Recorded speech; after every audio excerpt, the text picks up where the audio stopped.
All right, we're back at it once again. Another Sunday, another Esports Arena Halo 5 tournament. We've got a lot of big matches today, so I'm not going to waste your time. We're going to get right into the action. Of course, I'm Shyway. I'd like to welcome once again to the desk, we got Tony. How you doing? Yo, what's up, guys? This is Why Not Be Reckless, a.k.a. Why Not Be Casting, a.k.a. I'm kind of a freaking big deal. If you don't know, now you know. This is that $1,000 Halo 5 4v4 weekly tournament. You already know by now. $1,000, Tony, you said it. Let's take a quick peek at that format so people know. If they don't already know, they'll know now, of course, right? So $1,000 is the prize pool. This is a double elimination 4v4 tournament. So, of course, if you lose, you'll drop down to that loser side of the bracket. You got one more shot to make your way through. Note that all matches today are best of 3 matches. So even grand finals is going to be pretty tight. It could be quick and clean, Tony, depending on how dominant these teams are. And we got a lot of return members. We got a lot of repeat offenders joining us today, Tony, and a couple new names as well. I'm excited to get started with this because we've got a match starting up on the other screen here, Tony. We've got a Call CTF match starting with Washed, or they called Not So Washed, up against our blue team here, which I don't know the name of just yet, but we got Icon, Koopa, Leatherface, and Sticka going up against a couple pros on this team here, Tony. You better read this one up. Yeah, I'm actually not even in the lobby right now. I'm gonna. Oh, but you said Not So Washed. So I'm assuming that's Cloudy Cloud and his crew, including Anthony. I believe it is. I believe it is this week. I didn't even see it. That's right. Yeah, so it's Rami, Cloud, Nemesis, and Anthony, which nice addition to have Anthony on the team. I'd say this is a pretty big opportunity for him to really showcase his stuff because his teammates are not so washed, to put it simply. They're pretty damn good. We got Randy on screen to kick it off. He's going to make his way across elbow, but the Rockets already on the map here. Those are down. Nemesis, in the meantime, going to try to fight for Snipe. We'll see if anybody can pull these off. Yeah, they're a little less washed than they were a couple weeks ago, if you will. And Nemesis with the sniper rifle in hands right now, putting some good shots on Leatherface. And mind you, I've seen Leatherface in matchmaking. The dude is pretty darn decent. He has a good shot, smart player, stays alive. He even upset Frosty with a crazy play with a flank crazy play that he did. So watch out for Leatherface.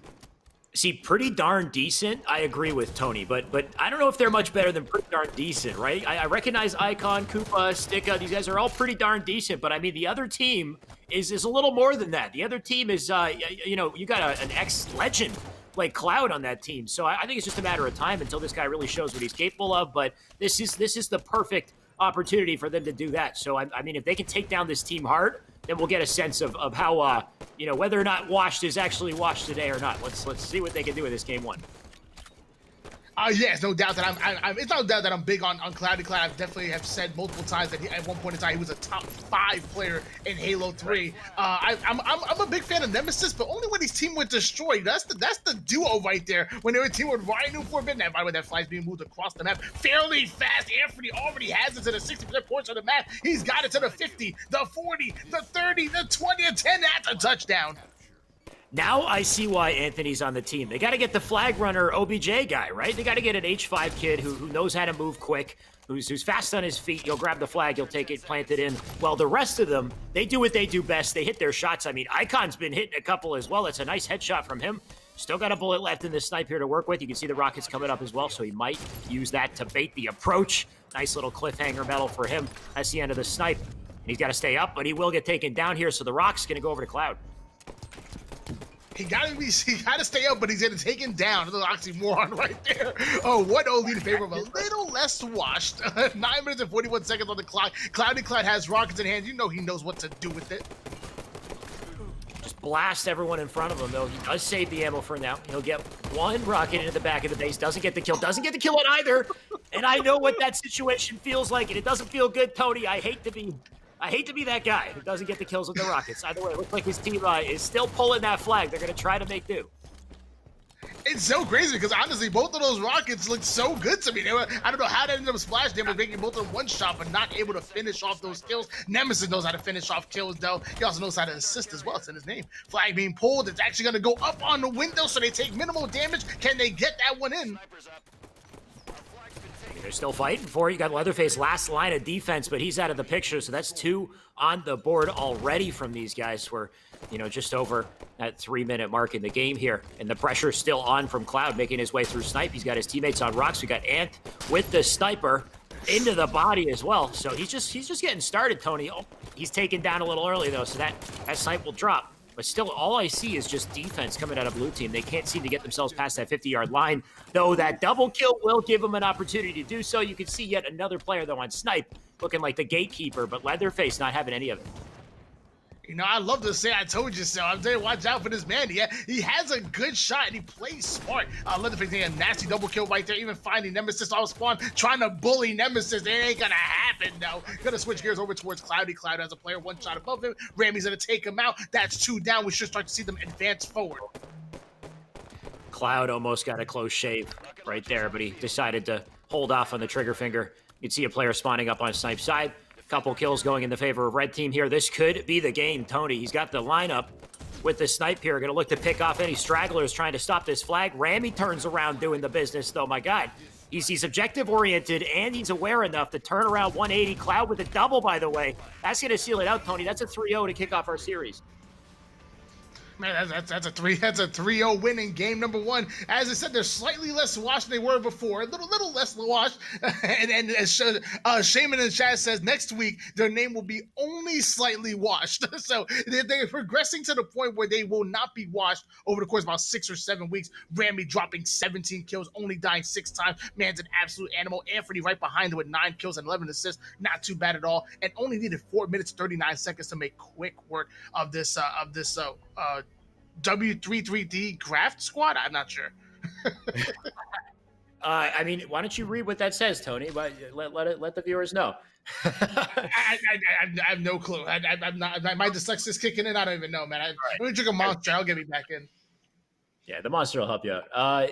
In the meantime, you said something like a 6 or 7 week period before just a little. What is it? A little bit washed becomes not washed. I'm wondering Before how long. Not washed. Not washed, or do they go from washed to cracked? What's the opposite of washed? Is it cracked? Is it iced? What do the kids say these days? We back. That's what opposite of washed is. We back. Well, okay. So how many weeks does it take from washed to welcome home Cloud? You know, like I'm wondering how long it's going to take, or will they stick with it? I'd like to see these guys continue grinding because I see them kind of in and out, right? Like these are names that we know are very talented. They come in for a little bit. They try to, shake off the rust, be a little less washed. And then before they hit peak level, they kind of go back. They go back to wash mode and then come back again. So we'll see if they stick with it. In the meantime, let's get our game 2 going here. They're just setting up the lobby. I'm trying to get myself into Observer. Tony, can we get you in here? Or you got your Xbox ready? I would love to if there's time, but I don't want to hold them up. Good point. Either way, it's crazy. We were talking about the other day, just yesterday. Excuse me, not the other day. We were talking about just yesterday where like Halo 5 is just one of those games where if you take off 2 or 3 days, it takes so much amount of time for you to get back into it. Like you gotta warm back up. Like Halo 5 is not a game that you can just like play like casually and just come back and still and compete kind of thing. Like you have to be grinding, I would say three times a week to at least 3 days a week at least. More than that is what it feels like. It's very hard to get on Halo 5, take a 2-day break, come back and feel as good as you did, after you played a full week in a row, let's say. It really kind of messes with you. This game is it's sweaty all the time. I mean, I've been saying it time and time again, it's hard to just jump into arena and not get like a really heavy skill matched game where you get people who are, all at your level or maybe even slightly better. And it challenges you for sure. Thankfully today, we don't have to worry about that, Tony. We don't got Mankey on us. We get to sit back, we get to relax, watch the action, and the pros can duke it out. We'll let the guys who are mean on the sticks hang.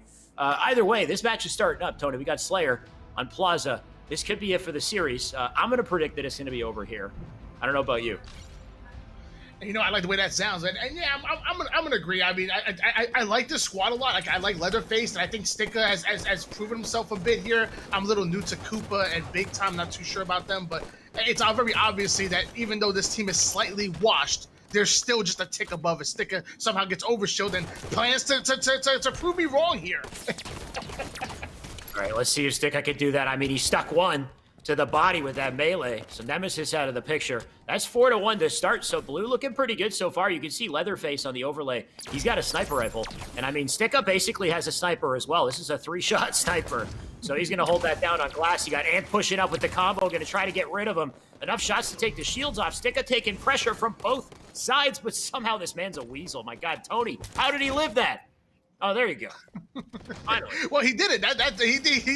He did milk his life for a pretty decent amount of time, but he's going to take it out. Leatherface getting collapsed on right there. He's going to lose that sniper rifle, so we're tied up at 5 apiece. 11 minutes and 2 seconds on the clock, and Rami knows what to do with the boomstick. Yeah, this is the moment where things will kind of, reverse in momentum immediately. You can see blue team's kind of gone to a halt here. They are trying to hold off the pressure in Nest, so pretty good job to take out Remy with that snipe there and stop what could have been one hell of a run. Either way, Anthony in Plaza, you can see he's got a bead on that player from behind. That's Koopa, not really aware of what's going on there. That's 10-6 now on the board. Make it 12 as they get 2 more kills, and that's going to force a new spawn. And you can see Anthony now blocking Cafe. They're blocking over Light Rifle. They force that Nest side spawn, and this is the worst place for blue team to be. They're trapped like rats, Tony. They are, and a green gun in action for Anthony, putting some good shots down. Really good shots on that play over towards Nest. Anthony is definitely warmed up. I don't know how much he was playing earlier, but that shot's looking good. Nemesis whiffing a few right there. He's going to get 14-10 lead. Still in favor of a little less watched. Yeah, we said this earlier is, Anthony, you don't typically see him on a team with players of this caliber. Not to say that Anthony, can't hang. I definitely think he can. It's just this is a good opportunity for him to show us that. So can he stay cracked? Can he stay warm? Because I would say this team should be the warm-up game. This should be the easier match to kind of make your way through. And then later on, we'll see if Anthony can kind of stick with it. Unless I'm wrong and Leatherface has something to say about it, Tony, because he's got OS. He does have Anthony killed on the feed. He's getting pressure from at least 3 different angles, though. So he's going to try to back out of this situation, hopefully link up with some mates. Yeah, I agree. I coached one of his squads earlier. It was during the early days of Esports Arena. It was him, Secluded, Airway, and for the love of me, I can't remember the 4th player. And he wasn't happy with their placings or the attitude, to be honest with you. But he kept saying, he's like I want a team with some of these better players, but I'm not getting the chance. I'm not improving the way I want to. He's getting into the Money 8 lobbies, Money 2 scene, and it was felt like he was almost there, and then kind of dropped off a little bit. But then he ends up teaming with Golden Dawn and those boys. So with Smoking Dig, he was pretty decent. Now on this squad right here, like this is where he's going to show everybody what he's got. This is definitely the best roster I've ever seen him on. So, like you said, he wants that opportunity to shine. Let's see him do it. Either way, Icon gonna try to steal that opportunity from him. Though Nemesis has the snipe, so I'd rather watch this man miss a couple shots.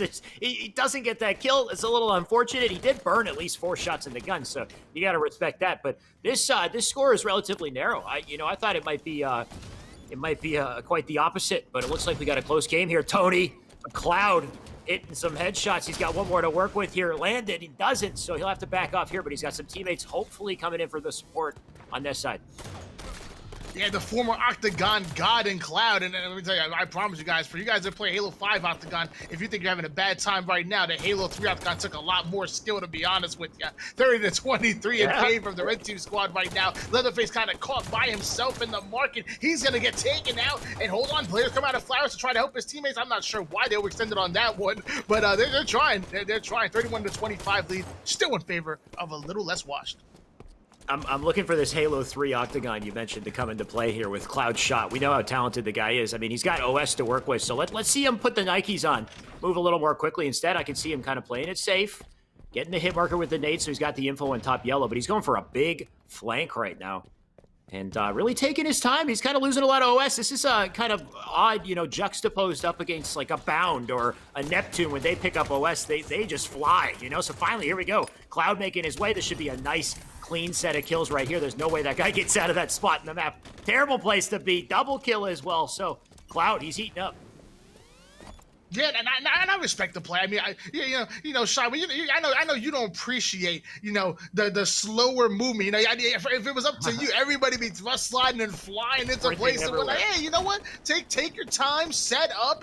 Push a little slowly. Make sure you get first shot. I ain't mad at you, Cloud. I ain't mad at you one bit. I mean, Cloud's doing his job, right? He's staying up. He's putting in tons of damage. He's looking like a turret right now. Going to make his way over to Dip here. Try to get a good angle for himself. You can see Kyle going to make his way to Dip as well, but Kyle taking some nades, so he backs down. So Cloud playing is super patient. It's been working out for him. Of course, 39-30 on the board. His team with a nice 9-kill lead, so they got a lot to work with. Another wide flank coming in once again. You can see those players over on yard side, and Cloud, hopefully he hears this. He got a nade whipping right past him. Shots into top yellow. Leatherface narrowly escapes that. He's going to get out too. So back and forth we go here. Just one kill that we've seen in about the last 30 seconds. You can see how long these teams are really holding on to their lives, making it difficult. Dude, he just got one of my favorite medals in Halo 5, the hard target medal. It's such a hard medal to get. It's one of my favorght medals. It's not always accompanied with a killing frenzy, but I'm saying when you get one, it feels good. He's actually only died 4 times this entire game. So he might have played that that overshot uncharacteristically slow, but either way, the name of the game is to get more kills than your opponent and get more kills than deaths, and he's definitely doing that at 13-4. And there's the frenzy. There's the frenzy. My man's on a frenzy. He's going to try to get the OS there. Doesn't get away with it. He thought he had the frenzy armor, Tony. He thought because of the 10 kills he had some extra health there or something, but he ends up burning the OS. Either way, with that OS off the map, I'd say that's pretty much all she wrote for the game. We got 4 kills to close it out. Nemesis, let's do it in style, buddy. Looking for an opportunity to line one up here. He's got a snipe in the back pocket. Scott, that's Cloud, going to try to push up on that player over on glass. He's looking for something to line up with. He does hit the body shot with a no-scope, so man's head on a swivel here. He's aware of the presence of Nest as well, so you can see he's just waiting for the moment for this guy to challenge there. He finally gets there. Cloud with a double on the feed. One more to close it out. And that's the last victim. Koopa goes down 50-37 to close our game and our series to start the day for Esports Arena. Yeah, fantastic work by a little less washed right there. I'm a big fan of that team, and I want to see them do big things, and I'm expecting to see them do big things because Cloud is a world champion. Rami has teamed with some of the best players around. Nemesis and Ryan New had such great success, and obviously Anthony's out to prove himself. That group of 4 right there, they need to do amazing things, and I want them to right here, right now. Yeah, I would say, like I said earlier, this match was a good test of kind of where they're at. They set a precedent for themselves, and let's see them get the snowball rolling here because this is these are good players on blue team, but this is the warm-up match for these guys, right? The matches that count are the ones that are going to be against, let's say, just Latham, which is a titan in Esports Arena, along with Team Force. That's a recently created team as well, Tony, right? That was Skadoodle, and now they're repping Team Force, and this is a hell of a squad here. I'm sure you know these guys pretty well. Yes, I do. Yes, I do. They're actually being coached by Callus right now, as we speak. So it's a really good squad. I expect to see them do. They actually, I think it was maybe last week or the week before they actually got a top 6 finish. But man, it'd be really cool if they could bring it to that top 4 because there's a lot of firepower there, and they're getting better every week. Yeah, Team Force is looking really good. Of course, that's Vetra, that's Swish. Who am I missing here, Tony? Help me out. Galaxy and Ironical. Galaxy and the Ronicle. Okay.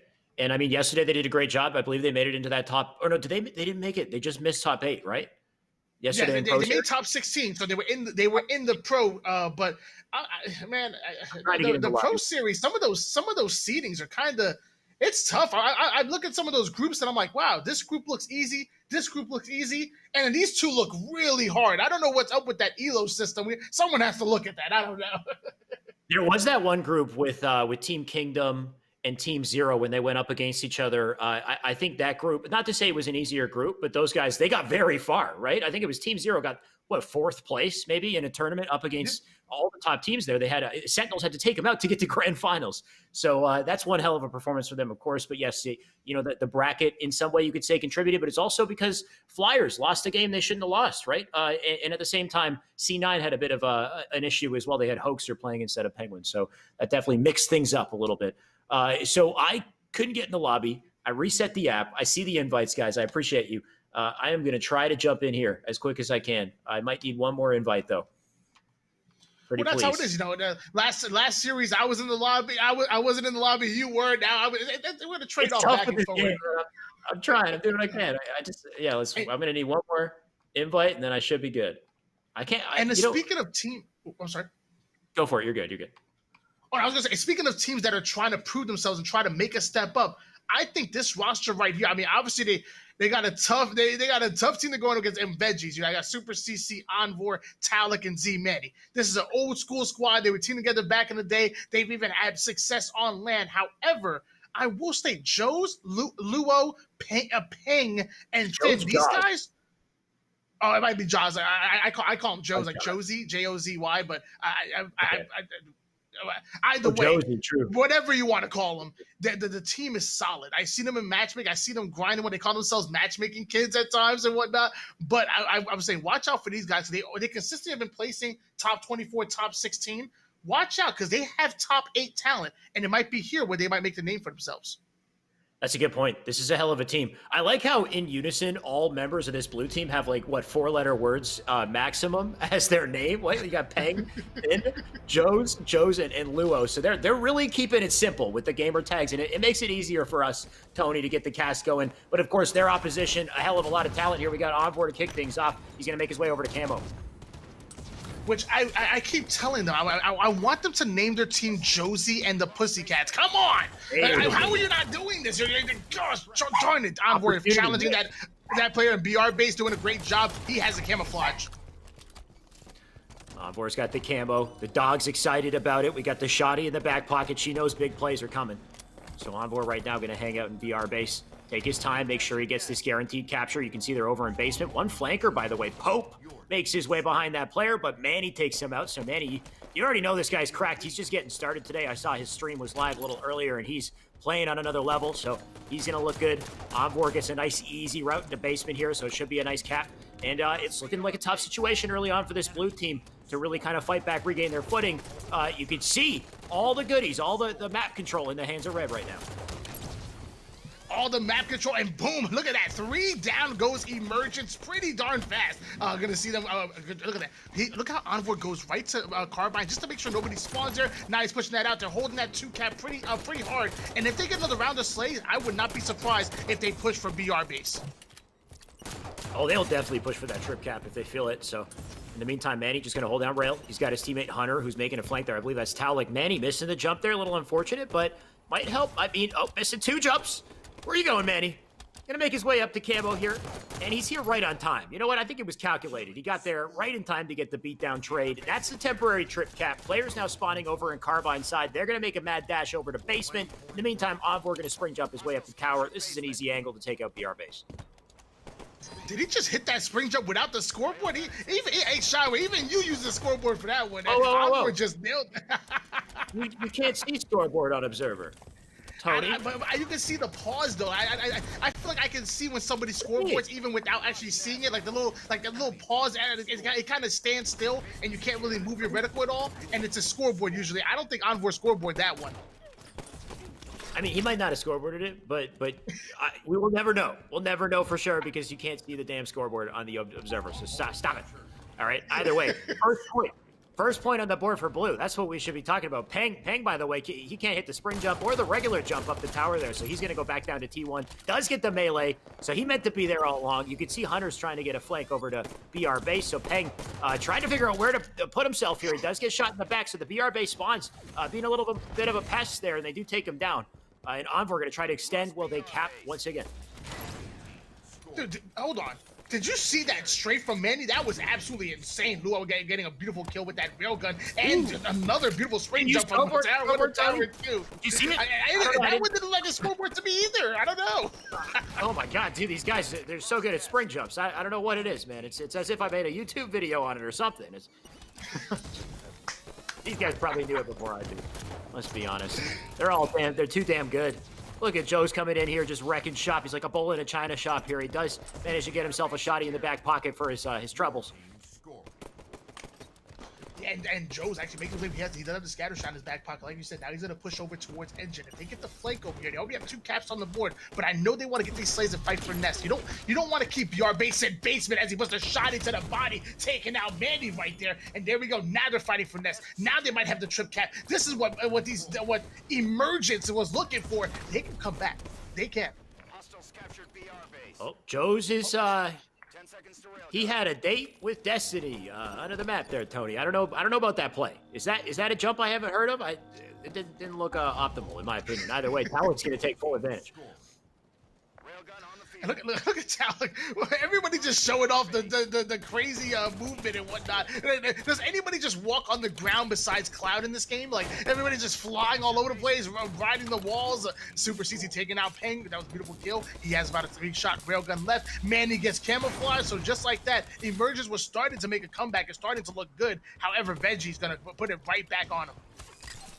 Remember to eat your veggies, kids. This is what happens. If you eat enough vegetables, Tony, you'll be just as cracked as Man. Oh, you know what? I spoke too soon. Manny, he's ripped off the field of play. That was a hot melee from Thin. Who's telling? Oh, you know what? It's back and forth here. Nobody can stay alive for more than 10 seconds in ring. Look at all the carnage. It's all over the place. 55 to 33 lead. Still in favor of Veggie's right now. So I would say, I mean, they've been controlling the slaves battle. They've been controlling the objective, even map control as well. I would say Emergence had their time, and that's probably why they have 33 seconds on the board. But other than that, it's been all Veggie's as you see them work a 1-2 combo in right corner. Emergence, they need to stick together, bait and switch. They're not winning these individual gunfights. So the best thing to do is just put shots and stay alive, or just 5 like Thin does. That's fine. That works too. They are winning some of their fights, which is good to see, but ultimately it's not really resulting in map control here. You do have one player ISO on Nest, and you hate to see it. Nest is such a hard place to cap, so when you're solo on Nest trying to get that desperate capture, it rarely works out. In the meantime, Manny gets himself a shotgun, gonna make his way back to center map here over on the railgun, but he's just hucking nades for now. They got the outside control. They got basement, they got Nest. They don't really have to leave their spots. Yeah, and I guess that's why they called themselves matchmaking kids a couple of weeks ago. Because, I mean, they're not used to playing against this caliber of team. You can't be going for solo caps against the likes of Veggie's. That ain't going to happen. We're trying to take BR base right now, 70 to 33 lead. There's slays being put down. That was a momentary 3 down for Emergence, but they spawned bunker, and now they're trying to take Envoy out, but he's being so pesky.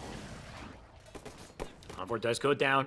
Drops the shotty, hopefully for Manny to pick up there. Talik, in the meantime, just checking the caps, making sure there's nothing he's got to contribute to. CC going to try to handle this on his own. Fisticuffs in basement is not good enough, though, Blue. Will manage to get basement, but you can see them immediately get that trade. I don't know if you saw that little camo jump, by the way. The camo popped up, but didn't fall off, so almost had that really rare camo timing where the camo gets knocked off the map. Either way, I think that was Manny a little greedy there. He had the camo, he had the shotty, he had the rail. He couldn't get them all, but looks like Envor has it instead. Well, you're telling me he can't have his cake and eat it too? What's the reason? What does it have cake and not eat it as he gets taken out with camouflage? And here we go. So now look at it. Now Lou's gonna have the scattered shot and railgun. Does anybody share power weapons yet? But you're all so greedy. 91 to 39 lead in favor of Veggie's. And they don't look like they're slowing down. They're 2 down and still like they're in control. It would be nice to jump over to Luo's POV, see if he can pull anything off with the scatter, the shotty. You think with all that power, he'd have some responsibility to attend to here, but either way, they are getting some points, which is nice to see. If they fail at any point here, you can see, I guess Luo went down. Manny using the rail to shoot the barrel, not sure. You know what, he had no other guns, so I guess maybe he thought somebody was hiding. Either way, he's going to hide instead. And you already know what he's planning. He's going to win the game right here. Oh, no, he left it. Okay. It's always fun when somebody hides and gets away with it in that spot. Dude, I love it. I absolutely love it. Oh, my gosh. Shot into the body. I don't know how Joe's ate that first one, but he ends up taking him out. 94 to 51 lead. Blue team needs to get these slays and get them fast and be objective efficient, which ain't easy against the likes of Veggie's. This squad may be new together as far as esports arena, but they've been teaming for quite some time. They know how to play. 10 seconds. You know what? Looks like they're not going to be able to close this one out in Nest. There you go. That's it. 100 to 51 in a killing spree to close things out. Veggie's take game 1 pretty damn confidently, Tony. We do know this blue team's talented, but you just mentioned they're matchmaking kids. Is that what they are?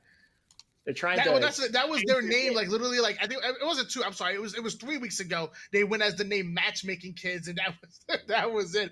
But either way, I mean, this is a tough matchup for them going against Veggie's. I would not be surprised even if Emergence loses this next match and not to elimination bracket, if they will be a tough out. They literally finished 9th place just last week, which is not too shabby if you ask me. Yeah. I mean, just looking at the teams we have in this tournament, I wouldn't be surprised if this Envor, Manny, CC, Talik team makes it all the way in this tournament, right? I mean, CC and Talik or sorry, Manny and Talek got plenty of practice working together because they've been playing consistently with Fung 4. And then on the other side, you've got Envor Super CC, who've been playing together quite often recently as well. So I think it's like a nice little duo combo, especially since, we've had Envor. This was an old team as well, right? This was a past team for these guys. So there's a lot of comfortability here. There's a lot of chemistry. And if they just keep that ball rolling, things are going to get pretty scary later on in the bracket. They got to take down this blue team on Truth Slayer, Tony, which is our next matchup. Oh yeah, this is almost the exact squad that finished a top 8 at ATL 2018. The only difference is Jazeera was playing as opposed to Manny, but Manny used to play with this team a whole lot. And I promise you, this Veggies team, they're actually warmed up. They were actually playing in a SWAT tournament earlier together. Oh. So I promise you, they're warm. They've been shooting their guns, if you will. Envor with some good shots over on top. P nading over towards Ping. Now gonna challenge Thin. Envor really feeling himself and. He's in front of 3 people still trading off kills. How is that possible? He's just that nasty, Tony.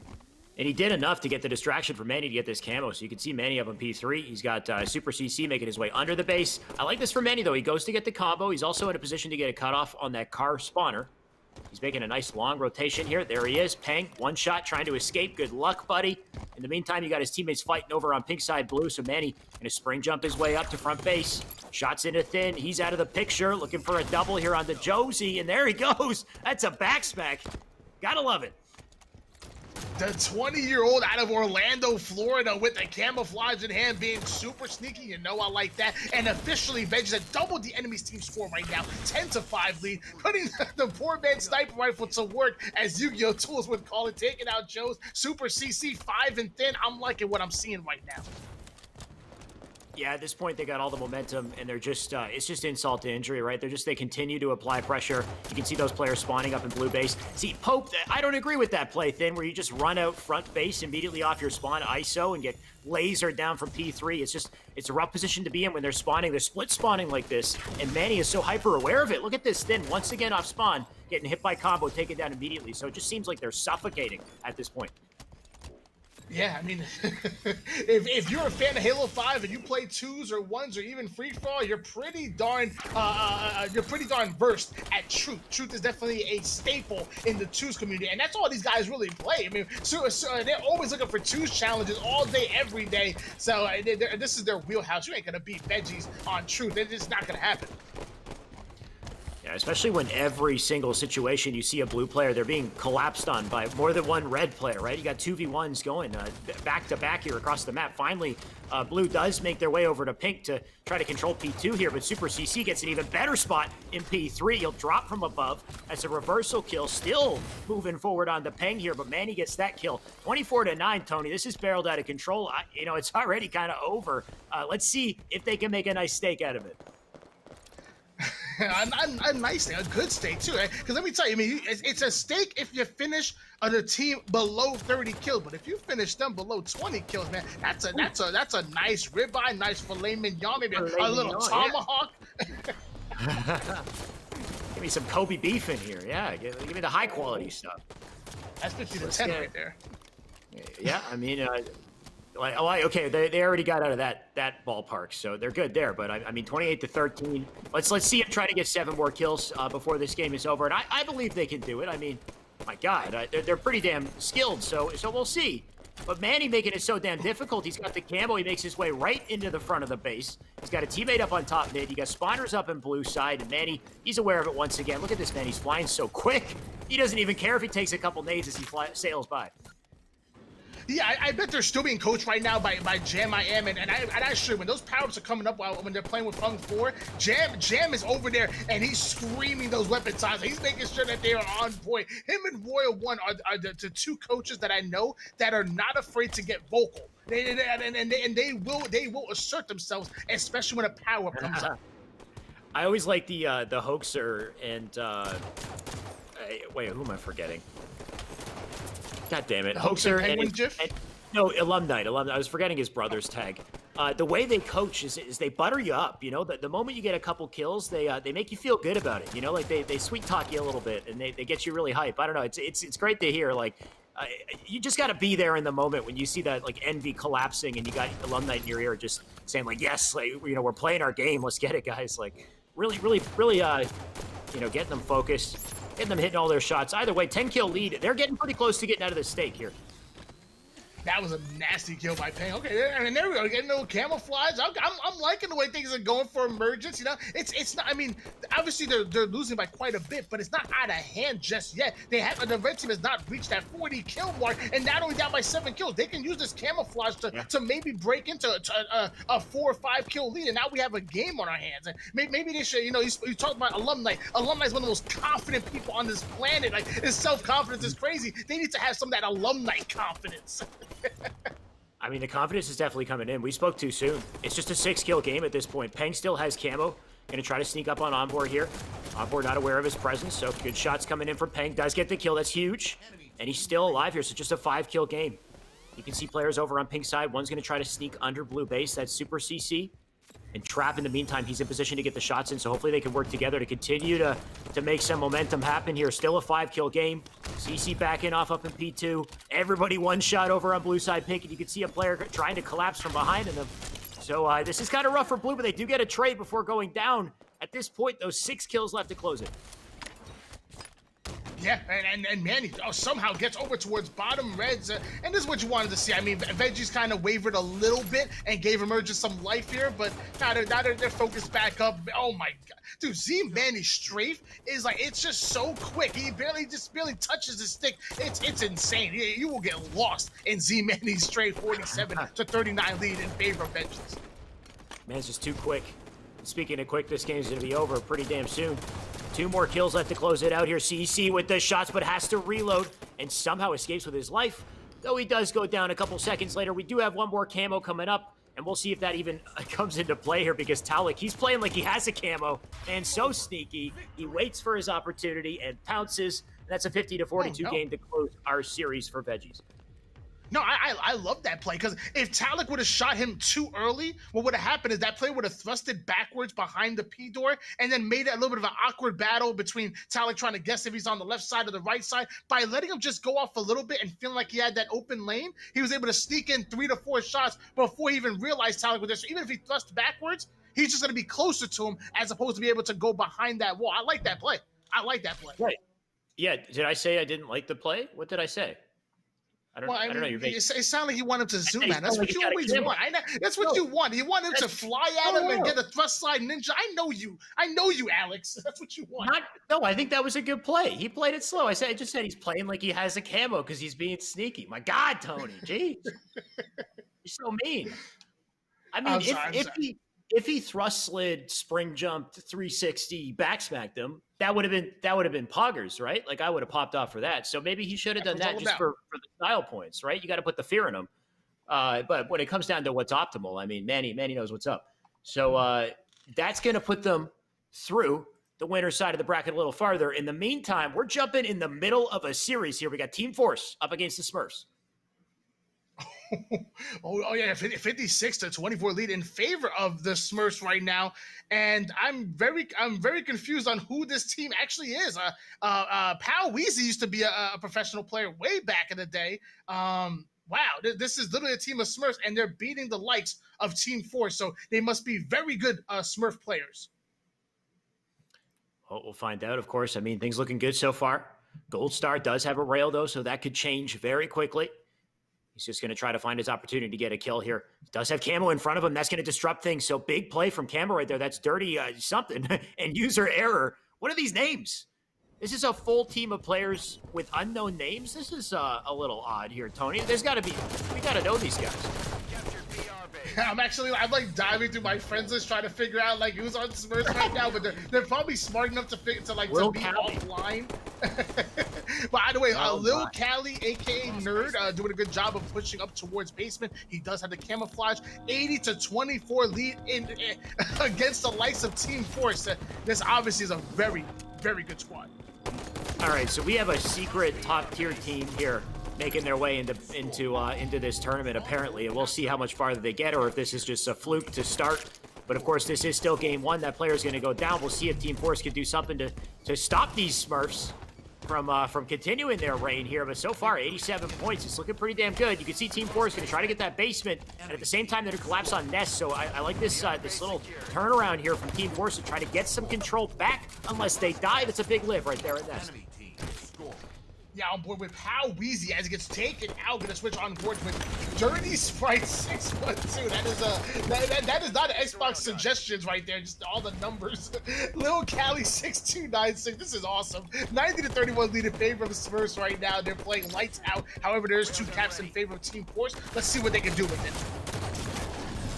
Cali's still putting in the damage. Somehow gets a back in that exchange. Gonna make his way to basement at the same time, so not wasting any time being effective on the map here. Gonna have to hide in the corner, though. He does have a teammate jumping in to get him some points here. So that's 91 and counting. We got new camo coming up. This camo gonna be so damn crucial for that red team to pick up. If they want any chance of a comeback, they're gonna want it. But you can see they're sending all their players at it at the same time. And maybe that was low-key a strategy there, Tony, because Pawizi, what the heck is that name? Has no idea what he's looking at or what to shoot at.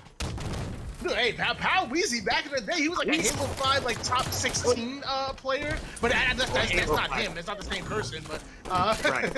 And there we go. Victory in favor of Smurfs. They take that 100-37. I believe that was game 1 right there. And against the likes of Team Force, this is not a squad that gets knocked out easily.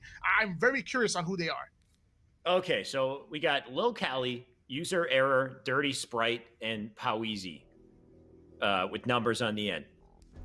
Well, this is the big mystery this weekend, I guess, Tony, because Team Force were one of the teams I would say slated to be top 4, even just considering the other teams that we have in this tournament today. We've got Envoy's team that we just saw that are looking pretty great.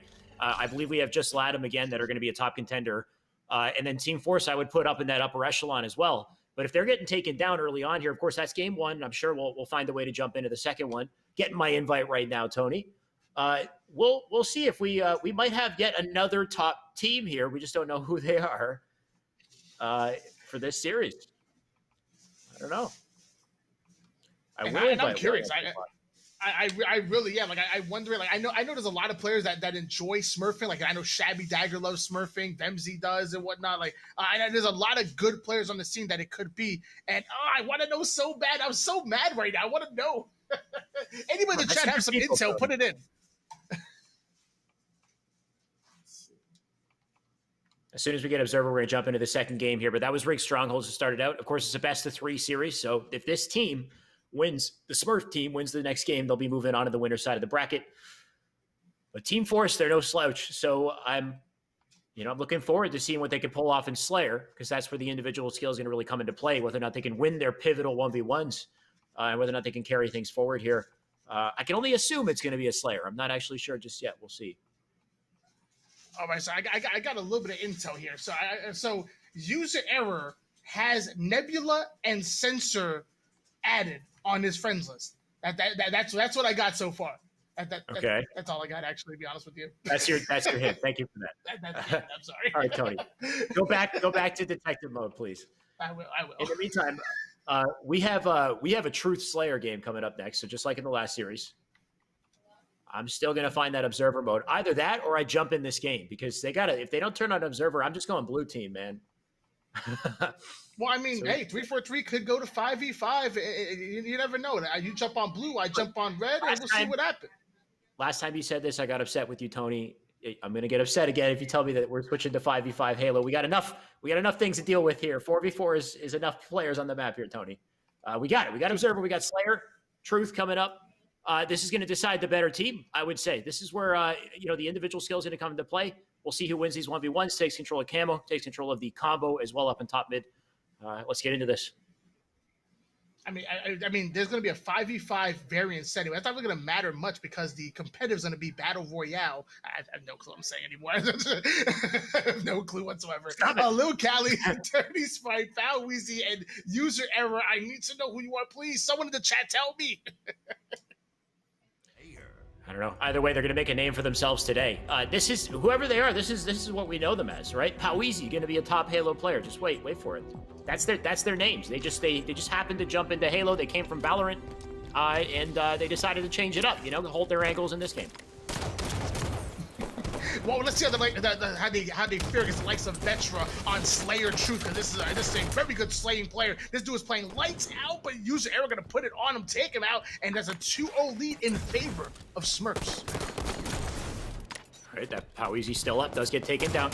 Well, Cali now on our screen. Shots into Vetra, shots into that player on P1. That's Gold Star. That's 3 dead right there. Swish does get 1 for the exchange, and he's going to try to live up. You can see him trying to live up in top red base there, but that nade was way too nice from Lil Cali as he makes his way up through pink door. Shots into the front of the base as well. That's going to leave that Will player exposed. That's Galaxy in a rough spot. So 4-kill lead to start things off here as Lil Cali put the Jets on and flying into P2 for the trade. Yeah, I'm board with Dirty Sprite now.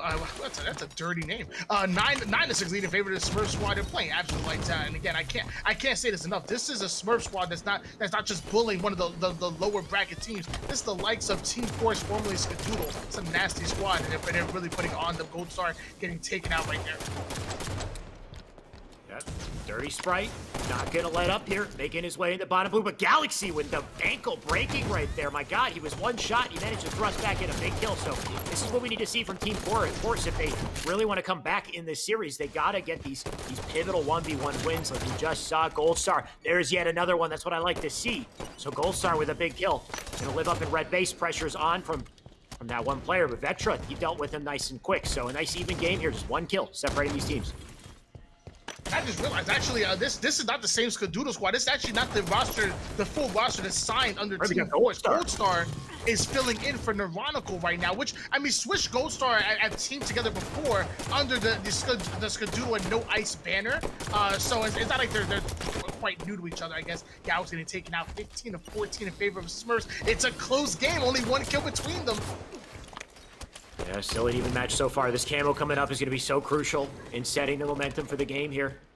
User error just going to hold on to P3. I heard that camo pop, and Vetra actually has it, I believe. No, he doesn't. My bad. Somebody does have it. It's Gold Star, bottom mid to top mid right now. All right, Gold Star VR with the camouflage in hand. This is what they might need in order to put some separation between these scores. They're going to work a 1-2 combo on user error, but I would say that was user error for Team Force not killing him before his teammate goes down. So either way, they have a 3-kill lead right now. He still has about maybe 40% of this camo. Let's see if we can use it a little bit better than that. For once, we see Team Force with the momentum in their favor here. Let's see if they can continue to collapse and conquer. Of course, now a 4-kill lead. Gold Star just going to walk his way through center map. Spots user error. Good shots into the side of the base there. You can see all players spawning up in blue, so we got an opportunity for a base collapse. It's all going to start with Gold Star making his way with combo. Does get the melee in. Big kill from him. Going to try to stay up here. Gets that player to no shields, but there's nobody there to pick it up. So these are the types of situations that red team needs to capitalize on if they really want to pull away here, but Smurf's not letting them do it. Right, look at Nerd throwing some really nerdy nades over towards top car. I like that. Pow Weezy getting a nasty double kill off screen, and actually Nerds in the spot Vetch over toward this blue window. So man, Smurfs, they're playing really good. They're definitely playing like seasoned veterans. They absolutely are. We can see Cali just holding down top P3. 5's the hell out of Vetra, so good luck to him. He's gone. Another player up on P2. That's a double for Cali. Another one on top mid, and that player's out of the picture, so this is where the momentum swing starts to start here. Starts to start, apparently. Either way, in the red bubble, we got one player ISO, so the nades come in for that one. You can see he's trying to be a hard kill, but despite that, we just got slay after slay from Smurfs here as they pull away 31-24. 31-24 lead, still in favor of Smurfs. Look at that. Cali's feeling so confident. He's challenging from bottom blue court all the way to P3. What the twos play is that, Shyway? Yeah, all these guys have been playing so much twos recently that I think it's starting to affect their fours play, right? They're getting super aggressive. They're flying into each other's faces, and that might work in twos, but in fours, you got to be so careful sometimes. I mean, we saw Cloud playing a little earlier. He rarely sprints. He just kind of holds it down like a turret, and he made it work. But Galaxy, he's playing it slow. He's trying to hide up in P2. He's got a player directly above him. Not sure how this is going to work out as he sprints out. Exactly, just gets shot in the back. So rough position for Galaxy right there. Now 36 kills on the board here. Going to be a tough road to climb. You can see Veteran Kyle going to try to push out of blue. There we go. Dirty Sprite going to try to make his way over towards P2. Those are some good nades connecting on Vetra. Just able to take him out. Now Gold Star getting the double kill. Dirty Sprite playing absolutely nasty. Now going for the triple. Can he get... Oh, Pal Weezy, you're so selfish. Come on now. And I mean, dude, despite selfishness or not, we got a 10-kill lead here. This could be Team Force dropping into loser's bracket early, and something you probably wouldn't have expected. This Smurfs team comes out of nowhere with players we had no idea who these guys are. But despite that, they're looking so damn strong. Vetra gonna try to live in the base. Nice thrust from him, but not nice enough. That's a melee trade, and melee trades are not gonna settle it, Tony. That player getting taken out, 43-34 lead. Only 7 more kills for Smurfs to take this game and this series. They're coming up out of nowhere, and I'm gonna take a look at the bracket to see how they even got to this. I want to see who they've matched. They must have had a really low seed, so they must have played a top team early in the bracket, even before matching against Team Force. All right, well, if you do get that info, let me know. In the meantime, I'm too focused on the action here, Tony. Goldstar holding off 2 players on top mid, so big plays right there. Galaxy, Goldstar getting 2 kills. They got to put the Nikes on and collapse now. You can see Goldstar making his way over to bottom red. He gets that kill. One more player back red base, going to try to stay above toilet here. So you can see the stutter step from Goldstar. I like this play from him, being nice and sneaky, but can he win? Swish is there to help. And this is a good way to kind of close the gap in the score here, but we're getting so close to the end of the wire. Goldstar gonna challenge this play over towards Pat's Pow. Wheezy camouflages up. He just spotted that. Galaxy able to get away with this, so this is what they need to come back. It's not quite too late. However, the 47th kill just went on the board, so that's a little scary. Yeah, 3 kills left to close it. If Galaxy doesn't live, it's going to be 2. And this man has the camo, so he's a big live if he stays up, and he tries not to shoot, but it's not good enough. He'll fall into the fists of that player on Spurs. So one more to close it. User error looking to be the one. Maybe Dirty Sprite will do it up on car 1. Hassan needs to stay up. Goldstar in front of him. Shots into him. Dives forward. But despite his efforts, a teammate picks up the kill. 50-43 to close out our game. And Smurfs, who the heck are these guys, Tony? Well, whoever they are, they're absolutely nasty. You need to watch out for them. They've just advanced into the winners bracket, and wow, that's gonna be scary. They're gonna be playing against just LATM. And let me say, so far, I took a peek at the bracket. I'm just kind of curious here. Their second matchup was number 5 ranked Shock the World. Previous Lux Gaming, I believe it was a Nuggets team, and a very good team. Shock the Planet. Then they played number 12 ranked Team Zero. Now they've just beat number 4 ranked Team Force. Team Zero as well. They beat Team Zero, and so now Team they're gonna go up against number 1 ranked just LATM. My God. Okay, so stay tuned for that. That's going to come up shortly. In the meantime, it looks like we're watching Fire and Ice up against the squad that we just saw previously. That's Veggies. You know, I'm a big Fire and Ice fan. I'm a big oh my gosh, railgun to the body of Super CC. Magical, challenging talent, taking them out. And Fire and Ice, they are such a streaky team. When they're going, they are going. Well, Magico going to stay alive despite all the damage he's been taking there. He does get melted from behind CC. Now with the rail in hand, shot in the back pocket, opening kill with the Magnum. I thought I saw a camo up, but maybe I'm just tripping. Either way, that player who was top mid is now going to rotate off. CC still staying up in the back of red base here. And I like the defense from him. There's 2 players in that red tree he's going to have to fight off in a second. You can see the kills going out in the feed. Nice shot from the rail for him, so he can now move up.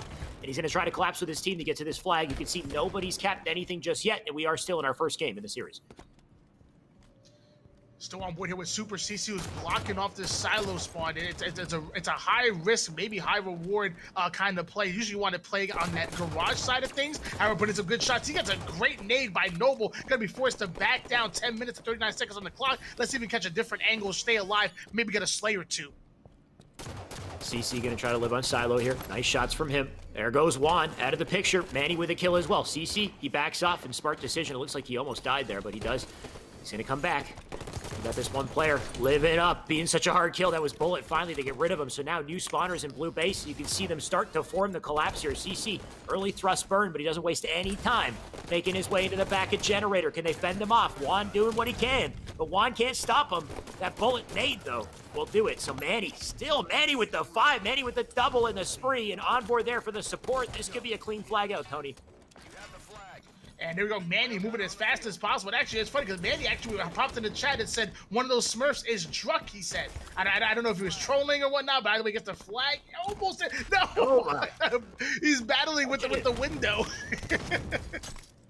I gotta say that the window battle is my arch nemesis, Tony. I don't know, that final window with the flag, there have been so many times where you think you crouch jumped over it, but you didn't, so you get a clamber instead. It's just you waste all this time. We just saw that there, but it didn't stop him from getting that cap. In the meantime, Talik still keeping control. He's got the camo. We got Poppy on bottom mid there, and he says, screw that. I'm not going to deal with that. I'm going to wrap around instead. Look for some other prey out in the front of courtyard here. Oh, good luck, Bullet. He's out of the picture. Shots coming into Juan as well. Clean shots from him. That's a double as he backs out to stay up longer. There we go. I love camouflage in the hands of Talik. I just think he's one of those players that just like he dissects you. He doesn't play too fast when he doesn't have to. He doesn't make mistakes. His shot is nasty. I like camo in the hands of him. He actually uses every last bit of it. Stays alive, keeps the control, and they have a 1-0 lead mainly because of it. Talik still living, still putting in damage with that light rifle. He's got his teammates now forming the collapse through the front of courtyard here. 2 dead though, so big kills from Fire and Ice for the defense. Still, pressure's on. Juan with a hot double here, looking for the triple. You can see that player being a hard killing generator. Back and forth they go, and can he get it? He does get the trade, and I'll say he did his job. Because in the meantime, Poppy trying to make waves on this flag. He'll get, no, he doesn't get shut down, he's still up. And that nade doesn't kill him. So Noble making a big play here to bring the flag out. And Noble's nasty. I'll tell you, the guy has a solid shot, a good strafe, and the ability to stay alive. But man, I can't say the same for Magico right there. He got taken out pretty quickly. Light rifle in the hands of Super CC. Got to see him watching those angles. Going to run right past somebody who's hiding in the closet. Always got to check that closet. Yeah, that closet is a pesky place to be for sure. We got a Fire and Ice player just hiding there, getting in with the backpack. Talik, when there's no closets in front of him, he hits all his shots, and that's exactly what we want to see as he makes his way through courtyard here. Magico, the next victim. Clean kill from him. Camo coming up as well, so if they grab that, that's a big momentum swing for Red once again. Still on board here with Talik. Now we're going to work a little 1-2 combo over with Manny, but we're going to switch gears with the player with camouflage, and that's Bullet, who's a 3 down just win veggies. This is what Fire and Ice needs to advance forward and maybe tie up this game. For once, Fire and Ice have some momentum on their shoulders here. Nice shots into CC. Needs to win this fight. Needs to win this. Okay, he does. My God, I am freaking out here, Tony. He gets the win. Poppy and his teammate over in the courtyard. I love saying Poppy. Making their way in the red base here as they try to collapse on that last kill in generator. You got one coming up on Silo. I like this play from Bullet. Waits with the melee, but he does go down. That flag's left out in courtyard. Noble with the rail. Puts it in a body. That's a spree for him. And shots coming in. Can they touch it before the re? They can. So Fire and Ice going to try to get this out through bottom mid. It must be so frustrating if you're a Fire and Ice player. You just literally put veggies on a spawn site. You put them 3 down 3 different times. That flag's still not capped. What's going on? And now you're 3 down. Yeah, this is an unfortunate situation. When you get a full round of slays, you have the rail, you have the camo, you got all the goodies, and you bring the flag to courtyard, but you can't plant it, that is a real momentum killer, right? That's a confidence killer, and that's not what you want to see for Fire and Ice, so hopefully they brush that one aside, they forget it happened, and keep hitting their shots and winning their fights. Still on board here with Super CC. Vade's gonna let him back down. He doesn't have the name of Vades in his name for no reason. He evades damage and evades death at all costs. As soon as you put shots into him, he's catching a different angle, double backing somewhere. It's absolutely insane. So hard to kill Super CC, and 3 down goes Fire and Ice. Literally everyone's dead, Tony. I don't know if you saw the cameras twitching, but blue guy dead, red guy dead. Back and forth, here we go as the rail gets picked up. Gonna try to make his way out with courtyard, but the shots from Manny are just way too clean right now, and so are they on the other side as we continue the trades here up on top mid as well. We got the camo, I believe, still coming up, and that might be in the hands of blue in just a second, and the flag out as well. And look at this time, there's no question about that. That flag gets all the way past the porch without him getting even touched. That's a flag cap. We have a tied-up game, ladies and gentlemen. 5 minutes, 29 seconds on the clock. Let's see what's going to happen here. Fire and Ice making it a game. Put one on the board. And they're not stopping just yet, Tony. We got Noble making his way through Treehouse. Nice shots into Envoy to keep him no shields. He's got CC flying up in his face, though. And Magico, he's the man who picked up the camo. So hopefully a man with a plan here. Has 2 dead. He's already in red side of the base, so he could get that grab. He's trying to be patient with it, trying to shoot those silo spawners, so I like this play from him. And it seems to be working out so far. Envor, can he take him down? Envor being such a difficult kill. I like that Magico backed out. That flag, I believe it was pulled. They got it over near the treehouse. So big kills right here coming in. That's 2. You got Hunter. Talik trying to get the chase. Talik the only man in position to do something to stop it. If Magico shuts him down, we can see another cap. It was still tied up one apiece right now, but that flag has just been pulled. 4 minutes and 40 seconds, and there we go. And that's a double kill. Going for the recap is Fire and Ice. Could we possibly see another cap here? I'm trying to figure out where that flag is. There it is. My God, there it's where it should be, in the pedestal for 2-1 on the board here. As Fire and Ice, the moment they smell blood here, they're like sharks in the water, Tony. They're still going. 2 flags in quick succession, looking for a third to close it out, and it's all going to start with Noble, hopefully in his play on top mid, because you can see 4 players making a coordinated push up to blue here to return the favor. But Noble, he is in the best place to put in the damage. We're trying to get away with that fight. He's gonna get taken out, and that's 3 down for Veg. He tried to, if he would have got around the corner, maybe he could have got up that top mid and got into a more advantageous position. But here we go.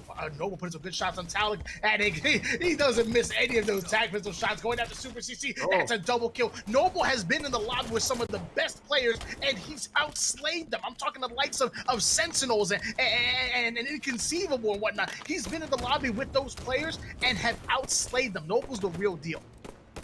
Same with Magico. He's been making huge plays. This is the second camo he's picked up in a row here. He's been, you know, this was right after a hot double, so makes his way over to Courtyard, going to try to be sneaky. He's got, I believe that's a rail player right beside him, so that's a big opportunity. He gets that kill. He can get things started, but he's getting shot in the back, and he's ripped his life away out of that Courtyard. I believe that was CC who got that crucial kill, so Manny, in the meantime, still going to be destructive with this railgun, and he's got 3 shots to make this work.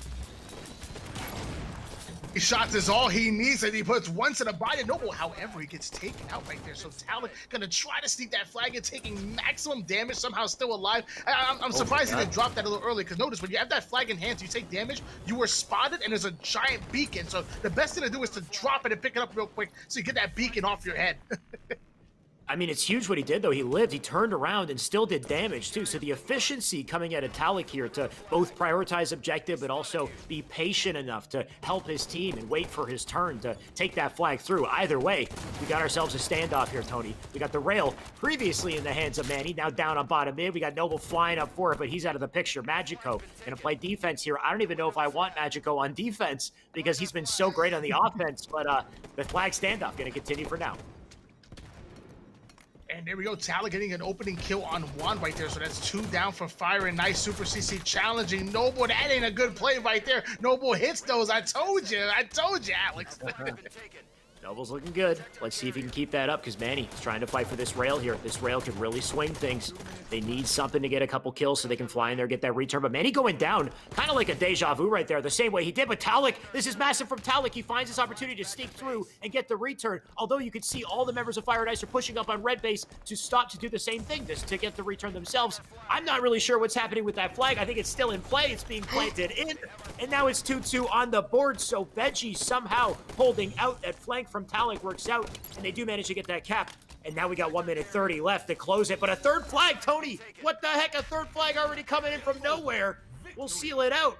That's 3-2, and completely pulled away from them. Fire and Ice go down in the series. My gosh. That was like 10 seconds later. They literally came out of nowhere, snuck in, and stole that win right there. That was beautiful. I love that. My God, veggies. I don't know if you're taking a peek in the chat there, but there's so many veggie jokes jumping in. Are they going to be frozen? Are they going to be fried today? It's just you guys with your jokes. My God, it's worse than me and Tony. Either way, what a way to end that, right? Like I didn't get a chance to see how that last flag was pulled, but that must have been like a 10 to 12 second flag cap through bottom mid there. So the efficiency once again from this veggies team. And it looks like we might have a chance to jump into this game. I see you in here too, Tony. So we'll actually get the proper spectator view and get onto observer here. But I mean, if that's the type of gameplay we're seeing from veggies here, this is going to be a pretty nice series to watch. Of course, we'll be jumping, I believe, into a Slayer to follow this. And Fire and Ice, they're going to have to really, do something to get that momentum back, because they were winning majority of that game. They were holding it off with 2-1. And the moment we had the standoff, things completely flipped. Yeah, I mean, and that just shows you the firepower and the objective efficiency. When I think of Talik and Super CC on the team, or Z Manny and Talik on the team, whatever combination, I always think these guys are going to play the objective as efficient as possible. Whether it's Funk 4, whether it's Veggies, no matter, it just follows them. They even play Breakout objective efficiently. It's crazy. Who plays Breakout? Come on, Tony. What are you talking? That's so 2016. I'm They kidding. I won think there's 2 actually breakout tournaments. there's a cult following for Breakout, isn't there? There's people still playing Breakout. They swear by it, don't they? Either way, we're gonna break out of our spawn here in Cully Slayer coming up next, Tony. This is the one that could decide the series. Fire and Ice. We know they're no slouch, so I'd like to see him fight back here. Give us a three-game match. But we'll find out. Of course, we got the camera, we got the snipe to fight for. Let's see who controls what. Now, I'm so glad that I'm rubbing off on you a little bit there. I mean, you used to be cool, Shyway, and then next thing you know, I started casting with you. Now you're making dad jokes. I like it. I'm bored with Bullet as he makes his way towards this blue elbow side of things. Gonna try to defend the Rockets, but not overcommitting.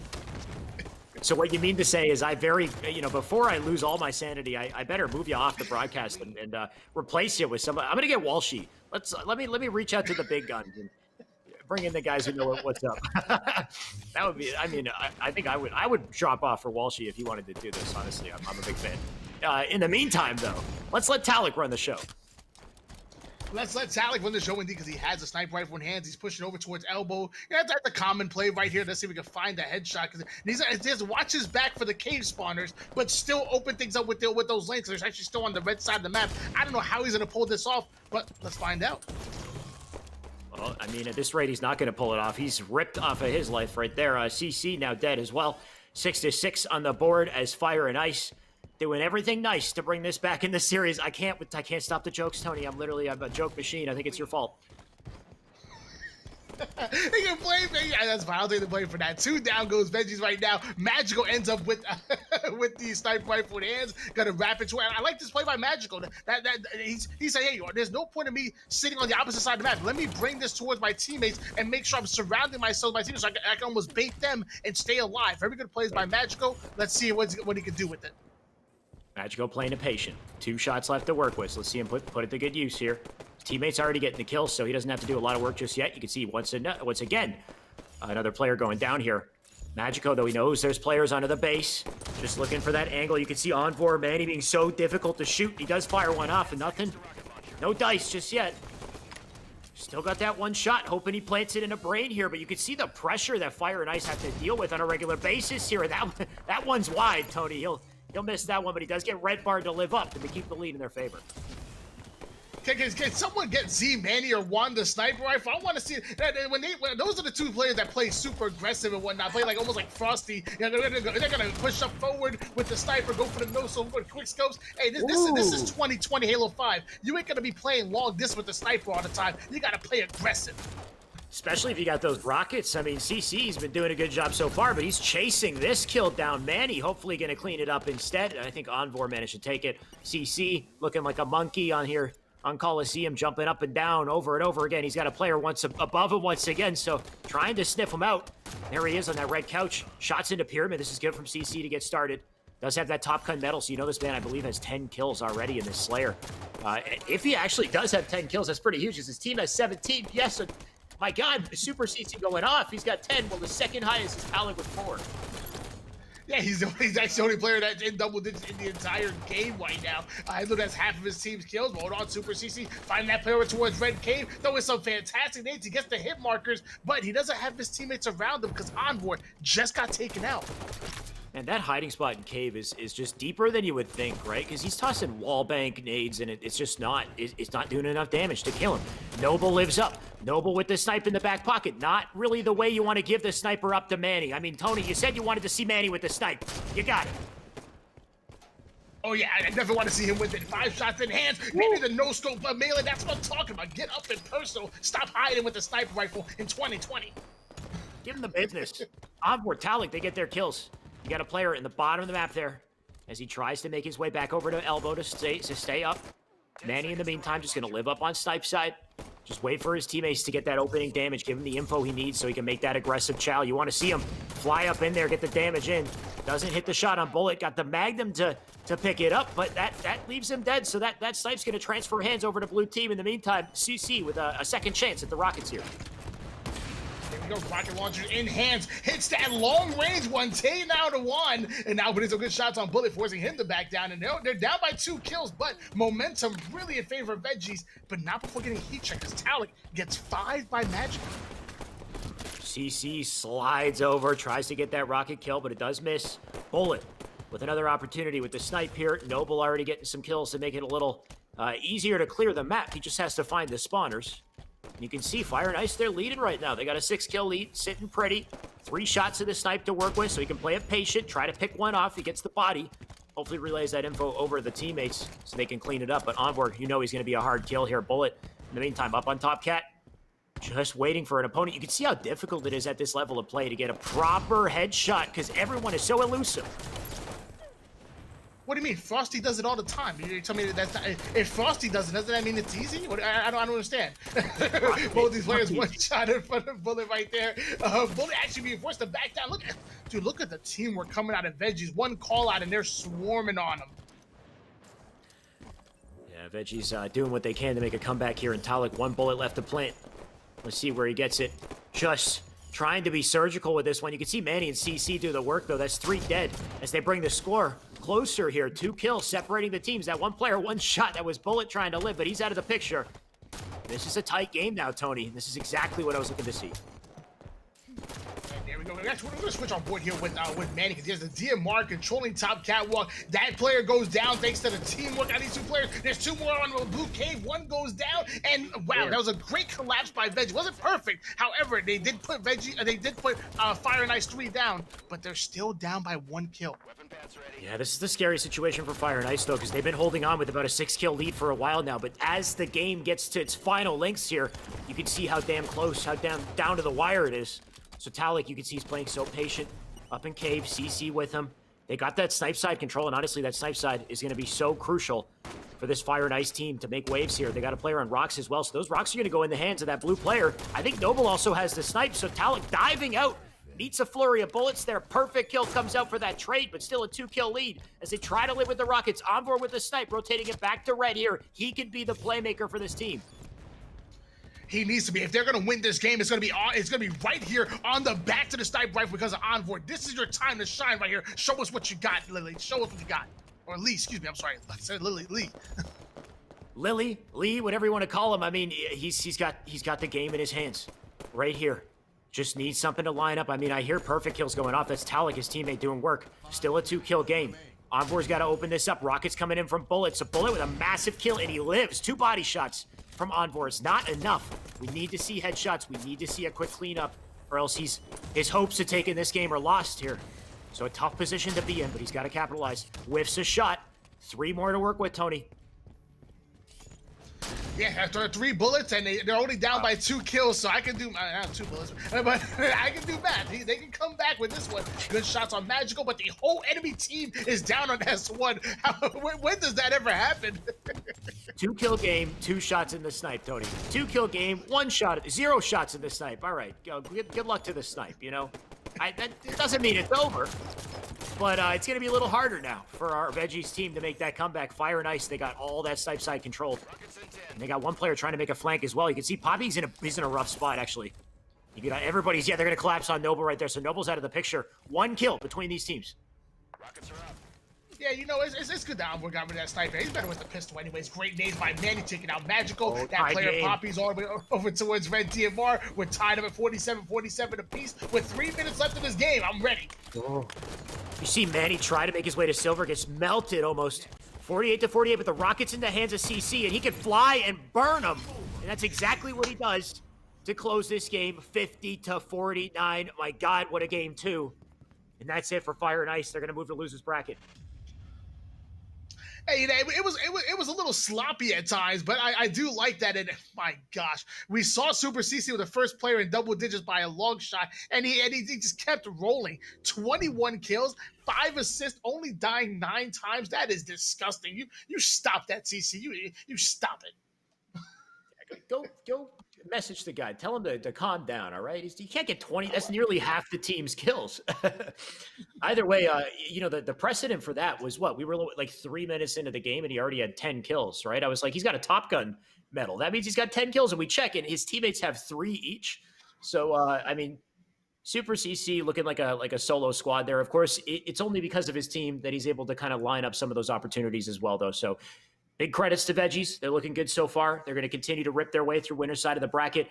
The other team that's been ripping their way through winner's side of the bracket is this Smurf team as well, Tony. And we don't quite know who these guys are yet, but they've been dominating so far. We got a couple great teams in the mix here, so I'm very curious to see how things all roll out. But before we get back to that, let's take a quick break, and we'll be right back with more action, so stay tuned.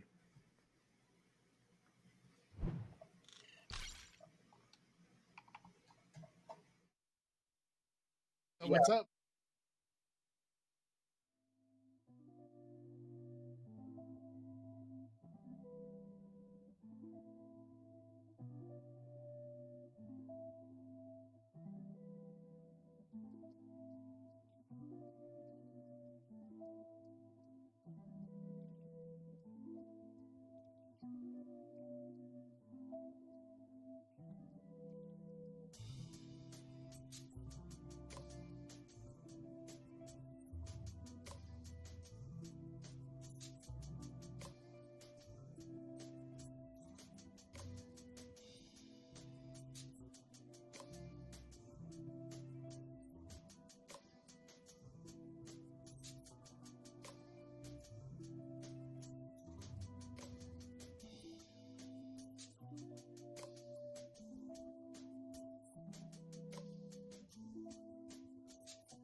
And we're back with more Esports Arena. Apologies for the delay there. We have potentially the biggest match in the entire tournament coming up next, Tony. We've got Liga. Wait, why did I say it's not Liga anymore? They're just Latam, which we all know. We know Atso, Pelu, tapping buttons, and why am I in Drift? But what we don't know are the Smurfs on the other team, Tony. We still have 4 question marks on the other squad here, and these 4 question marks are so damn powerful that they just ripped through Team Force, and they're about to try to do the same with Just Latam. Now, this is going to be a Fathom CTF, which I see has been reset, so we'll be jumping back into this shortly. But Tony, what do you think of this matchup here? I think it's good, but we actually just got confirmation who they are. It's Tsquared, Snipe Down, Shotzi, and Ninja. We literally just we just found this out. No. You just heard this. No, it's Stereotic, Maniac, Ninja, and Ogre 3. That's what I heard. Maniac, that's who it was. Maniac. Maniac like is that. back. Dude, I didn't think Ninja would pick now because, now is not typically the time that you'd want to come back to Halo. But I guess he's kind of prepping himself for Halo Infinite. So he's sneaking into the roster. And I mean, he's looking good so far. I'm not really sure which one he is, but maybe he's Pow Easy. Either way, I mean, do you think this unknown Smurf squad can take down Just Latam? Because Just Latam is our juggernaut of the tournament today, right? Like, remove Blue out of the picture. I would say Just Latam wins this, hands down. But until we see this series, I'm unsure. What do you think? Do you think Just Latam is better than this God Squad, this hidden God Squad, maybe? They're actually the number 2 ranked squad behind Envoy and Super CC's team. I can't think of the name. About Veggies, behind Veggies. So yeah, this. I mean, if somehow this Smurf squad beats just LATM, dude, I'm giving them the win to the entire towards them, but I don't think it's gonna happen, man. Just LATM, they're good. Like, there's a reason why they consistently get top 3, and they're a good squad. So, right, you're saying Just Latam, they're one hot contender. We forgot about Veggies. You're right. So Veggies might be, a top 2, top 3 team in this tournament as well. We'll see how that shakes up. But first, let's see this series. Let's see what these Smurfs can do. They're back at it. We got little Callie with the railgun in the back pocket here. Going to try to contest top mid. Let's see if he can put something together to start it out. He does with that first shot. So that's not good enough just yet. Let's see some plays, Callie. Let's see some plays indeed. Railgun in hands, has about 3 shots left in it. Trying to control top mid, a player sneaking up behind him, and Atso able to take him out. Luckily, Dirty Sprite was there to clean up that kill, but wow, Atso getting a huge flank. I don't even know how he got there. Yeah, in the meantime, Dirty Sprite has picked up the rail off of Callie's body here. And he does plant one, so that's a good shot from Dirty Sprite to get started here. Tapping buttons out of the picture. Going to make his way over to top mid, shots into Atso, and that gives him a kill as well. Pow Easy with a pickup on the Drift. So they got top map control. You got 1 straggler left in the base here, and that player's being a nuisance. I think that might have, I want to say it was Atso, but it must have been maybe Pelu instead, just hiding in the base. But the laser coming out of Dirty Sprite. I wonder who this one is. Maybe it's Ogre 3, Tony. It's obviously Ninja. Come on now. Get your head out of your butt. It's obviously Ninja. He has a railgun in hands. He's a railgun feet. I don't know. I mean, you know what? Ninja was a pretty accurate guy, so maybe that was his railgun right there. That was a nice killing spree. That's a handoff with the flag, by the way. That baton gonna make its way into the pedestal. We got 1-0 on the board already from our Smurf squad. Kind of pushing back on Just Latam here, who are a top contender. 10 minutes and 14 seconds on the clock. We have a 1-0 lead in favor of Smurfs right now. Pow Weezy still has 1 shot left in his railgun. That's going to be gone. Look at that giant hole that it just left there, that explosion part. Putting some good shots on Pelican. Okay, good nade. Forcing Pelican to back down. Dude, Pow Weezy is absolutely great. That must be Shotzi. I heard if you get the Series X, you get greater explosion effects. Like the map actually crumbles, when you fire shots into walls and pieces could fly off. I can't wait till we see that in Halo, like destructible environment. Not enough to break the game, but enough to, give us something nice to look at. Either way, Pow Easy gonna be sneaky here. He's got the camo. And he's in the perfect position to make a play. Just waiting for that opportunity, tapping buttons. Oh, tries to get the assassination here, but he's unsuccessful. That's 2 big kills. Last one out in the porch here. Big kill right there to get the flag, and he's going to try to run it. You got 1 more player on the elbow. Going to try to stop him, but not good enough. Making a massive play with this camo to keep that flag. That was a great play by Takedown, who I'm assuming that player is, and with the camouflage hands to put that damage down. And now we have a 2-0 lead in favor of Smurfs right now. I'm liking it. Whoever the Smurf squad is, I'm liking it. They're somehow 2-0ing. They're 2-0ing just LATM, one of my favorite squads. But here we go. Here's the comeback. There we go. This is what I want to see. Just like about the captain's flag, and now we're going to have ourselves a real game here. Just let them. They're going to put themselves on the board. So 1 point here. We 2-1. Just let them with a chance to make some sort of a comeback here. They just got to get that ball rolling.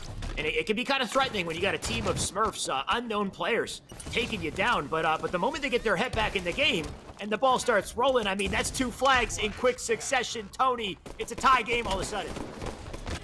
That's what I'm talking about right there. This is the Just Latham squad that I know. Tied up at 2 apiece. 8 minutes and 23 seconds on the clock. Drift taking out Dirty Sprite, and now he's blocking this silo spawn. Someone somehow gets behind. How did they get behind them? I don't know, one hell of a little flank there, but you got to respect the fact that Just Latham pulled things back so quickly. That must have been a minute or less where they got those 2 flags back to back. So the moment they expose this Smurfs team, they can definitely capitalize. And if they can keep that energy up, they definitely have a chance to take this game. You can see 2 more flying into the base. Pelu right now trying to get the defense. He's got shots into that player. Nero is trying to live up right here, but those are 2 big kills to get the defense. They now push forward. We got Camo coming up as well, so big swing opportunity here unless Poweezy shuts him down. And hey, we're tied up at 2 apiece right now. Poweezy, 3 shots in this railgun. Here we go. He's actually pushing up on their side. That player avoids damage on top mid, and 3 down goes Smurf. So this is looking bad if you're a fan of Smurfs. Just LATM might be making some moves right here.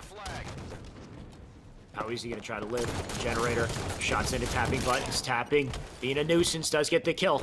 So good luck with that play. Cali in the meantime, not wasting any time getting up to top mid. Nades coming into the porch right here. Shots into tapping buttons. That's a good cleanup. You got Adso still putting in damage. He's going to have to back down.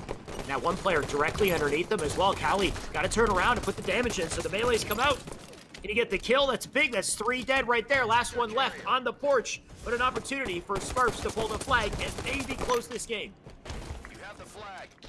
And that flag is being run. He's 1 shot trying to get the flag. Can't get over the hump right there. Gets taken out. Oh, he needs to watch a Shyway video. Learn how to jump and clamber. Come on. Enemy flag has been retired. That costed the flag run, though, right? Getting stuck right there is huge because Liga, or just Latham, got in there in time to stop that flag and to reset things. So now we got tapping buttons, which we haven't seen enough of this man on screen. Every time we watch his POV, it's always a treat. So we'll see what he can pull off as he's got 2 of his teammates dead in front of him. They're going to go in for that re. Tapping buttons going to try to put the pressure on with the BR and bottom mid. Gets the melee. That's a red bar, and he'll go down with a trade. Drift trying to pick up the pieces on this damage here. So Liga doing a great job. Latham doing a great job fighting back. I don't know why I'm jumping around with these names here, Tony. But just Latham making it close unless Dirty Sprite shuts him down.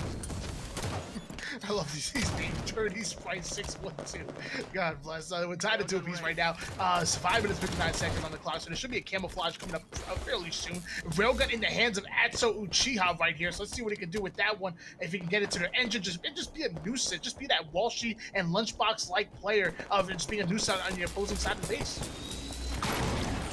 Adso, big opening kill.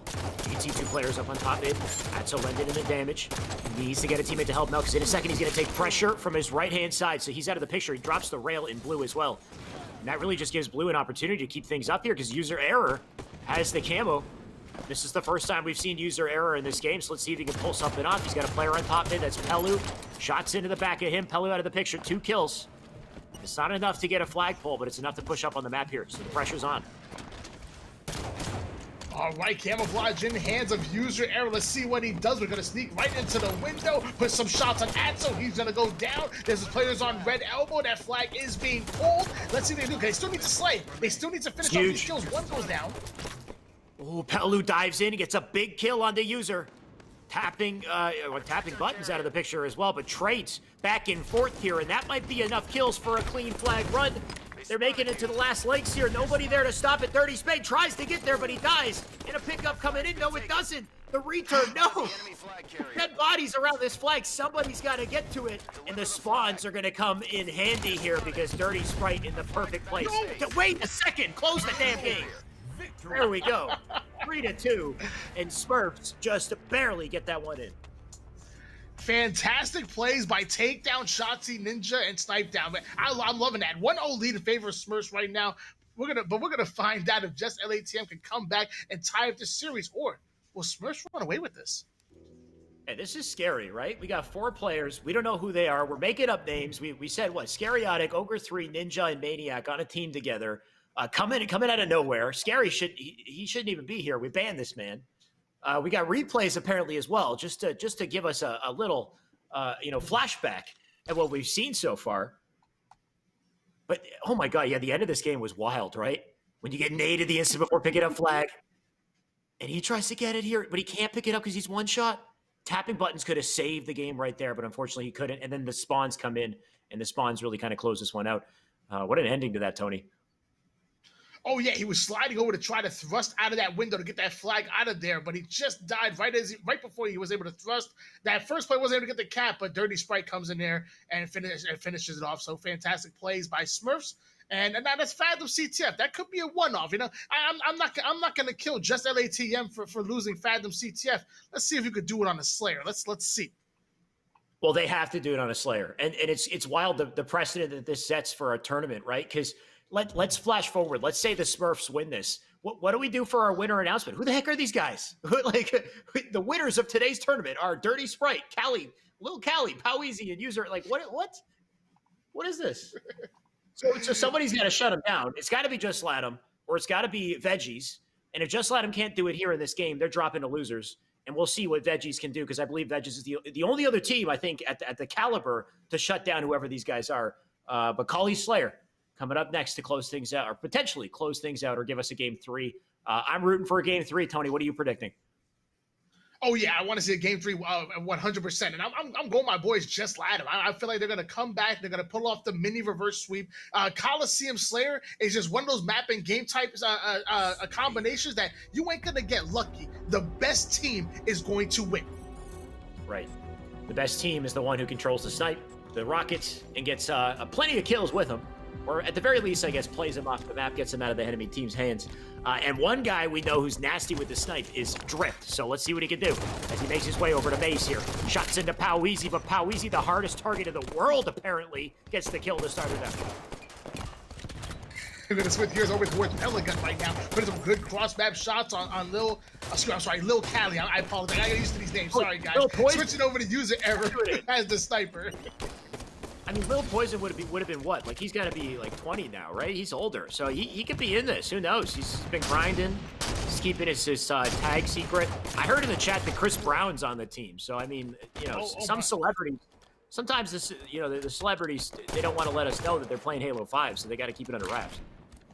Well, Lil Poison plays Fortnite, so it's not him. However, Kim Kardashian's a big Halo fan. She was a huge fan of Halo 3, so Kanye West. He didn't make it as president, so I figured as a second best thing, he could be the best Halo player in the world. Right? I'm going to talk about the gameplay. This has gone too far.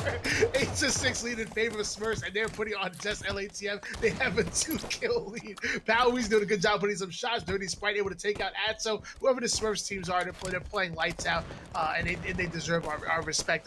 The rumor is, guys, that it is a group of very, very good players. However, they don't want their teammates to know. The rumor is it's a group of good players. Oh, no, sorry.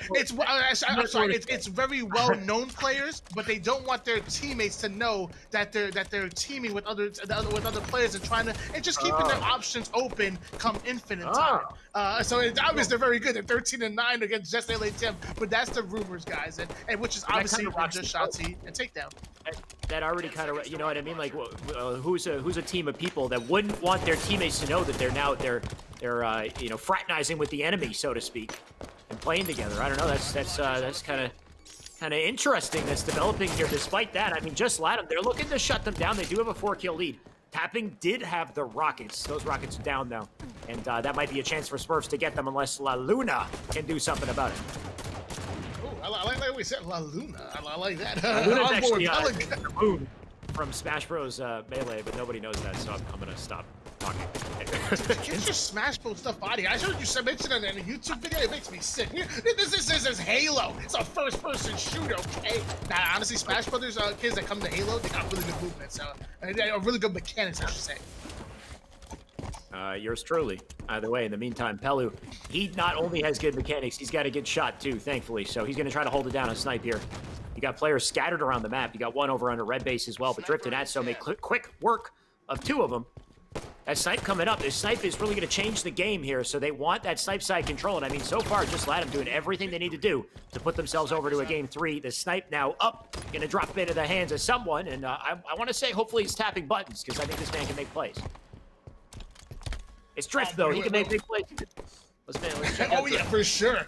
Gonna switch on board here with Drift since he has that sniper rifle in hand. 8 shots, I make that 7 shots left. Actually gonna take out user error. Ooh. Great headshot by Drift. I like that. Starting to heat up, forcing Nerds to back down. Body pile Wheezy. Oh man, Drift is starting to heat up, and it's 30-16. I told you, you ain't gonna beat just LATM on Team Razer Coliseum. It ain't gonna happen.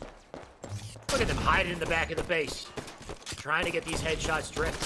He's receiving pressure from all sides. Oh my God, Drift, are you serious? Hits 2 body shots, still putting in the pressure. I don't know how he lives in that situation. Dirty Sprite now off the map. That's 35-18, and just Latham putting in the business on these guys. On board with Pelican, and he's definitely part of this Just Latham squad. He gets away towards Catwalk, but some good shots on Sprite, but forced him back down because Pow Weezy hits him with the Pow Wow, takes him out. User error has rockets. He's not even gonna waste it on time. He's like, you're not even worth me shooting this rocket right here. I'm gonna take you out with my pistol. 37-22 lead in favor of Just Latham.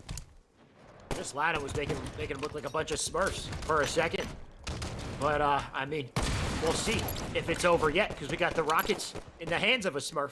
That's user error, who's already got a kill here. We've got 2 more players up in the bottom of the map that's tapping buttons with the laser for a magnum, so that's gonna back off user. How easy comes in to get a kill.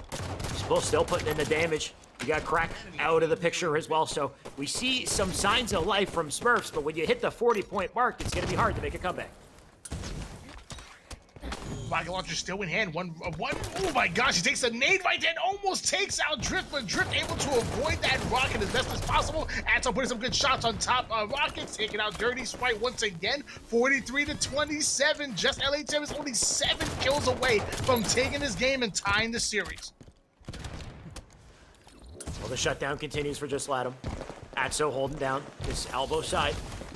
He doesn't really need to move just yet, but he's going to try to get the collapse on that weak player in cave. So nades come in, but no dice so far. Got his teammate out front red. Shots across the map in a little Cali there. But still got to worry about this user error player who's been living in cave. But my God, the 5 shot from Atso shutting them down. 3 kills left, and they'll close this game.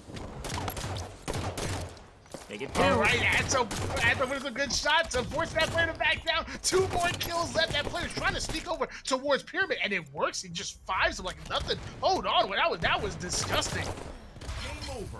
Victory. That's what I want to see, Tony. That was nearly a stake from Just Latham in Slayer. 50-31 to close out game 2, bring us to 1-1 in the series. For a second, we thought Smurfs would kind of pull through this whole bracket, like blow through the bracket, right? Considering the fact that they won first game. For a second, you start to kind of doubt Just Latham, but then Just Latham, they remind you who they are, right? Look at the stats here. Look at Atso, 16-6, 15-8 from Drift, and 13-8 from tapping buttons. Pelu, he got the assist. He did his job here. So Just Latham looking pretty damn great overall, and let's see them carry that energy into game 3. Let's keep that same energy as the youngins used to say back in the day. I'm a boomer. I don't know what I'm talking about. 16 kills, only 6 deaths coming out of Atso leading those slays. I believe his running mate had 15 kills. At the screen went out right before I was able to see it. But either way, just LATM asserting their dominance in game number 2, and I want to see them win this game number 3. And Just Latham cannot go into lose bracket. I want to see them guaranteed grand finals, top 2 right here, right now. We'll have to find out. Got the final game coming up in the series. We haven't seen a game 3 just yet today, Tony, so a bit of a treat to see that. Not sure what the game type's going to be. Oh, it's going to be Strongholds Eden, actually, which we've seen time and time again. We know we got the OS, the camo to worry about. We got the rockets on the map as well. Teamwork, like objective efficiency, going to be so huge in this game type. And Just Latham, they went down in that flag game to start, but I feel like they got something else cooking here, Tony. It's looking like a new team coming out of Cali Slayer. Yeah, I mean, the only thing that kind of worries me a little bit about this Just Latham squad is that when I think strongholds, I think the faster team prevails. And I will say I love what Just Latham brings to the table, but I don't know if I would describe them as one of those, like, super fast teams besides Tappy, but Tappy can really soar. From what I've seen from Smurfs, I think Smurfs can really up the tempo. So we're going to see. Hopefully, just the firepower come out of Latham might be too much for them to just soar out of nowhere, but they're going to have to really up that tempo just a tick. So you're saying Smurfs are putting the Nikes on, Just Latham, they're going to have to speed things up to keep up, or they play their game, they hit their shots, and start to develop that lead here. We'll find out in the opening strat, really, how things are going to shake up here. And it's going to start with Drift once again, as he makes a mad dash for the OS to kick it off. It doesn't get away either.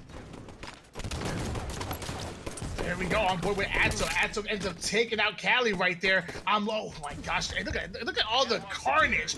11 minutes and 42 seconds on the clock, and there's bodies hitting the floor all over the place. User error trying to stay alive, but it's not gonna happen. Pelica takes him out. Dirty Sprite, this is the most difficult position to get that kill. Notice how you have to extend yourself all the way over to just try to get that one shot, but in the meantime, he gets double teamed to take it down. Despite that, Poweezy doing a great job picking up the pieces here. That's a double for him. Cali with a kill as well. They waste no time making that rotation over to Blue Bend to try to get that trip cap early on here. Gain the lead. On board with Lil Cali right now. They do have the two caps in hands. He's holding down Red Nest by just sitting in there. Gets the two-shot mid. What was that, Alex? Alex, he got the two-shot. Those shots hit, right? Spectator mode never fails to surprise me, Tony. I don't know. Yeah, I've seen some crazy things. I remember a couple weeks ago we had Vetra with the snipe, and he hit 2 body shots, and the player just lived and got a kill right after. So the man was like the Terminator. Either way, I just cast what I see, Tony. I see a trip cap, and I see some dominance coming out of Smurfs right now to start this game. 20-point Absolutely, I'm on board here with Dirty Sprite right now, putting some good shots down, forced him back down, but he couldn't even get away into Turbine. Poweezy trying to defend Catwalk as best as possible. He's gonna be forced to back down as well, and now we're seeing Just Latham go after Blue Bend and Red Nest, and I believe they even have a player moving towards Catwalk. They're almost taking 3 bases at the same time.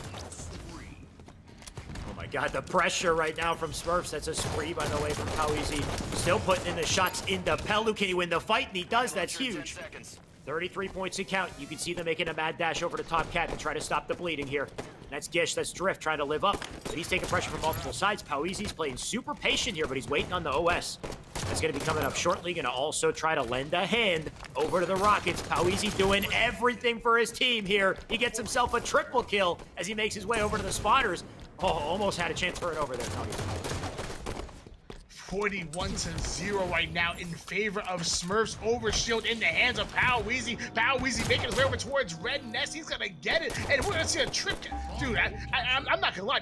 I thought Smurfs had the advantage being the faster tempo team, but I didn't know it was gonna be like this, Alex. I didn't know. Yeah, this turned out to be a bit of a blowout here, Tony. I'm a little worried about Just Latham. I know how talented they are. I know the second that they get rolling, things could change completely, but it's getting to be to that point where it becomes too little too late. It's past the 50-point mark here. Another trip cap coming out of Smurfs, and user error just putting in the hurt with this camo as well as he waits for the new spawners. So this is so rough for Just Latham. Oh my gosh, I like watching this user error guy, man. He definitely has some skill. 66-0, trip cap still in hand. Players are going down. When it's a 4v4, you gotta do is just stay alive. Don't get opening pick like right there. Latham actually just got 2 down. What happened? All you do is stay alive. It's gonna be 100-0, Tony. Right now, it's 76-0. We've seen no real life out of Just Latham. They're getting 5'd. Tapping buttons gets deleted coming off a catwalk here. They're all in blue base. Gonna try to do something to get to Blue Bend, but Drift caught with his pants down on the stairs. He's out of the picture. Still fighting for that Blue Bend here. If they can cap that, they can get their first point on the board. And finally, they take down Poweezy, but the catwalk also being captured to change things here. 1 point for Just Latham. They are on the board, Tony, but is it enough to get anything started? You can see how quickly Smurfs shut them down. 84-3 right now, and finally Latham's able to put 2 caps on the board here, so they'll be putting some good points on the board. Hopefully, they have rocket launcher. That should mean that that the power should be coming up very soon. Overshield. Hopefully, they can grab that and make some kind of really good swing play. There we go. Get the overshield. Use this to get Blue Bend or rocket yourself a little bit there. Whatever. I know the Rockets come in and he doesn't even have any regard for his shields. No, not like this. That's a big trade for that blue player right there. But still, the OS off the map, Rockets off the map, and Pelu with the last power-up gonna try to put it to good use. He has to make massive plays with this. Shots coming in right now. That player being such a nuisance, but little Cali out of the picture gets shot in the back and taken down. So the biggest problems to get rid of, they've done that. User error gets a free backsmack as well. So all that's left is get that capture up on top cat. Boy, with user error, putting some good cross-map shots here. Look at that. I love that spot. Like, I'm sure you'll be using that too, Shy. I mean, just getting above, like, blue sneaky right there. Such a creative spot. 87 to 22 lead in favor of Smurf. However, Just Elite Tim has literally put 20 points, 20 uncontested points on the board. And I say that Smurfs ends up putting points here. That's one hell of a double, by the way. He flipped around. He did not do enough damage to get that kill, but the teammate puts in the damage to make sure the melee seals it out. Tony, this might be game over. They're pushing for a trip cap. I don't see anybody in position to stop this from happening if they didn't get the trip.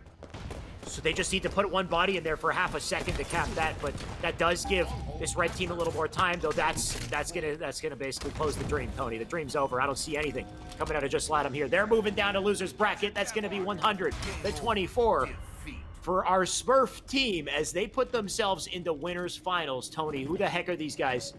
They might win the tournament at this rate. they just might. I mean, they just took down the number 2 ranked Just Latum, and I'm not gonna lie to you. I thought Latum was gonna win that. To be completely honest with you, I thought Latum was gonna win that 2-0, and it goes to game 3, and Smurfs knock out Latum. Wow, very very good game, very good series. Excuse me. Wild. I'm getting more and more curious the longer this tournament goes on, Tony. What is going on here? Poweezy went 15-7. 15-10 at a dirty Sprite. Little Cali user error. They did their job. Pelu got good kills from him. Atso and Drift had a bit of a rough game, though. 7-13, 7-11, respectively. Not a lot of damage out of these boys either. Just Latum, we know how good they are. They're well coordinated. They've been here every single week. Tony, they're the repeat offenders. They're back, without fail. And it seems like they consistently improve. But there's always a big boss at the end of the tunnel for this team. And this week, the boss is unknown, it seems. So that team's going to continue, and I just wonder what's next. Well, we can't crown them just yet. I mean, they still got Veggies in front of them, so Veggies is a solid squad. This is a squad that ain't going to go down easy whatsoever. You know, Envor, Super CC, Talik, and Manny, that's the real deal. So if Smurfs somehow beat them, wow, I'm going to really believe it might just be Ninja and Shotzi. I mean, yeah, maybe Shotzi. I don't know. He's busy playing COD, though. He's got bigger things to do. Ninja can stop playing Fortnite. He can come back to Halo 5. Come on. Anyway, in the meantime, we'll be prepping our winners finals, meaning the biggest match potentially of the tournament is coming up next. So you don't want to miss it. You don't want to come right back after our break. Stay tuned, guys.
All right, welcome back to Esports Arena. Once again, we've got winners finals coming right up, Tony. Just to get you back up to speed with what's been happening so far. We've got we had Just Latham go up against this Smurf squad, but they couldn't hang. They got taken down. They're now in losers bracket. So the next one up to the plate is Veggies. And Veggies, I mean, these look like some of the best guys in the tournament. Here we've got Manny, we got Talik, we got CC, and Envor.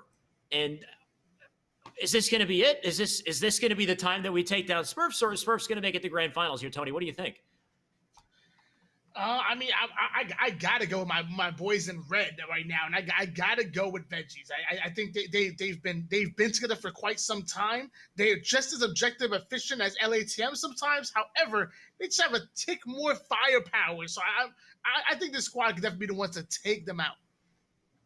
All right, we're siding with Veggies here. I do think Veggies have what it takes, but I think the first game is really gonna let us know how things are gonna go here, because we believe that with Just Latham. First game was close, that's fine. Second game, Just Latham, they iced up. They did great in Slayer, but then they got completely demolished when it came down to Eden Stronghold. So something's in the water here with this Smurfs team. They seem to know how to clutch up series, and if they keep that energy, it's going to be a scary situation for our red team here for this. Why am I always blanking on team names, Tony? For Veggies. Either way, we got a best of 3 series coming up. We're going to find out what that first game type is. I want to say it's going to be Fathom, but I'm going to check real quick, figure it out, and get right back to you. Yeah, I mean, it sounds good. I mean, it's weird. I don't have all the information on the Smurf squad, so I'm like, what are they? I don't know what they're missing. I don't know what their advantages are. But what I can talk about is Envor, Super, CC of A's, Talik, and Manny. And we're gonna start off with an objective. Ain't no way they lose it in the OBJ, especially if it's flag. I think it's going to be a flag. I think it's going to be truth flag. I might be speaking too soon. If it's not truth, it might be Fathom. But I think it's going to be truth flag, Slayer, Rig, and Strongholds Plaza, assuming we're in round 6 of the bracket. Either way, it's winners finals. Winner of this goes on to grand finals. Loser, obviously going to drop into the loser side of the bracket. We'll see who makes it through loser side, because we got a lot of great teams in losers as well, Tony. We've got Team Force that showed up earlier. Unfortunately, also got taken down by the Smurf squad, but they're still fighting through losers. We had Fire and Ice dropping into losers. Now we have Just Latham in losers. So this is a pretty hot losers pool. We'll see who's next to jump in. In the meantime, by the way, Tony, what are you drinking right now? Are you drinking anything? I don't think I'm allowed to talk about the alcoholic beverages that I'm consuming, but you know, I do have this can of Monster that does not have any vodka in it whatsoever. Oh, convenient, right? I also have a can of. That's crazy. Who would have thought that we would both have cans of Monster, and they both have ×2 XP? Anyway, if you guys want in on this ×2 XP, if you want a giveaway that includes a ton of Monster and a backpack, then type !giveaway in the chat for your chance to win those Halo Infinite ×2 XP monsters. The moment this game comes out, whenever it does come out, you'll be way ahead of the curve. You'll be first one to hit that max rank and to get all those. Who knows what comes with ranking up in Halo Infinite? So type !giveaway in the chat for your chance to win those monsters in a backpack as well. And looks like we've done enough here to get them going with the series, Tony. We got CTF Truth coming up for our game 1. And that's what I'm talking about. I'm telling you, that package looks like. Is that an Xbox? We're not giving away the Series X, though. We're not going to trust me. I would have rigged that. I would have rigged that giveaway big time, Alex. You know. I'm trying to say we got a giveaway for Monster in a backpack, but I see a Series X in front of me, so that's just like, that's kind of bait, right? Like, I want the Series X. So, I mean, we should show like a little alpaca plushie or something instead, so like people know that, you know, they're getting something. They're not, you know, they don't think they're getting a Series X. That would be absolutely insane. I promise you guys, I would have been rigged that giveaway and I would have been had it. Look at the 4 down goes Veggies just like that. User error getting the camouflage. My gosh. Yeah, user error starting off strong. Shots into Envor right there as being a tricky target, so he does live a little longer. And you can see how patient user error is. Just waits for Pow Weezy to come up through the pink attic here to start the fight. Like a bull in a china shop, he does. He gets in there and just roughs things up, but not enough for dirty. I was gonna say dirty error. I'm getting them mixed up, man. All these dumb names, these damn Smurfs coming in here with their bad gamer tags. Can Veggies just beat them already? Come on, CC, what do you got? Hey, I'm a fan of Pal Weezy. That's a cool name right there. Super C's gonna take out user Eric. Excuse me, I messed it up now too. Here we go. On board Pal Weezy. I don't care what you say. That's a cool name. Alex. No, you don't like little Powie, little Powie. No, okay. I gotta stop. Envoy gets a melee. That's good. User error is off the map, so easy. He'll be back in 6 seconds. Either way, we got Envoy gonna have to double back to try to get that last kill in red base. You can see he's lost his teammates as well, so this is a pretty big double back. Better get that kill. The flag does go out front. Look at the onslaught from top mid. Everybody's up there. They're gonna try to get a pickup on the flag. Taulik instead, he's gonna be a laser and putting that damage to get the defense. Ooh, Tally gonna take it out. That's 2 down goes Veggies. That flag tries to hop on the recon, but he's not able to do it. And that flag is moving. 4 X's of how Weezy gets it all the way towards the window. That is the handoff right there. Pass the baton. 1-0 lead in favor of Smurfs. Yeah, he dunked that one in. That was nice. One on the board. How easy, wasting no time. He gets right back through Pink Street, shots into P Attic, leave that player 1 shot. Don't worry about him. Toss your days bottom base. Look at this. Easy kill. That player's out of the picture. That was Manny. Next flag out, by the way. Veggies, where are you? Do something to stop this pressure because Poweezy's going to put you to bed. Great shots by Poweezy, but it's not enough to take out Super CC. Now we're switching on board with Envoy. After Manny gets a big kill right there, Envoy hopping on the recon. That's 3 down for Smurfs. That's trouble. That's trouble right there. Yeah, trouble in the making for sure. Envoy going to try to keep the damage up. Gets that kill bottom in. That's what he needs. That's 1 off the map. You can see the remaining 3 players in blue. They're trapped in blue base. So nice shots across the map here. In the back of that player, that's Lil Cali. He's out of the picture. Next one going to try to jump in. User error. Not enough shields to get in there to stop that flag. But new spawner comes in from Car to get the kill in the return as well. So unfortunate turn of events for Veggies there. I feel like they had an opportunity to get that pickup and maybe a run.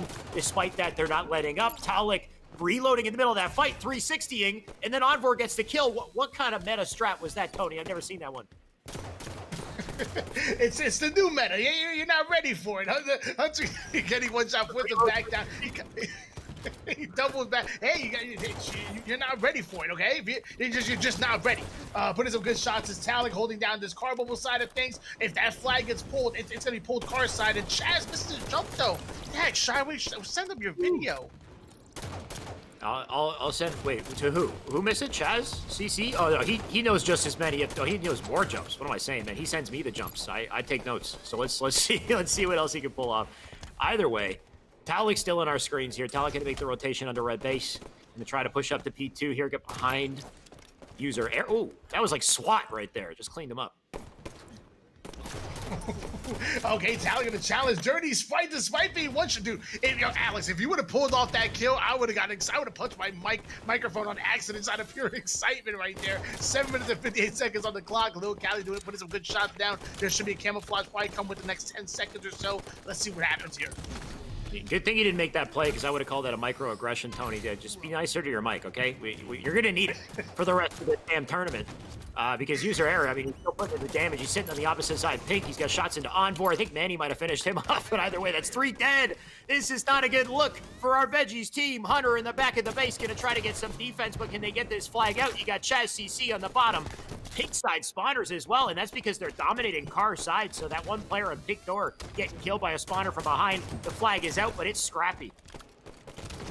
It is scrappy indeed. Super CC is over here on bottom card doing everything he can to try to save that touch, put some good damage down. Envoy somehow gets away with camouflage. I don't know how that was even possible. We have a 1-0 lead in favor of this blue team squad, and Envoy trying to make a play, get the slays, and maybe get the pull. Envoy. He's looking for an encore here. Gonna try to make it into bottom blue. Gets a shot into a player. Dips out for now and gets a kill shot on the Poweezy. You gotta love it. The wall climb. Looking like Spider-Man here for a second. Just trying to live up. Shots into bottom blue. Cali out of the picture. We got one up in top blue. 3 players gonna try to make their way out through Car side. That top mid player, Cell, jumped into the base. That's Manny. So now we got nobody in top mid. Everybody's in the base. I'm not sure I like this, Tony. You can see they're all dying now, too. So that fly's going nowhere. It is going nowhere indeed, and neither is Envoy. Who's actually, okay, Envoy ends up staying alive, gets that flag out, gets the kill on user ever. Wow, milking your life at its finest, and almost gets the double kill. That would have been quite incredible. Talik trying to do something to defend the pressure here, but Poweezy with laser shots from Car to Pink. My God, user error getting the cleanup too. Shots into top mid, gonna force CC to back down and get out of that. In the meantime, they pulled the flag. They're looking for the second one on the board here. Can somebody stop it? We got CC top mid. He's one shot, gonna get taken out. Poweezy still running the flag. Nobody there to put him down. He's made it past the last links here, Tony. He's gonna punch that in, and that's gonna give him a 2-0 lead in game one. Wow, this Smurf squad is playing lights out right now. Good shots on Super C. Dude, that was an Xbox Series X kill. I don't care what anybody says. He was curving bullets right there. That's a Series X kill. If you ask me, Envoy doing the best he can to put some shots, staying alive. Finally has Lil Cali in his way. Finally gets taken out. Him and Tyler working with a 1-2 combo. Tyler gets the double, and that flag is on the move. Flag's on the move. Can they actually get one in, Tony? We got to see Veggies with a point on the board here. They're trying to get a counter pull, but the defense is there. I don't see anybody in position to stop him immediately unless he gets melted. Do not die, Envor. And he's living here. He's got the flag in pink door. Players in car bubble going to try to shut him down with the last link. Just get the thrust, and he plants it in. That is one on the board here. We got a game, Tony. A second flag being pulled, by the way. Somebody's got an out pick. That's Taulik. Big plays here. Oh my gosh, Tally gets taken out, and 3 down once again for Veggies. Callie's gonna get that flag over. I think he even picked up the camouflage as well. That flag is going up in the P side. It's gonna be put in. This is 3. Oh my gosh, it's 3-2. They take game one. Smurfs beat out Veggies. What is going on here? The risk that you take as Taulik in that position, like I respect the play because he almost got himself another run there, but he's also absent. When the enemy team is pushing up, they're collapsing to get a pull of themselves, like a counter pull. Talik's absent from the fight there, and then he did get killed by himself. So there wasn't really much the team could do to stop that flag from flying out, kind of like a counter cap, you could say. Either way, like you said, man, like Smurfs, I don't get it. Time and time again, they're coming in, they're dominating. They win this next game, they put themselves in winner's side grand finals. And I mean, the scoreboard, they have advantage in the scoreboard as well, Tony. I mean, they got the Slays advantage here and some great assists. We got Poweezy with 17 kills, Dirty Sprite with 17 kills, and then 12 and 11, user error, Lil Cali. Envor, Taulik, CC, Manny, they're keeping up. But, I mean, Smurfs looking like the better team right now. Something's got to change. Yeah, I mean, and 27 assists between Cali and Dirty Sprite. That's pretty impressive as well. And even on the other side, everybody on the Veggie squad getting double digits assists. I think that's worth noting. But wow, just firepower, objective efficiency, the ability to stay alive and value your life. Smurfs is checking off all the boxes, you know, and just like you expect Ninja and Shotzi to play. Absolutely. Right, Ninja, Shotzi, Maniac, Ogre 3. I heard Ogre 1 has a kid as well, by the way. I don't know how old he is now, but I was talking to Wes, to Clutch, Goofy, and Hunter the other day. Imagine the kids of pros today, how good they're going to be in like 10 years. I don't know, this is a whole other topic, but just like shoot forward a generation, like 10 years. The child of Snipedown, you know, the child of Roy, they're going to be insane, dude. It's going to be nuts. Yeah, you know, we'll still be playing Halo 5 at that point, and I'm sure they'll be fantastic. Yeah. What are you talking about? Halo 5 Infinite's just, you know, they just got the development started. Who knows? You know, maybe in 10 years we might see Infinite. We might still be playing H5. This is amazing. I couldn't ask for anything better, Tony. Let's keep going. We got Rig Slayer coming up next, and this might be the last game of the series in this next match here. Of course, it's a best of 3. So if our red team, if Veggies can do something to stop this, then we got a series on our hands, Tony. Let's find out. Rig Slayer.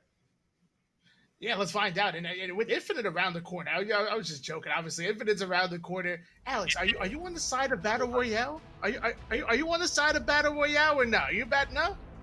I think Halo would do great in Battle Royale as long as they don't compromise any of the other modes, right? The way Halo has to go down is you got to make everything good, and then you put Battle Royale as the cherry on top, right? And then I think it's perfect. But if everything else is not good and then you throw in Battle Royale, then the community, they're not going to love it. Either way, CC, going to love the plays he's about to make with his camo. Super CC with the camouflage in hand. Now going to make his way over towards white corner. That's where you want to be. You want to make sure you control white corner as much as possible. I'm on the sides of if you're going to play Slayer, you might as well control the inside of the map. You know, I would say bunker, tower, white corner, and really just work that inside. But don't play too slow because you don't want to get spawn trapped over in bunker. Got to work it good, Tony. Let's see what they can do. CC right now with the camo, being sneaky, spring jumping, missing it though. But he's okay. He's in a good spot here, E1. Gonna wrap all the way around these guys. Nice shots in a dirty Sprite, but not nice enough. That player's still up. There you go, Manny with the kill. So nice opening here for Red Team. They got 7-4, and similar to what we saw last series, Just Latham did this as well. They won the Slayer, and they lost the next game. So I'd like to at least see this Slayer win go to Veggies if they can keep this momentum up. And it definitely can. I mean, do not count this Veggies team out right now. Super CC put some very good shots on that play over. Oh, and then more good shots on Spice. I love those plays when you're putting shots on somebody, backing down, catching a different angle, putting more shots down, but sadly, he gets taken out. Yeah, he kind of fell to the bottom of the map a little prematurely there. I think he could have stayed up either way. You can see the favor being returned here from Blue Team. The Smurfs starting to ice up here. Now 10-8, they've taken the lead. User error sneaking his way through E1. Shots into Chaz. Chaz living up like Spider-Man. The guy's clinging to walls. But is it enough? You can see 3 players as they make their way underneath the map. And User error tries to get a flank here. Okay, User error. Now he gets the flank. He stays alive. Backs out the sewers. Finally going to get taken down. We're having no parts of that. We're tied up at 12 apiece with a little over 10 minutes on the clock. That should mean that there's a power coming up very soon here. Sneaky play from Talik. Does it pay off? It does in spades. Beautiful shots from him. My God, what a double. And those are the types of plays we need to see if they want that momentum. But that Camel might be jumped off the map there. That nade might have done the trick. I'm not sure. We'll see if somebody does get that pickup on Camel. We got a player sliding in to grab it. They do. That was a blue player who picked it up. Gonna try to run away, stay alive here. He's literally one bullet, and somehow the man is still up. Envor sliding in the DMs to do something to stop it, but it's not good enough. CC can't chip in as well. We got perfect shots from User error. Tony, who is this man? He is way too good right now. Way too good indeed. Camouflage in hand. Still has about 50% left of that camouflage left. We're tied up at 17 apiece. I will say something about Veggie Squad. I keep seeing plays being made by Smurfs and Slays going down, but Veggie's is still very much in it. And User ever coming in for the back smack, going for the double kill right there, and 3 down goes Veggies once again. Sniper's up. Gonna jump up the camo here. He's out of camo at least. I mean, he's being a demon on the map, so at least now we can see the guy. Does get the kill on Talik. 22-19 right now is still a close game, but it's looking like it's all money for Blue as they continue to win their 1v1s. How Easy has a snipe as well, and it's relatively full here. 7 shots, Tony. Let me know what's up.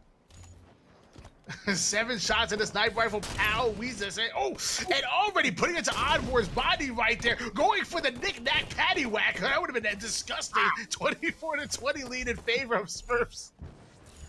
I like that knick-knack paddywhack. Into the face. Ah, not quite. Gave him a close shave there. That's like my head in a couple months when I lose all my hair. Either way, my God, what a headshot on the cliffhanger. Still coming into E2 here. Pow Easy going to try to back out, but he's got teammates to pick up the damage. Looking for an angle. Lee, don't push too far forward there. That's Envor. Looking like a surgeon through the crack there. He's going to back off. 2 shots still in this gun. Dude, in my opinion, that carbine to engine 2 angle is one of the hardest angles to hit on this map. But man, is it rewarding. It really is. Oh, body shot comes in, dives into long haul. Nice kill on the Manny, my God. Every single player on this Smurf squad looking like a legend. Like, seriously, Tony, you said what? We got Ninja here. We've got Kanye West. I don't know, man. This is a hell of a team. I said Kim Kardashian. Kanye West doesn't even know what Halo is. I told you, he tried to become president. He didn't get it, so he said second best thing would be to be the best player in Halo. So he's doing that instead. He hasn't announced the campaign yet. Just stay tuned. So it's president, Halo, state senator. Like, what's your ranking here? 30-25 lead in favor of Smurfs right now. You can't predict Kanye, man. Like, he starts somewhere and he ends up in a completely different spot. You know what I mean? Like, he just does whatever he wants to do. Either way, speaking of doing what they want to do, 27-30. They're trying to come back here, and I feel like I see some signs of life from Red. But CC is going to have to make this wrap outside. You can see inside control for Blue here. Oh, shotty in the back pocket. That'll be useful. Let's see what he can do with it. Yeah, I will say one thing. It may not be Kanye, but they're playing with the confidence of Kanye right now. But Super CC does have the scatter shot in his back pocket. Let's see if he can put the shotty to the body. Whips the first one, but gets that second one. No, he don't miss 2 shots in a row. It ain't going to happen. 32-28 lead in favor of Smurfs. However, some momentum coming in from Veggies. I would like to see Veggies hold that inside map control, though. We do have a camo coming up in a little bit, so if they can hold on to inside, Though 6 minutes is an important time, though, right? Because the snipe comes up as well. So this is a bit of a dilemma here. They want to get the snipe also. They don't want the snipe in the hands of somebody like user error or somebody on that blue team. So you can see they are opting to play it slow. Things going down to a crawl here. You got a nice execution or shot right there from CC. Team making a wrap through yellow side. That sniper is in the hands of blue. Poweezy has it once again. You can see he's looking for an angle there. Nice thrust to get away. And they do get the kill on him, so that's a huge kill on the sniper player. 31-32. Pressure still on. Getting another kill here. Even game. As they wrap in the long haul. Nero getting deleted. Where's that camo? This would be huge for Red Team to pick that up. It would be huge indeed, and Super CC has it in his sights. However, LLJW gonna force him to back down, gonna try to steal that away. He gets taken now, sells off the map. Enjoy that for a second. 34-33 lead in favor of Veggies now. For the first time in a while, Veggies are leading the game. Can they hold on to it when it counts? Talik gotta really help him do that. 2 shots in the chamber of his gun. Can he just get something onto a body, onto a head, put the damage in? Talik looking for this player on the bottom here of Nest, and I don't agree with that snipe stop. I mean, like, the guy was 1 shot, just finish him off. Either way, you know what, he made up for it, Tony. He got the kill. 38-35 now. All right, oh my gosh, Talik putting some good shots down, great strafe, and so going to take it out with a crazy nade out of nowhere. So now 38-36 lead, still in favor of Veggies. One board with Poweezy, who's going to let to wrap all the way around towards his teammates. I think that's a good play, but now getting distracted by Chaz, who's bottom nest. Can he get that kill? Poweezy doing everything he can to put damage in here. Remember, guys, Veggies need to win this game if they want to stay in winner's bracket. This is winner's finals. Whoever wins this seals their winner's side position in grands. And oh my God, Poweezy trying to make a statement here. They just take the lead, 39-38. We're getting down to the last links in the game, Tony, and the momentum is now shifting back to blue. It is, but Poweezy gets hit with a crazy nade from Bunker. That was a good one. Gonna switch gears over towards Man, who has the DMR in hands right now. Only down by 1 kill. It is doable, and mind you guys, it should be an overshield. I'm sorry, my apologies. Camo coming up maybe around the 38-40 mark, so beware of that one. That's the game-deciding camo for sure. Manny right now just gonna live up, hold the angle. Shots go in. I mean, he's gonna burn all that ammo. Do not challenge him. Still putting into the shots to rail here. And you can see that player being a nuisance user error, just dipping back and forth, bobbing and weaving. And we're going to be up very shortly. Tony, you called it. This is a crucial point in the game, and Manny, he's being a turret in the back of the map, but is it enough? Going to try to shoot the camo platform down. He gets up. Player diving for it. Great timing with the camo plat. He gets the kill, and that's huge. Now we have a tie game. It's anyone's, Tony. Hey, sometimes baiting that camo is better than grabbing it and dying and getting a death that you really can't afford. Manny getting that, then trading it once again, then play over towards base of window. Nobody's in a position to stop him, so he's gonna get away bottom sewers, maybe go towards nest. Oh, big kill right there from Manny. Everything he's doing is so huge. He's been up this entire time since we started. Like, you know, since he was back in bunker. Oh, that would have been huge, but he loses the fight. Back and forth this game goes now, 45-44. The snipe, I believe, was up, Tony. And it might be in the hands of a blue player. It's in the hands of user error. We got to see that snipe. This sniper definitely make all the difference in the world. Has about 7 shots left, but he gets taken now due to a beautiful 5. 47-45 in favor of Veggies right now. They can steal this game too. Envor getting aggressive, getting in the back of engine 1 here. You can see Chaz Super CC in a fight. He gets a crucial kill. Envor going to get this kill as well. That's 49. 1 kill left to close it out here for Veggies. They bring us to a game 3, and they do it. 50-46. What a game, Tony. This is fun to cast, my guy. Oh, man, I've been living in the South, so I've been working on this for a bit, so hold on. Wait for it. Woo! What do you got? My man's Veggies taking that win. You like that? I'm adding that to my repertoire. I'm going to work on that. The woo's not there yet. It's going to get there. You know what you sound like? You sound like the Coltrane, baby. You know the Coltrane? He's like, woo! Yeah. I was trying to go for like a Ric Flair kind of thing, but my gosh. Okay, all right. Anyway. I thought Cole from Gears of War for some reason. When he gets the kill, he like blames a locust, and then he just, he screams. Either way, before I do a horrible rendition of that, 16-9 Envor went, by the way, to close that game out. So that's huge from him. Manny, who was a turret, it was 13-14. He got 12 assists, 13 assists at a Super CC, by the way, put in a ton of damage. So you got to love the plays from Veggies. They brought things back in Slayer, but Strongholds is next, Tony. Yeah. And that's where the trick is. We've seen it plenty of times where even weaker teams can win on Slayer. The strongest teams win on objective. And so far, Smurfs took that first one. But I'm not going to count these guys out because, man, it's Strongholds Plaza. It separates the contenders from the pretenders. Let's see what they got. I mean, flashback to last series, right? We had just Latham. They did amazing in Slayer. They took down these Smurfs. They made them look like a bunch of little Smurfs, right? But when it came to Strongholds, the Smurfs came back. They almost had a 100-0 game. So this is Strongholds Plaza. Bit of a different story. We got the camo on the board. We got a shoddy hiding in the back of yard. You want to make sure you grab. But that'll change up the dynamic a little bit. So I'm very curious to see how things shake up here. And like you said, which is the better team? Who's the contender? Who's the pretender here? Because we're ready to go, Tony. Just going to be loading this up shortly.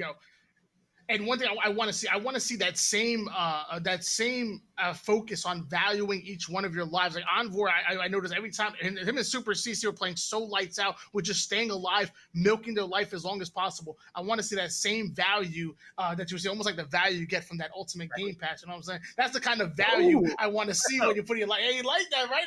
I've been working on that. Tell me about that value, Tony. By the way, while you guys think about the value of Game Pass, type !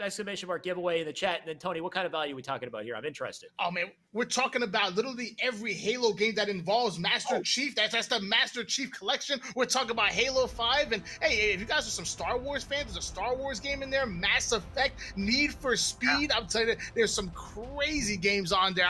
I would get my hands on that. There is way more value than the money you put out in that Game Pass. It wouldn't be here if it wasn't for Microsoft. I mean, not too long ago, what was it, an $8 billion acquisition of Bethesda is going to put the Bethesda games on Game Pass as well, so stay tuned. That's going to be hot. Either way, you know what's hotter is Envor with a shoddy in the back pocket trying to make his way over to bottom mid, but you can see that's capped nice and quick. They'll take the yard, hopefully, as a trade here to start our game. Oh, right, so I'm here with Envor, and Envor going to try to make his way over towards. Oh, he's actually going to try to take bottom mid right now. Okay, I like that's a pretty aggressive play, but it's working. He's already halfway done with it. Man, he gets the kill on user ever. If he somehow stays alive with the shoddy, he just stole. Dude, Alex, he just stole bottom mid. Someone called 911 because Smurfs got robbed. Get the stretchers out. We got to airlift these boys out of the field. He's too strong. Shoddy's still in the back of the pocket here. He's got multiple players at bottom mid, so he kind of missed an opportunity there. Talik, though. Talik, the lead and everyone. There you go. Full 4 dead, I believe. So nice quick cap to bottom mid. At the same time, they can get the nest, and this can really put some points on the board here. Your team scored. We're actually still on board with Envor. He still has 4 shots in his shotgun, and I don't think he heard the play. There was a player behind him, but yeah, he did not hear him. But luckily, he has that shoddy, puts it to the body, takes him out, 10-7 lead in favor of Veggie, and he's not done yet. He's gonna push this guy in blue, takes him out as well. I'm liking what I'm seeing from Lee. Damn, Envor, he's looking nice right now. I mean, he's been up for what, like 3 minutes of the entire game. He's been up since the game started. I swear, like I don't even think he's died yet. He's still he's got his teammates doing tons of work. So this is what you want to see from Veggies. I'm telling you, man, broccoli makes the difference, Tony. This is why they're so good. Broccoli does make the difference. I heard broccoli is like, it's good for isn't it good for like your vision and like your mental kind of capacity? Carrots. As carrots? That's carrots. That beta carotene. I'm not gonna talk to you. An umbrella. Veggies is an umbrella term, so I mean, you know, anything characterized as vegetable, I'd say, you should eat it, as long as it's not bad or anything. Either way, we got a game, Tony, still happening in front of us. What happened to Camo, by the way? I'm gonna try to find it. I think Camo might be out of the picture. No Cam. Oh, wait, did he get grabbed? We do. Oh no, he's dead. That's user error who had it, but he's out of the picture. Oh, boy, with Super CC evades, but getting shot but backing down again, that valuing the life. I'm telling you, that's what they do best. As soon as they get shot and they notice that they're not in an advantageous position, they like to back down and get themselves into one. They're not going to over challenge. It's refreshing to see smart gameplay like that. Definitely refreshing. Super CC doesn't need to push too far forward just yet. You can see these players up on top yellow. He can smell them, but he's missing them, though. What is this shenanigans over here on bottom mid? He does get the shots in. And, I mean, Smurfs kind of get picked apart here, Tony. You can see them constantly going 2, 3, 4 dead. And Veggies, they're looking like a top team at this point. They keep this up. They're going to seal themselves in the grand finals. Nice shots from CC, by the way. He's just climbing the map like Spidey. And yes, he is. Super CC putting some good shots on his play over in yard, forced him back down. 56-7 lead in favor of Veggie. They're looking pretty darn good right now, Alex. Are they going to take this game? I mean, at this rate, they might. Oh my God! Yes, please take this game. That was huge. How easy? Goodbye. Go back to losers bracket. We'll see you in a what, half an hour from now. I don't know. He's gonna have to fight through losers after that play. And you know what? Good luck to them. I mean, they've been playing lights out. I wouldn't be surprised they make it back into grand finals as Super CC nades Poweezy, as Talent takes out user error. And Super CC finds a player over behind Fierce trying to sneak away bottom mid. It ain't gonna happen. 68-7 lead in favor of Veggies. Ain't slowing down one bit. Yeah, I'm pretty sure Poweezy is gonna limp off spawn after that one. Like, his ankles are at least severely sprained, if not broken, from that play. So 72-7 on the board. Can we see any signs of life from Smurfs? They're all over the map here. We got a couple on, over on Light Rifle. One was on Glasses out of the picture. We got one on Luke trying to live up. CC putting damage into everything in front of him. He's doing a great job at that. New camo on the board, by the way. I think that was picked up by a blue player, Nero, who's living up on top mid for now. And we'll see if Smurfs can take that camo and turn it into a play here. It's Lil Cali. He has an opportunity to get some momentum for once. Lil Cali getting the double kill right there, and now able to get away with bottom mid. And they're not done yet. They're actually going to be working on Nest as well. 7 minutes and 10 seconds on the clock. He still has the camouflage. I mean, it's 83-10 right now in favor of Veggies, but we've seen big swings in strongholds. Strongholds, you can see massive comebacks for sure. But we need to basically see perfect Halo from Lil Cali and the boys. And so far, they're doing pretty good. That's a trip cap. They're forced to go to yard to stop the bleeding. Can Lil Cali keep up the pressure? He's going to be out of camo in just a second here, but he's being so efficient with his use of camo as he sneaks his way behind LR here. 2, 3. Talik, goodbye. Talent goodbye. Lil Cali with the light rifle in hands, putting some good shots onto Z-Man. He ends up taking him out, but that's 2 down for Veggies. Hold on. Can Smurfs make this comeback? That's impossible, right? There's no way that can happen, right? Double kill just came out from Talik. They caught bottom mid here, so 83 points and counting. Shoddy, the hands on Envor. He was dirty with this in the beginning of the game. He doesn't need it now. As he gets that kill onto Cali, that's a huge live. Still got the Shoddy. 2 shots here. He knows there's a player above. 30 Sprite. Gonna have to get out of here. Wash his hands or something, man. It's COVID season. Either way, we got 88 points here as they do manage to cap 2 and try to get their way back here. But the Nest they pick up. Bottom mid under contention. They do cap mid. So this is a back and forth game here, Tony, but do they have enough in the tank to seal it out? I mean, anything's possible, right? I mean, we're talking about Halo 5 here. We've seen these crazy swings, and now Manny's had to slow down the gameplay to go after yard. But Super CC does get the double kill. Manny almost gets the reversal kill on that player, and now he slides right back into bottom mid, and that's a crazy steal. Wow, shoot. Oh my, that's what I'm talking about. The objective efficiency right there, to be in a bad situation, to back down and then steal bottom mid. Who does that? I mean, at this point, that might be a game-winning play, right? 94 points to counting here. Big kills coming out. Envor finishes that one off. 95 points here. Can they get to bottom mid? Can they get to Nest? Do something to stop the bleeding? Because if they can, it's game over. Now 97. I don't think they have time to do it. I see somebody in Nest trying to get the cap, but Envor being such a pest delays that cap long enough. And 100-40 closes our series. Tony, we found our grand finalists on winner's side, and it's going to be Veggies. It's going to be Veggies indeed. Get out of here, Smurfs. If you're not going to tell us who you are, get into the elimination bracket and you're probably going to get knocked out as well. And no business in the grand finals if you're going to hide your identity. No, great job, the Veggies, honestly. For them to lose game 1 and the way they did to, and then bounce back to that game 2 and then close out of game 3, it definitely shows that the type of team that you see in Veggies. There's a reason why the number 2 ranked team. It's not even close. Great job to them. Yeah, Veggies can clutch up, and that's what matters most, right? This is kind of similar to the last series, except in this situation, Veggies were the ones who turned it around. Strongholds has been really lopsided so far in this tournament, right? And what was it? Eden Strongholds was almost at 100-0. This was kind of lopsided, over in Plaza as well. That we saw a lot more contention from Smurfs, though it was towards the end of the game, and by then it was kind of too little, too late. Looking at the board, though, Envor went 14-7, by the way, 12 assists, so big from him, 19 kills from CC, 17 from Talik. Many with only 6 kills, but he got 18 assists. So, You know, I would hate, you know, it's a good team player role, but I personally hate it when I get 6 kills and triple the assists. Either way, we got no time to talk about it, Tony, because we're jumping into yet another series. It's time for the losers bracket, and it's going to start with a pretty hot series here, Tony. This is Team Zero and Just Latham. Okay, just got word that Just Latham is actually up 1 so far in this series. We're actually going in the middle of a series, and I don't know how you can hate that. I mean, if you think about it, you know, if you, with the 18 assists, with the 6 kills, you contributed to 24 kills. I hope I got that match right. 24 kills you contributed to. I think that's impressive. I love it. I just usually from my okay, I'm sure Manny's fine with it. I'm just saying from my POV, when I get 18 assists and 6 kills, it's because I choked like 18 opportunities to get killed. Usually is what happened. I just missed shots and somebody got in there in the nick of time and, you know, saved me and I got an assist. Either way, none of that matters. So like you said, this is an ongoing series. It's 1-0 right now to Just Latham. The contenders they have to go up against are Team Zero. And Team Zero, just to give you, to preface this, Team Zero got what, like 4th place in Pro Series just yesterday? So they were a very strong team. They upset a number of rosters, and now they're looking to do the same to Just Latham. Yes, Team Zero was able to make it actually into the bracket play. They matched against Kingdom, where they were able to take out Kingdom, but they were but then they matched Sentinels right afterwards, and that was tough. That was a tough match. Sentinels is on another level. They definitely are.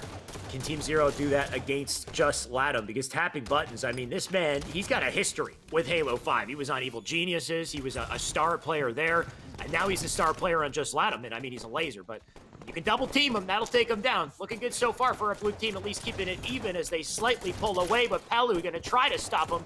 But 3 players on the top of the map. Team Zero. This is why they've gotten as far as they have. They are a strong competitor.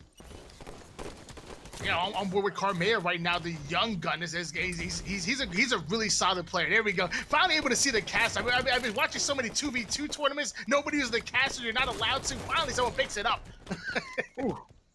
Yeah, the caster gets no love. So, you know, the moment it does get love, then you finally remember why it's there. Because it's disgusting in this map, dude. You just bounce it off walls and it gets easy free kills. I mean, if somebody has OS and they try to fly at you, you just shoot it at the floor and it just melts you in a second. So, Atso, he doesn't need a caster. His Magnum is basically a caster. He gets a melee in, though. We got noises with the caster. There's a kill on the drift. This is what I'm talking about. One player on top of him. He gets the kill. So, a bit of a back and forth here. Palu with the caster. There's the business right there. I love it. Oh my gosh, 14 to 12 lead in favor of Team Zero right now. I'm shocked. I am literally shocked right now. I would think LATM was going to run away with this, but apparently not. Team Zero has something to say, and they want to tie up this series. Crazy enough, I'm not that shocked, though. Tapping, he gets a double, and you know, that's not shocking for tapping as well, but these 4 players, man, they're on the come up. Like, all 4 of these guys are getting better and better the more we see them. And they were already pretty damn good to begin with, so things looking pretty damn good for Team Zero as they do pull away with a 4-kill lead. The OS should have been up. I think it might have been burned. But Meji on our screen. This is somebody I haven't seen just yet. It says Zay. I want to say he's... this is not Dream Flies, is it? Or is it just Meji? No, it is. No, Meji is okay. Dream Flies rebranded. It's crazy. Okay. Why is it crazy, Tony? I was teaming with Dream Flies randomly in some random league tournament and whatnot, and you know I was mad at, and I had no clue who he was. Next thing you know, I play one match with him. This dude is absolutely going lights out. I'm like, well, who is this guy? And suddenly I'm starting to see him on decent teams and doing big things. I'm proud of him. I really am. Well, let's see him keep it up. 5-kill lead right now for Team Zero. They've really got something started here. You got players hiding under the base. You don't usually see them hiding under the base trying to live, but that's Drift down there. And it's also Atso as he tries to clamber up. Shots are nice from Noises, but not good enough to finish that kill. Of course, he was one shot. Got the caster up once again. Notice how tapping gives it no love. Just jumps right over it. Tries to get the double instead, but he doesn't. Now on board with Pelu as he's not going to live much longer at this rate. But man, he's moving. He is moving indeed on board with Carmea. I don't think he knows there's a player right under. He didn't know, but it doesn't matter because Fly's got his back. He's in a 5 that's drift 6s. Now, oh my gosh, Cracked, aka Atso is up there, but they're working a little 1-2 combo with tapping buttons. 31 to 25 lead in favor of Team Zero, and more slays going in favor of them. Yep, Meji with a good kill right there. Atso combo in hand. Could do some damage with this, but Noises got the caster. Pick up the damn caster. Look how strong it is, man. He just jumps in, fires 2 off, and then bam, he's out of the picture. Like, the combo can't even handle it. Noises right now up on car 3, preying on another opponent there. Tapping does get taken down by Carmia right before he gets his hands on him, but the OS about to come up. This is a huge turning point in the game. Launches a charged plasma caster into bottom mid, and that does enough damage to get the burn. This gun is clutch, Tony. It is clutch indeed, and look at that. Noise is going to take out Drift 6s right there. They have a 10-kill lead on the number-ranked team in this tournament right now. This is crazy. Dude, are you seeing these shots from Noises, by the way? The 5 for the spree. Looking for more. He does get the trade on the Drift. Now 42 to 30 here, and now Fear Me has the combo as well to add insult to injury. There's another caster. My God. It's not looking good for Tapping the boys. Speaking of Tapping, he's dead once again here, Tony. Drift 6 is now doing it. Getting naded out of nowhere. I was just about to go off on this. I was about to tell some good out of nowhere. Bam! Gets hit with some crazy nades. Here comes Carmea with the 4-man sniper rifle going after him. Gets the kill. The beautiful plays by him, and only 3 more kills for Team Zero to tie up this game and force a game number 3. Tony, when he charges the plasma pistol, you have to say Kamehameha. No? I tried. Kamehameha.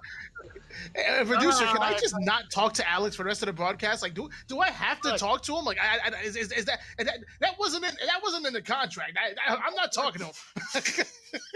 I casted Friday, I casted Saturday, and now I'm casting Sunday. I'm all burnt out at this point. Either way, 18-7 out of Noises. Read them and weep on that scoreboard. That's pretty nasty. These guys are making a statement. 67 accuracy. That's a statement right there. So. Some good plays coming out of Team Zero. And I just want to point out, ladies and gentlemen, that I also casted those same days, except I casted later on Friday, later on Saturday, and I casted longer on today, Sunday. So I just want to point out that we love Shyway.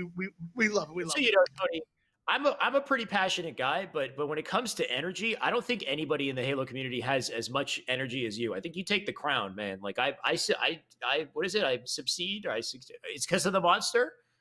It's the monster. I think that might be it. We gotta. It's the monster. Esports Arena made a mistake because I don't know if you guys know. Esports Arena sent 4 boxes of 24 cans of Monster to Tony's house. Tony has a. What's that, like a 3-day supply for you, Tony? 4 boxes of 24? Yeah. By the way, a producer guy, I'm running low on Monster. I was out literally day 2. Can you start sending me some more? God bless. You only send me 100 cans. Expect that to last a month? Are you serious? I'm out. Send me some more Monster. Dagnabbit. Tony, I got a mini fridge full of Monster if you want it. My God, you're crazy. Can't handle this guy. We actually have Monster to give away as well, guys. You already know. Type !! giveaway. We got a Monster giveaway. We got a Game Pass Ultimate giveaways. We got a lot of giveaways here. And these monsters, you don't have to drink them. You don't even need to drink them. Just get them for the ×2 XP, right? That's what you're here for, right? I mean, they taste pretty good too, but I mean, get the ×2 XP. Anyway, Tony, we got one more game in this series. It's a Fathom CTF, which means it's going to be an exciting one to cast. Just Latham, tournament life on the line. Same with Zero. We'll see who takes it. Yeah, I love matches like this because like I don't have a horse in the race. Like I love this this Just Latham squad. I've been a huge fan of them, week in and week out. But I also played for Team Zero under this banner before, so I'm gonna be happy regardless what happens.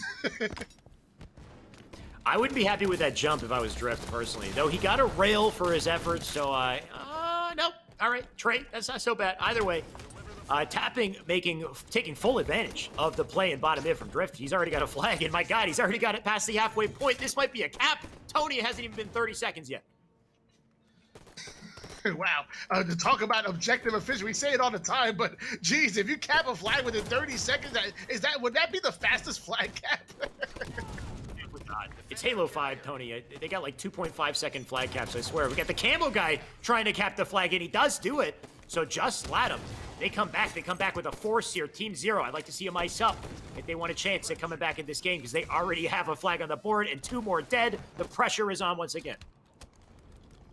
The pressure is on once again. Light rifle and I'm sorry, my apologies. Railgun and pistol in the hands of Pelican. That's the Predator combo. He's like not to pick up that flag. He doesn't want to give away his positioning there. But either way, missing that railgun is just as bad as pulling the flag.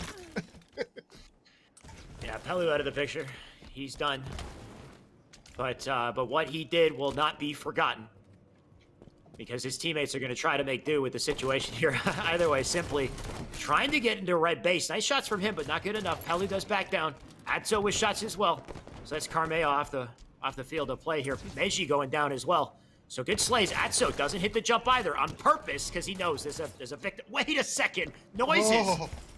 Put that energy from the last game, Tony. He's still going off. That young man just got ninja'd out of his pants. That was crazy. I was just on the tail end of that one. Carmea gonna get a beautiful nade kill on Drift. Now Carmea and his Team Zero brother gonna work on a little 1-2 combo. 1-0 lead in favor of Just Latham, but there's a whole lot of time and and camouflage should be coming up very soon. So a common trend I'm noticing with these guys is they hit some quick, clean fives, and they all move fast as hell. Tony, they're gonna make their way into red base here. Drift trying to be defensive, but Drift's out of the picture here. We got Luna. That's Pelu. Gonna try to put some shots in, try to get a stick from Carmea, but he does die. And that flag's been pulled on the other side. Meji does have a rail. Can't see tapping buttons though. He's a ghost, and he gets the kill. Tapping can make a big play here. Okay, tapping buttons. I want to show them what you got. You got the camouflage. You got the railgun. You just put in the Team Zero's body. It's not going to be enough, but you get taken out. Does go down, but Pelu still up in the enemy base here. He does get a double. See a player spawning up on elbow. Fearme's going to try to play that passively to get the defense, let his teammates spawn. Pelu with nice shots, but Pelu's down. So the defense comes strong once again from Team Zero. They're not letting the enemy team get another flag pull here, but can they get a pull of their own? I have yet to see that same contention from Team Zero, so let's see him coordinate a play here. Noises gets a big kill in front. That flag's out. It's not going to go much farther. Double kill earned for tapping buttons right now. Working on this. He was hoping somebody spawned on Silo when it ran into that nade. Little does he know it's actually a player jumping up on Blue Sneaky. Ends up getting the first shot of him. He's gonna Carmea's gonna go for the challenge. Beautiful nades coming in. He's gonna connect a little bit on that nade. And now here we go. Tapping buttons challenging Simply Fear Me. Carmea gets taken down as well. That's a double kill Among Us style right there. Yeah, 1-2 dead. Tapping coming in front base. Tapping looking to close this out, and he does get a trade. Pelu up on top mid, great position to be, tossing nades. In the front base, kills Simply Fear Me. Carmea's down as well. That one player up on Silo gonna try to defend, but Pelu gonna position in front base, and he gets melted immediately. So the defense coming in time and time again here. Team Zero just won't let him get away with this flag. Well, I mean, that's your job. You can't let him get away with that one, but tapping buttons, not letting Carmea get away with that kill after sticking him, getting the trades. Pelican doesn't even pick up the railgun. He's trying to defend it, but he ends up taken out as well. 7 minutes and 49 seconds on the clock. Where is that camo? I know where the rail is. In the hands of Meji, at least. He's gonna try to get a kill in elbow here. This is a good chance for Team Zero to actually get something going, but they lose Fear Me. Carmea gets the trade. Still got the rail in his hands here. Just waiting to line one up. Atso gonna take a pick here. Atso picks great timing to get the damage in. They get the kill on that player with rail. Drift with a double. Drift can't live. That's camo off the board, but tapping, wasting no time getting a counter pull. He just grabs it and uses that thrust slide momentum, just kind of like bounce over towards elbow, has the flag over towards his Silo. That flag is now made into porch. That's 2-0 lead in favor of Just Latham right now. One more flag cap, and they take this game and the series. Confident 2-0. Oh my god, and confident shots from Drift right now. Still got the rail, relatively full rail too to work with. Fear Me tries to put the damage in. Drift backing off just for now. Temporarily got tapping to push forward and do the damage here. Now Drift from the back position. He can do so much work with this rail. This could really send the end of the game here, Tony. If they make this play work, it might be over. Oh, here we go. Drift actually catching Zay off guard right there, but that player gets a god spawn over on Silo, so he's on a porch. If he stays alive while his teammates are spawning, they can make a play. They can defend this flag in Team Zero. Drift still staying up though. 2 players on Silo. My god, what a shot! I don't know how he hit that. He just flicked across the screen and left top mid to go to red base, so I guess he's trying to get a cutoff. They tried to get the flag out. Flag's over in sub. Drift rotating back to get the defense here. Flag still being pulled. Is there anybody there to stop it? They relayed it to front courtyard. Overextender is coming in. Luna, that's Pelu, going to try to pick it up, but he can't get it. He gets killed, and that's a re. Once again from Team Zero as they stop their defeat for a little longer. Can they finally get a point on the board, though, Tony? They're trying to get the counter. The fight happening once again in blue courtyard here. One more player on the elbow to defend it. Atso misses the flag as he jumps by here, but he's still alive. It doesn't happen all the time, but sometimes a good defense could turn into a beautiful counter cap, and the Team Zero almost execute on that counter cap. They were just not able to. Now we're going to see if LATM could turn it back on them. Oh, Camo's up right now, and Drift's got it. He's got a double with the back smack. Player left. Hopefully that... Oh, no. What happened here? Tony, it looks like we lost a player on Team Zero. And I wonder how that's going to shake things up in this game. I assume we're going to have to replay some of it, but I would only have to assume that that Just Let Him have one flag to cap to win. But Carmea, he has disappeared. He has been ejected from the game, apparently. Well, my question is now, did he leave as the flag was already pulled and run halfway? It would actually it's a replay. Replay. I don't know. I don't know if we got replay wizards in production. Maybe they can grab it and see what happened. If it's a rage quit, which I hope it's not. I don't think it's a rage quit.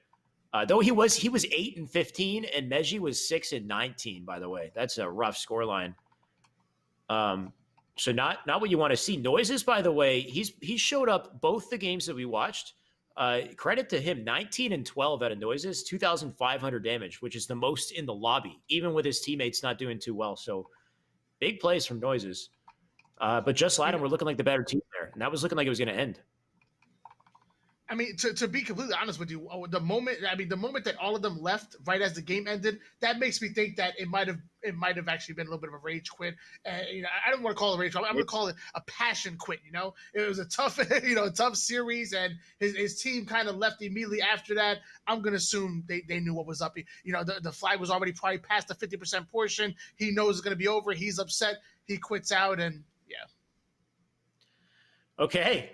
I guess that's how it is. Like I'm looking at the lobby and Just Latin are the only ones here. So they're all gone. So I mean, what a way to go. Team Zero.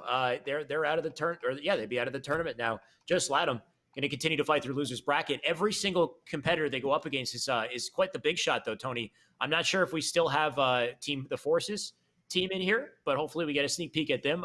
Same with Fire and Ice. I know Fire and Ice were a big contender as well. So some good matches to look forward to. And those matches are queued up, Tony. You ask and you shall receive. It looks like we do have the exact match I was hoping for. We got Fire and Ice going up against Forces next. You already know that's what we do at Esports Arena. We give the people what they want. You want to see Force. I've been in the chat all day, and all I keep saying is, when is Team Force playing? When are you going to put Team Force on cams? Here they are right here. Team Force going up against Fire and Ice. Let's get this going. This is a good matchup, right? Because Fire and Ice, they're no slouch. Fire and Ice, time and time again, they've got maybe third or fourth place, I want to say. Maybe even a third place. They had a pretty close session with Just Latin where they go back and forth.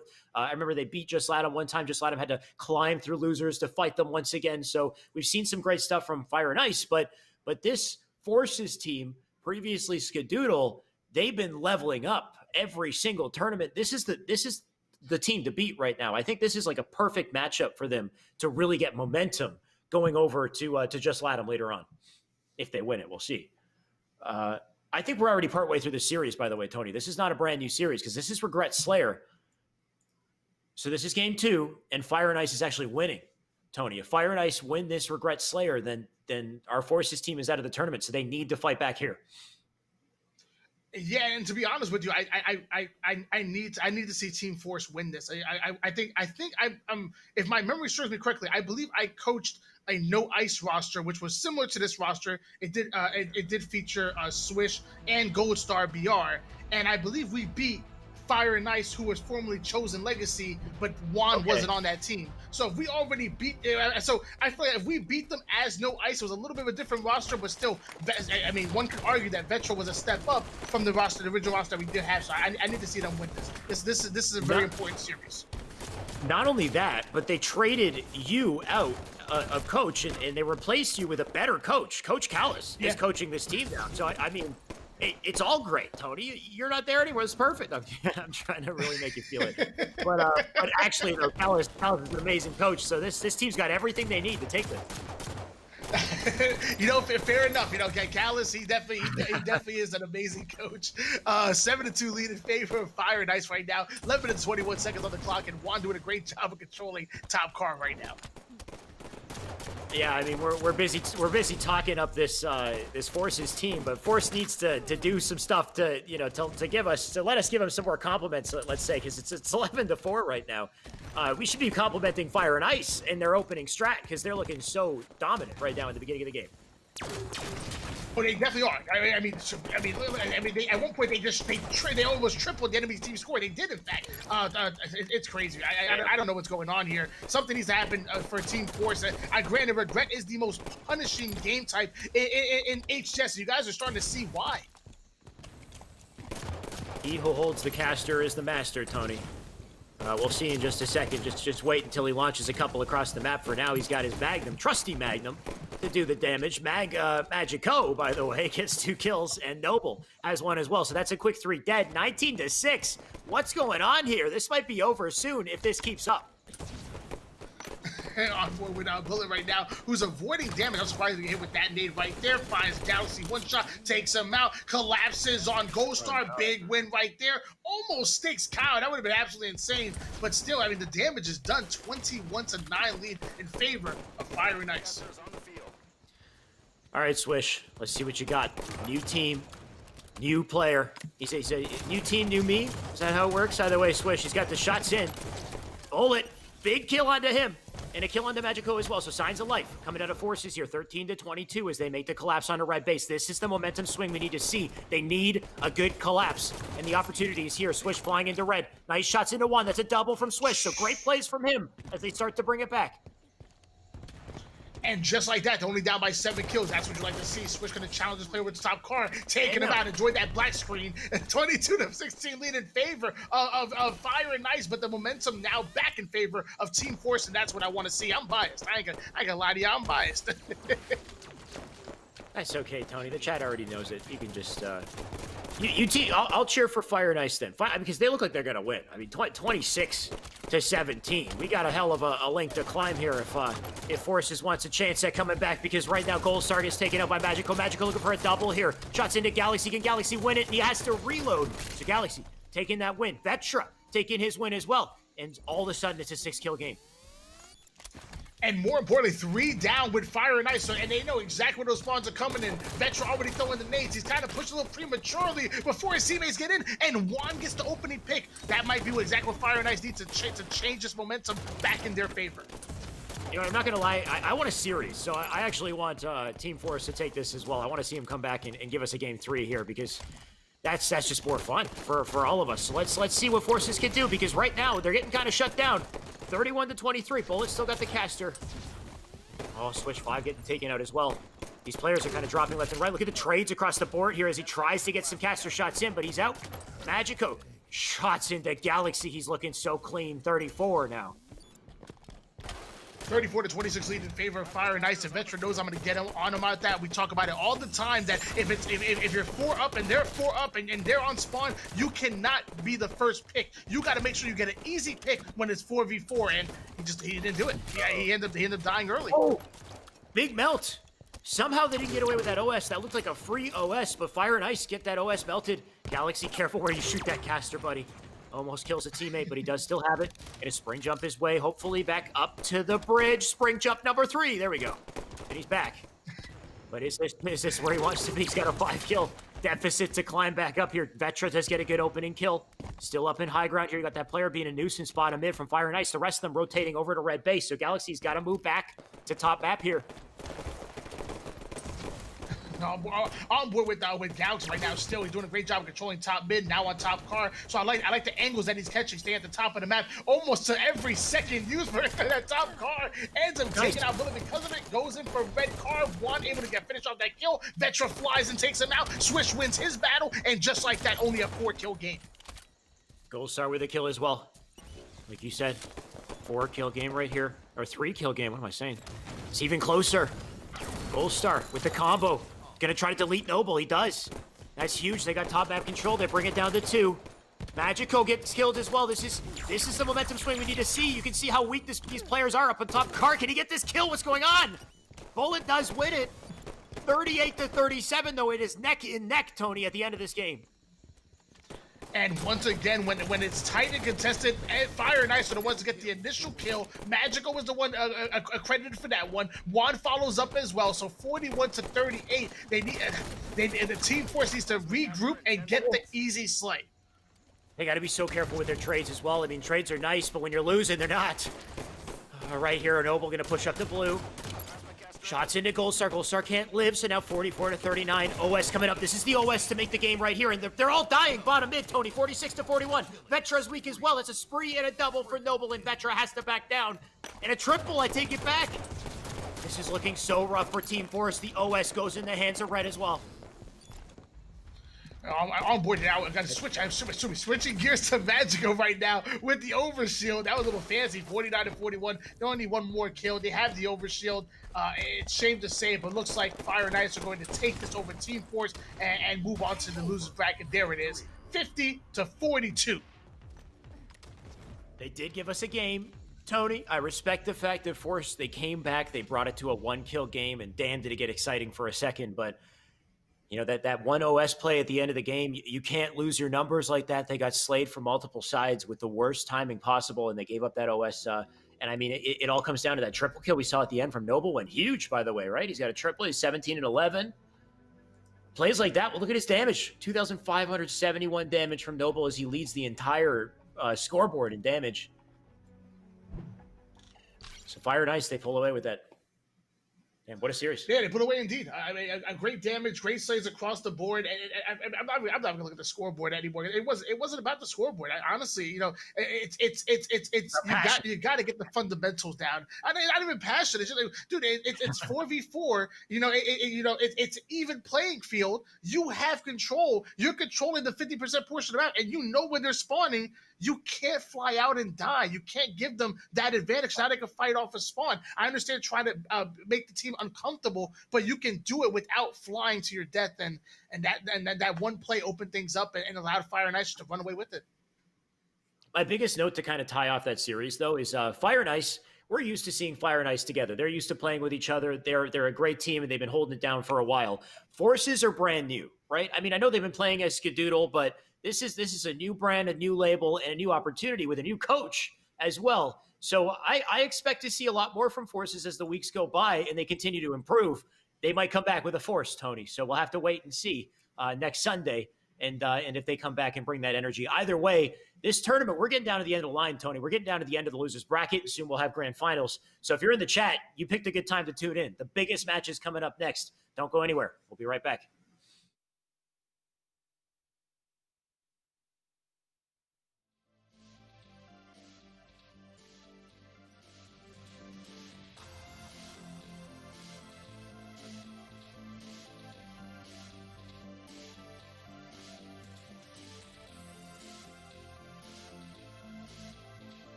And we're back with more Esports Arena, more Halo 5, and still in the losers bracket. Tony, we got a big matchup coming up next. It is Latham versus Latham. We've got just Latham versus Fire and Ice Latham today to face off. And who's the better Latham team? Who do you think, Tony? Who's going to take this? It's hands down just Latham. It's not even a question. I mean, Fire and Ice definitely they impressed me at times, and there was one time that they actually did beat Latham, but for the most part, Latham will consistently outplace them. Okay. You know what? I am with you in terms of statistics. Just Latham do definitely have the edge, though Fire and Ice have won before in the past. But when it comes down to losers bracket, tournament life on the line for both teams, just Latham are usually the ones who ice up. So that's what we're expecting to see. Tony and I kind of in line with our predictions here. If we can get a poll in the chat, let's get a poll in the chat. Let's see what you guys think of the chat. Which Latham team is the better Latham team coming up in the series here? Because this is, once again, we're going to get a best of three. And it looks like we're going to be kicking it off with a Coliseum CTF. As soon as Juan is ready, then we'll find out which team it is, Tony. Yeah, I will agree with you. I mean, Fire and Ice did beat him at one point in time under the Chosen Legacy banner, but that was back in September, which feels like forever ago. No. Recently in Winners Finals, just Latham lost to Fire and Ice like 2 weeks ago, Tony. I'm sorry. I wasn't in that one. I'm sorry. Geez, that's okay. All right. So Fire Ice really making some plays here.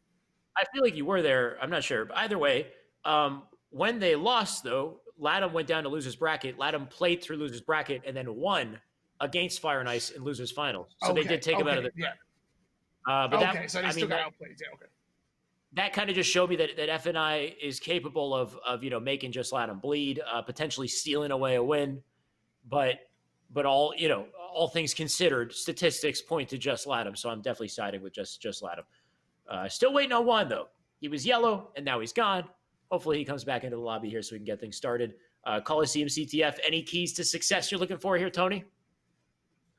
For Coliseum CTF, I'm expecting. I'm going to say maybe Tapping Buttons might be the player, and maybe for Blue Team or maybe Magical, I'm expecting one of those teams to send at least one player flanking elbow side, and if that player gets in fast enough, he's going to get a quick pull and try to catch them off guard. That's going to be one of my predictions. One of those players. I'm going to say either Tapping Buttons on red, and I'm going to say maybe Magical on blue side.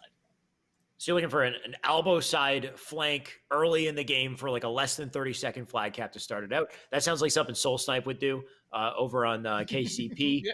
But I think Tapping's definitely capable of it. If Tapping doesn't want to get the sniper, maybe Drift will go for the snipe because we got the two hot points to contend, right? We got the rocks, we got the snipe. We got a tie game. Looks like they fought hard, Tony, but in the end, no Latham team was better. Latham is only as good as Latham in the end, Tony. No, we're going to get – we lost somebody. We'll be right back with it. We'll be right back. We say it all the time. Even goat's milk, and obviously we're getting milked right now. I think one player ended up lagging out, but either way, I mean, I'm excited. I mean, everybody talks about Tapping Buttons. I've been recently talking about Atso, and even Pelagot had his chance to shine a bit. But dude, when Drift had that sniper, man, he was making some plays. Last time we saw him on Coliseum, I'm looking for him to carry out that success and really show some. Hey. He might be the designated sniper on this team. I don't know. More recently, Drift has been taking the spotlight just as much, if not more, than Tapping Buttons with some of the plays he's making with snipers. So he's definitely a big one to look to. But I mean, of course, Atso, Pelu, no slouch whatsoever. I've seen some great camo plays from Atso as well. And Pelu's generally the one that I see as the turret, right? He kind of holds it down. He plays a little slower, more calm, collected than his teammates. And that leads to some big plays, especially down the line in critical moments when he needs to stay up. So we've definitely seen that. So just kind of curious to see how that all comes together, of course. As soon as we get the missing link back in the lobby. Who is it? We got Juan, we got Nova, we got Magico. Last time it was Juan who's out, but now we're missing one player. Who is it? Where's Waldo, Tony? Find him for me. No way. I mean, he's going to be here soon. Actually, and you know what's funny? I mean, you mentioned Fire and Ice. Fire and Ice got some. They've got some big wins against. Sorry, yeah, we've seen them get some big wins against certain squads. I saw them. I remember they locked out last second at one point in time. Fire and Ice did. They beat Flyers at one point back in November. And I will say, actually, just LA team, that same tournament, they beat Inconceivables, which was pretty crazy in itself. But I will say, both of these teams have knocked out some top teams that I was like, normally I would look at them and be like, Oh, that team is way above them. That team is shooting on all cylinders. They're just a tick above, but they've impressed us. They really have. Where are you getting these stats from? Do you have like a stat sheet or Yes. like a tally or something? I take down the results of almost every tournament. It was actually November 1st. Just Latin beat Inconceivable for 4th place, and Fire and Ice were knocked out by Latin. But before that, they beat out Last Second and Flyers that tournament, November 1st. Damn, Tony, you are a hard worker. Wait, you just do this? You do this on your own, or like you're doing it for Esports Arena? Am I confused here? No, You're literally on your own. You just take notes on who wins and who loses in tournament statistics. That's wild. I go all the way from top 16. I go all the way from top 16. I take the score. I take the name of the teams, the players on the rosters, and then in parentheses I'll put like a little note that says like who they beat or who they lost to, just to have something to talk about. So if we ever need a trip down memory lane, you got us on lock. That's perfect. Speaking of things to, I see the chat, by the way. Tony, what a legend! Like that's a legendary place. So if we need the callback, if we need the info, then you're there to give that to us. If we need giveaways, you're there to bring the hype as well, Tony. We got some stuff to give away. What do we got? I mean, we got some monster, obviously. I mean, you guys got to get your. I'm telling you, this is what keeps me going. If you guys are wondering how I'm able to take these notes late night, right after a tournament, it's the monster. So make sure you guys type an exclamation point giveaway in there. Get a part of this, and not only that, but also like, dude, we would not be here if it wasn't for Microsoft. Microsoft obviously is running this thing. You know, obviously they were helping us out. They were even sponsoring the event for quite some time, and it was all about that Ultimate Game Pass. Guys, make sure you pick up one of those. Stop throwing your money away. At least look at the value. At least look at it. Stop spending $80 all at once and instead spend it in like $10 increments on a monthly basis. Come on, guys. Be smart with your money. Anyway, either way, Bullet on screen. We got a series, Tony. Which LATAM team is better? We'll find out now. And Bullet trying to be the one to make the statement. Let's see what he can do. Absolutely on board here. Oh, I want to say on board with Bullet, but he gets taken out. So we're going to switch gears to Juan. He's the Juan and only, if you will, flying out towards window, looking for somebody to pounce on. He's looking for a one-on-one, Tony. Come on, you know you wanted to say it. Either way, he's up on Top Cat. He's going to make his way across Top Cat and take a snipe to the back of the head, so he's out of the picture. Pelu right now squaring off on the flag. My God, what a fight. But not good enough to get that flag out past the window. It will be returned, and Tapping going to have to back down for now. Can he live much longer? The nades coming in. Shots him from Tapping into Juan. Back him off once again. Poppy on the other side. That's Noble with the collapse, so that's a rough pinch to be in between there. Oh yeah, definitely don't want to be there, but Noble put his. It's crazy how steady this guy's shot is. Like every time he shoots a couple, it's like he's not moving his right reticle at all. It seems like at times. He's taking an Atto right there. Beautiful kill by Noble. Ends up getting a sniper rifle because of it. 4 shots left in it. This could be exactly what they need to get these slays and pull this flag. Noble with a full clip in the snipe. First one out. No dice so far. Second one into the body. I like it. Pelu's off the map. Weak player in the back of the base. He's dead as well. Tapping is weak. He's going to get taken down. So that's multiple slays, Tony. A flag run coming out. Oh, you know he wanted to get the collateral through his teammate, but he didn't do it. He held off. Either way, flag going to make his way all the way over to blue base here. I think they might be able to punch this one in and seal out the first point on the board for Fire and Ice. And a 5 to make things just so sweeter for Bullet. Hey, you know, sometimes you got to go for the fancy plays like that. Style points count. If you cap a flag after a style point kill, you get 2 instead of, I don't know what I'm talking about, 1-0 lead in favor of Fire and Ice. Bullet's doing a great job of controlling the enemy's team DMR. This in my opinion, is a power position as he soars over towards tapping buttons, looking for one more slay and probably going to pull a flag very quickly. Nice movement from Bullet for sure, getting up and down, under, and over the base here. Trying to get another kill here. He does put nice shots in. He's got shots into Atso, but Atso gets the kill. So Atso with a nice double. He got a 5 there to close that out. Juan now on our screen. Just going from silver to silver. Looking for Pelu right now. Shots into him. 3 to back him down. He's in kind of a rough spot. Thankfully, his team is going to come in with the nick of time here. Melee into Pelu should seal that out. So that's 3 dead. Last one up on the silver there. And that's Tapping. We'll see what he can do to disrupt the pressure because Fire and Ice coming in hot. Fire Nice coming in hot indeed as Tappy Buzz doing a great job putting some great shots on Pelican. I almost able to take him out, but it's so hard to hit somebody that's flying all over the place. I've matched you in a couple matchmaking games, and you're one of the hardest kills in the world. I move pretty quick, but it's all like smoke and mirrors. You just gotta like kind of hit your shots on me, and then I'll be dead either way. I gotta talk more highly of my gameplay, dude. We'll be grinded. I wish I could get sticks like that though. Drift just threw a random sticky into the back of blue, and it bounced off a wall. I think it hit that player. Either way, making it look clean. Who else is clean? We got Atso with a snipe. Let's see what he can do here.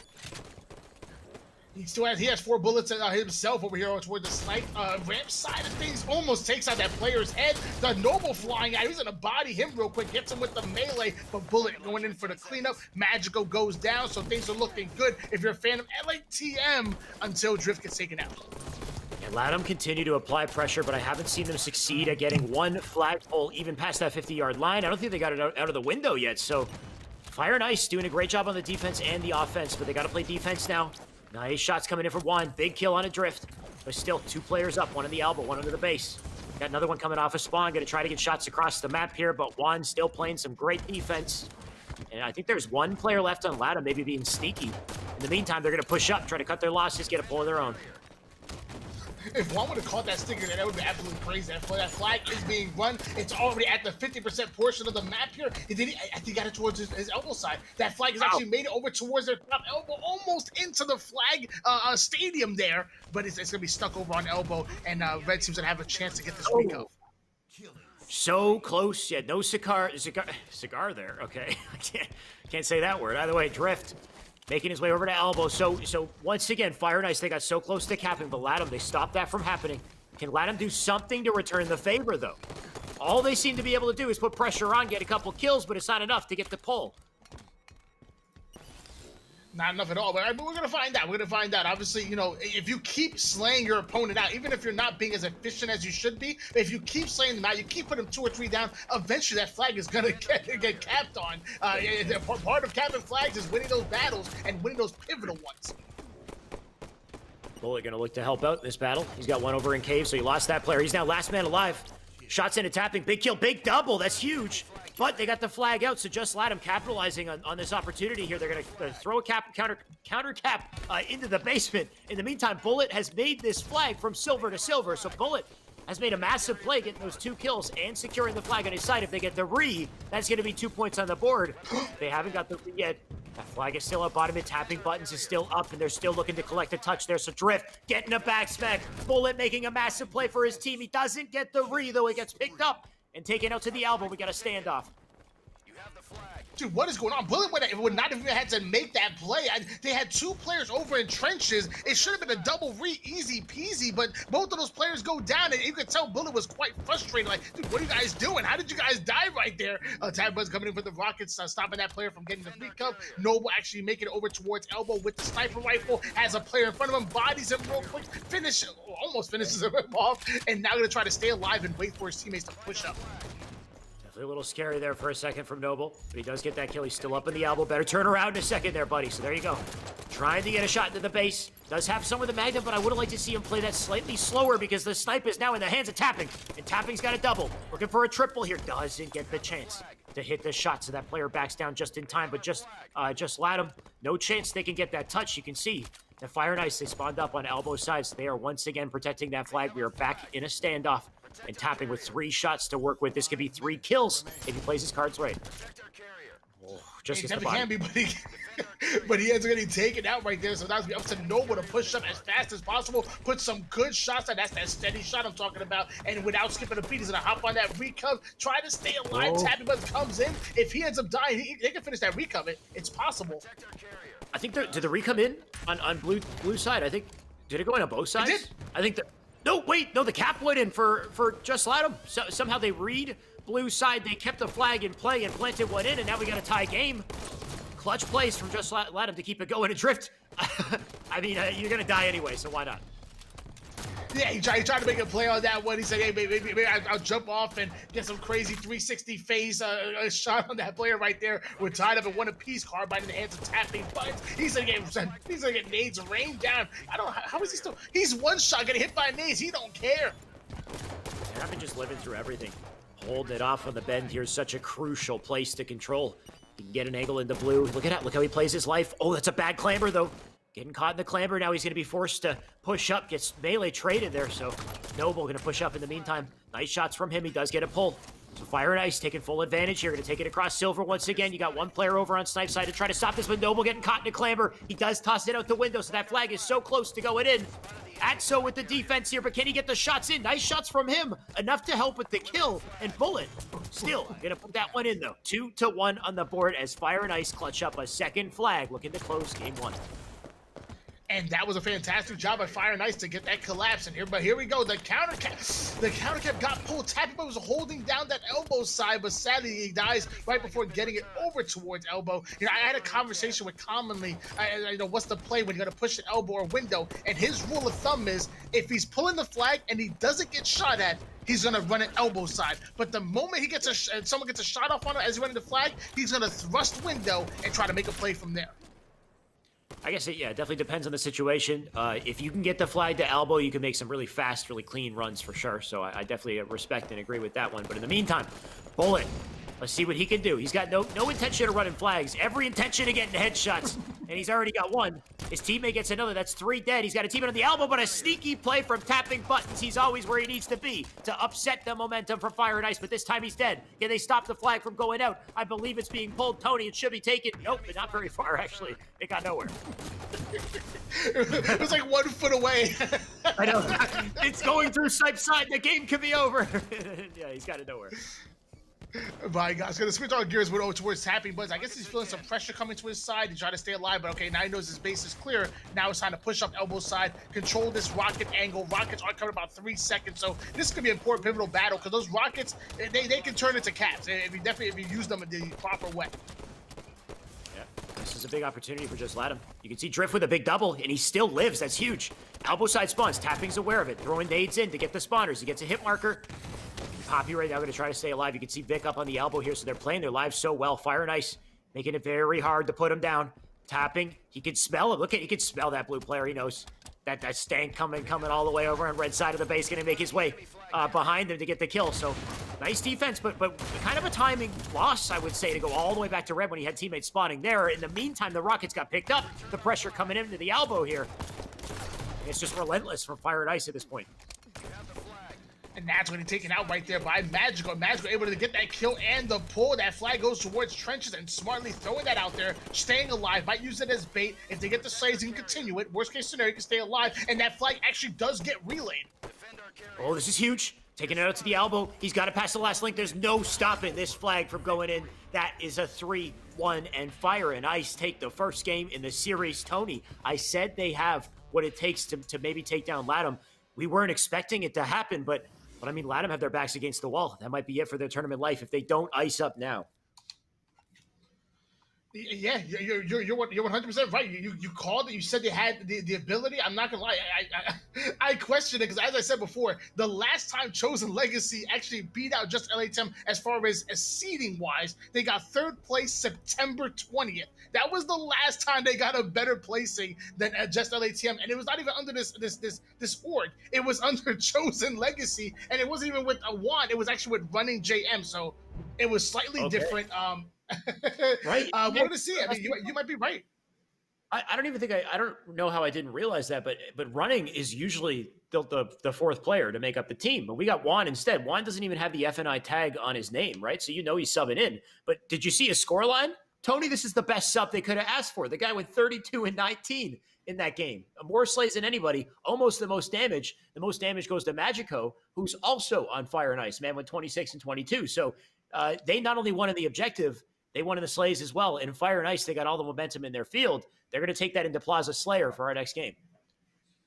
Oh yeah, and I've seen Juan sub in for Fire and Ice before a few times. I think well, maybe I don't know about last week, but the week before Juan was on this roster as well. So I mean, I don't know if it's a sub. Maybe they made a change, or I'm not sure. But I know Juan kind of well, a little bit more than these guys, because not only does he team with the LATM community, he's actually teamed with Team Zero as well. We've seen him. I've seen him run doubles tour with American players as well. So he kind of bounces between NA and the LATM region. You know, pick a side.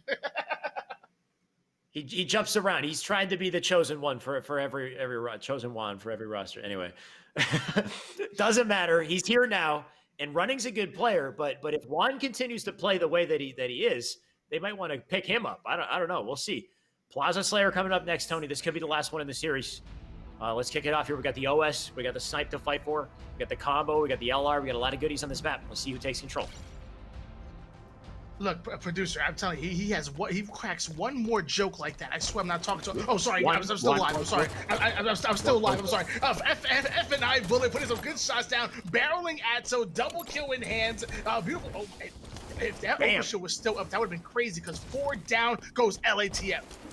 That's a hot start for Fire and Ice right there. 3-kill lead. They got the snipe as well. They rotated the snipe back over to Glass, and guess who's got it? Juan has it. Let's see what he's doing with it. I want to see this man make some plays. We got to switch over to Juan if we can. In the meantime, we got Bullet. We got everybody else who's also pretty good. All right, we're just going to have to see Juan get kills in the feed, Tony. And Bullet's pretty nasty too. Bullet doing a great job of holding down this back tram spawn. I mean, going up towards top Glass, but he's getting collapsed on by about 9 different LATM players. He gets taken out, and just like that, just LATM is just in it, and they're back in it. Just getting triples, by the way. Drift's got a triple. Looking for more here. You got spawners over in Cafe. Oh, he's going to have to play a little ring around the rosy here with Noble, but Noble gets the best of that exchange. Win that fight, take him down. Even game, 8-8 here. Atso with his teammate up in yard, but pressure coming in on all sides. You got top yellow, and you got S4 control, so Fire and Ice, they're in the good spots here. And they got the snipe. Wait, no, Latham has the snipe, and Tappin with a double. Tappin looking for more blood here. Tappin with the shots for the trip. He'll take the trade for the triple. I'll give him the honorary from the grave triple there. Now that was beautiful. Great plays like tapping buttons. That sniper rifle, as soon as he picked it up, he used it. He put it to work immediately. 12-11 lead back in favor of just LATM. However, Noble flying at Pelican right there, but not able to finish off that kill. Bullet takes out Drift, so 14-13 lead. Still in favor of LATM, but it's back and forward action. It's hard to predict who actually has control right now. Yeah, definitely back and forth. Player left, by the way. Who left? Who's at a... Oh, uh-oh. I think it's a red team player on Just Latham. Has been ejected from the game, so we better put a pause on this one. I still see Bullet jumping around trying to... Wait, why are they still fighting? Am I tripping? Am I confused, Tony? I see 3 players on red, and I see 4 players on blue. Tell me if I'm wrong. According to the scoreboard, you are right. 1, 2, 3, 3.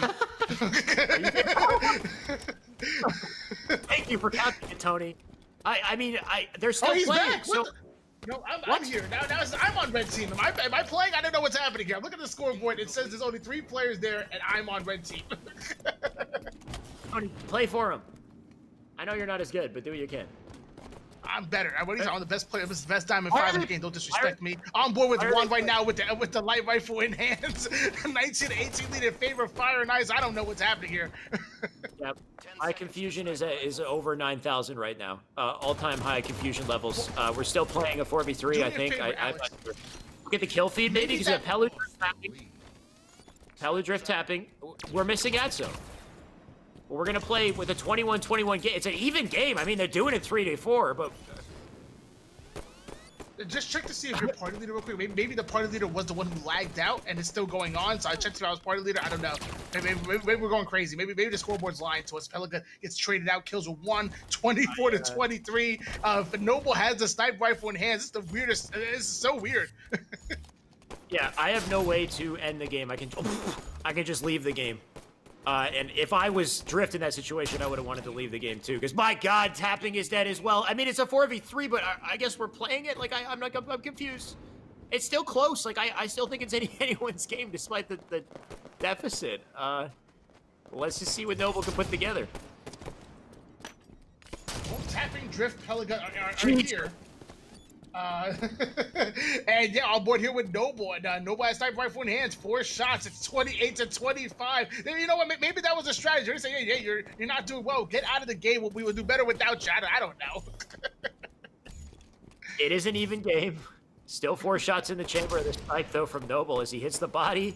Drift's gonna back down. OS is up, and they got it in the 3v4. Palu's gonna fly forward once again in a 3v4 to try to put the damage on Latham. Does get taken down there still, 29-29. Nate's coming in. Juan tries to live, but he's out of the picture as well. There's the trade. Drift down now in a killing spree for Noble. 31's a 31 right now. I can't tell you guys what's happening. 7 minutes and 20 seconds on the clock.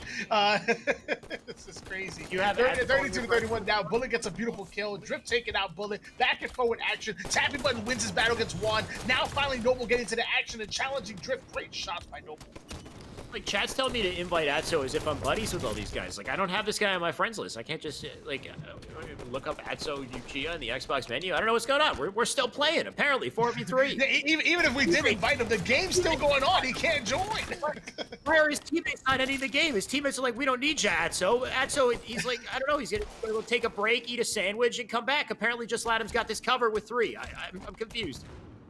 Well, maybe they, you know what? If I didn't know the rules and my teammate lagged out, I think the best play is to play it out because you never know. You might just get the loss automatically. So you might as well play for the win. Maybe that's what they're doing. I don't know. Their team. They're such good guys that they're willing to continue to play because they're maybe. I mean, I don't know if that's the story. Either way, it's crazy how close it is, Tony. You know what? I'm gonna forget that it's a 3v4. And I'm just gonna cast the rest of it, Tony. We got a 1-kill game in Slayer on Plaza here. Wait, what? Atso's back. Atso jump back in. What the heck is this game? Atso jump back in. All right, save the. Let's see what he can do. We got a 4v4. We're back, Tony. The weirdest game of esports arena we've seen so far. All right, Tapping Buds on board here with Tapping Buds right now. 44 to 41 lead. It's still in favor of Fire and Ice. 5 minutes and 45 seconds on the clock, so there should be a power coming up soon. I don't know what's going on, guys. I think you're a little too late to get Atso back. Oh, wait a second. That's the snipe in the OS off the map. Still a 3-kill game. Bullet in a bad spot. Well, he's in a solid spot, actually. He's getting some good damaging and a back out. 48 to 45. 2 kills to close it out here. Atso, I know you just came back, buddy, but I want to see you ice up. 2 players right beside Bullet. Oh my god, the spring jump wars. What's going? They're up and down. All over an S tier, but they're going to get taken out. Pelu's dead. 1 more left to close it out here as they try to live. Drift. Can he live up? But he can't. Somebody goes down, and we have a victory. What was that game, Tony? 50 to 47 is going to close that game, and I guess the series, but that doesn't seem right to me, Tony. Well, I mean, it depends because it was 16-14 in favor of just Latham. So if the rule set is if he lags out, we would have disqualified them automatically. Then I guess it doesn't matter. However, if the rule is that fact that he lags out, they would do a full reset because the scoreboard was so close. I say we do the full reset. So I mean. I don't know what the rules are, to be honest with you. I guess I should study that up, but I do apologize, guys. We're going to wait for word from the producers. I'm sure he's probably, we're going in, and we're going to find out what's going on here, guys. We're going to find out, because, again, just Latham was winning by 2 kills before the lag out. By the way, I like how you take notes on the statistics of every single tournament, but you don't know the rules, Tony. I can't depend on you for the rules. Come on, man. But, yeah, I agree. I'd like to see a reset. That was a full-on... All right, so I just got the message from the producer that they played it out, so we're just going to go with it. And if that's the case, it's kind of heartbreaking for just Latham. I'm not sure why they played it out, Tony. In the past, every time we've seen something like this happen, we just end the game right away. Like, I've never seen if they're trying to be good sports by playing it out, they might have just shot themselves in the foot big time.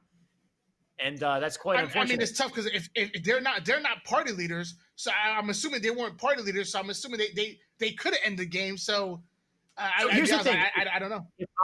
If I'm Fire and Ice in this situation and I'm a true competitor, I wouldn't want to go forward in the tournament with that personally. Like Fire and Ice, if you I don't know. I just think if I win a 3v4, and then if you're a real competitor, I would want to replay too, even though you won. Anyway. I can't harp on this. I think if this is what we're going with and the stats are the stats, that's the series, I guess. I know you guys are all jumping out in the chat. We all got something to say about this. This has been a hell of a tournament, Tony. We got a team of smurfs that might win, and we had Latham versus Latham that ended in a heartbreak. Right now, guys, I'm looking at the lobby and I see only Fire and Ice in the lobby. The entire just Latham team have left the lobby for whatever reason. I think they believe they lost too. So you know what? For now, we're going to take a break. We're going to come right back to it, but I do believe Fire and Ice will be moving on to the tournament. The next big boss they'll have to face up against will be the Smurf team, I believe. So stay tuned. We'll be right back, guys.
Welcome back to Esports Arena. We're still in the middle of the losers bracket, of course. Now, we had a bit of a weird situation in our last series. Tony, I think we've never seen that before, a 3v4 that was played out to the finish.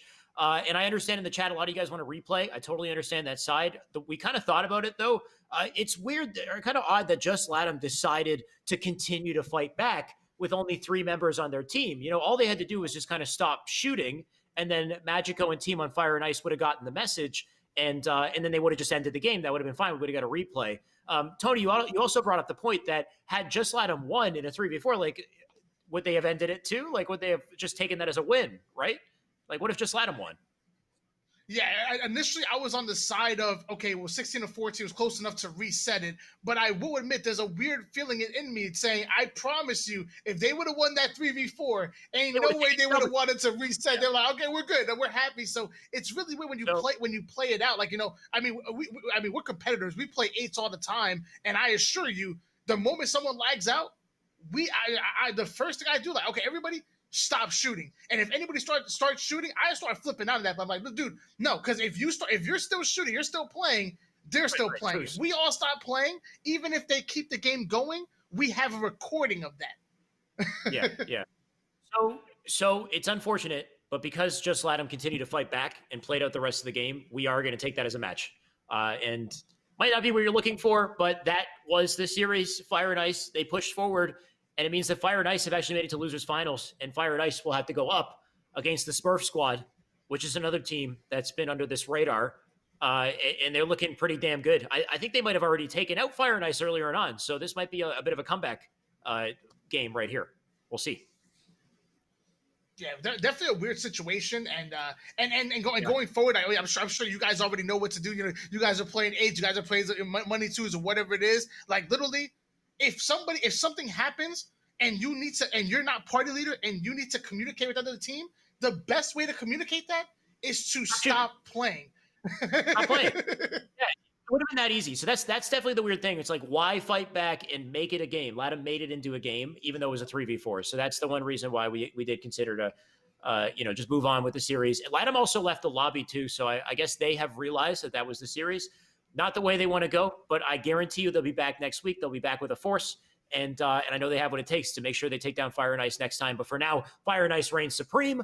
Fire and Ice has a big boss to face off against. This Smurf squad are no joke.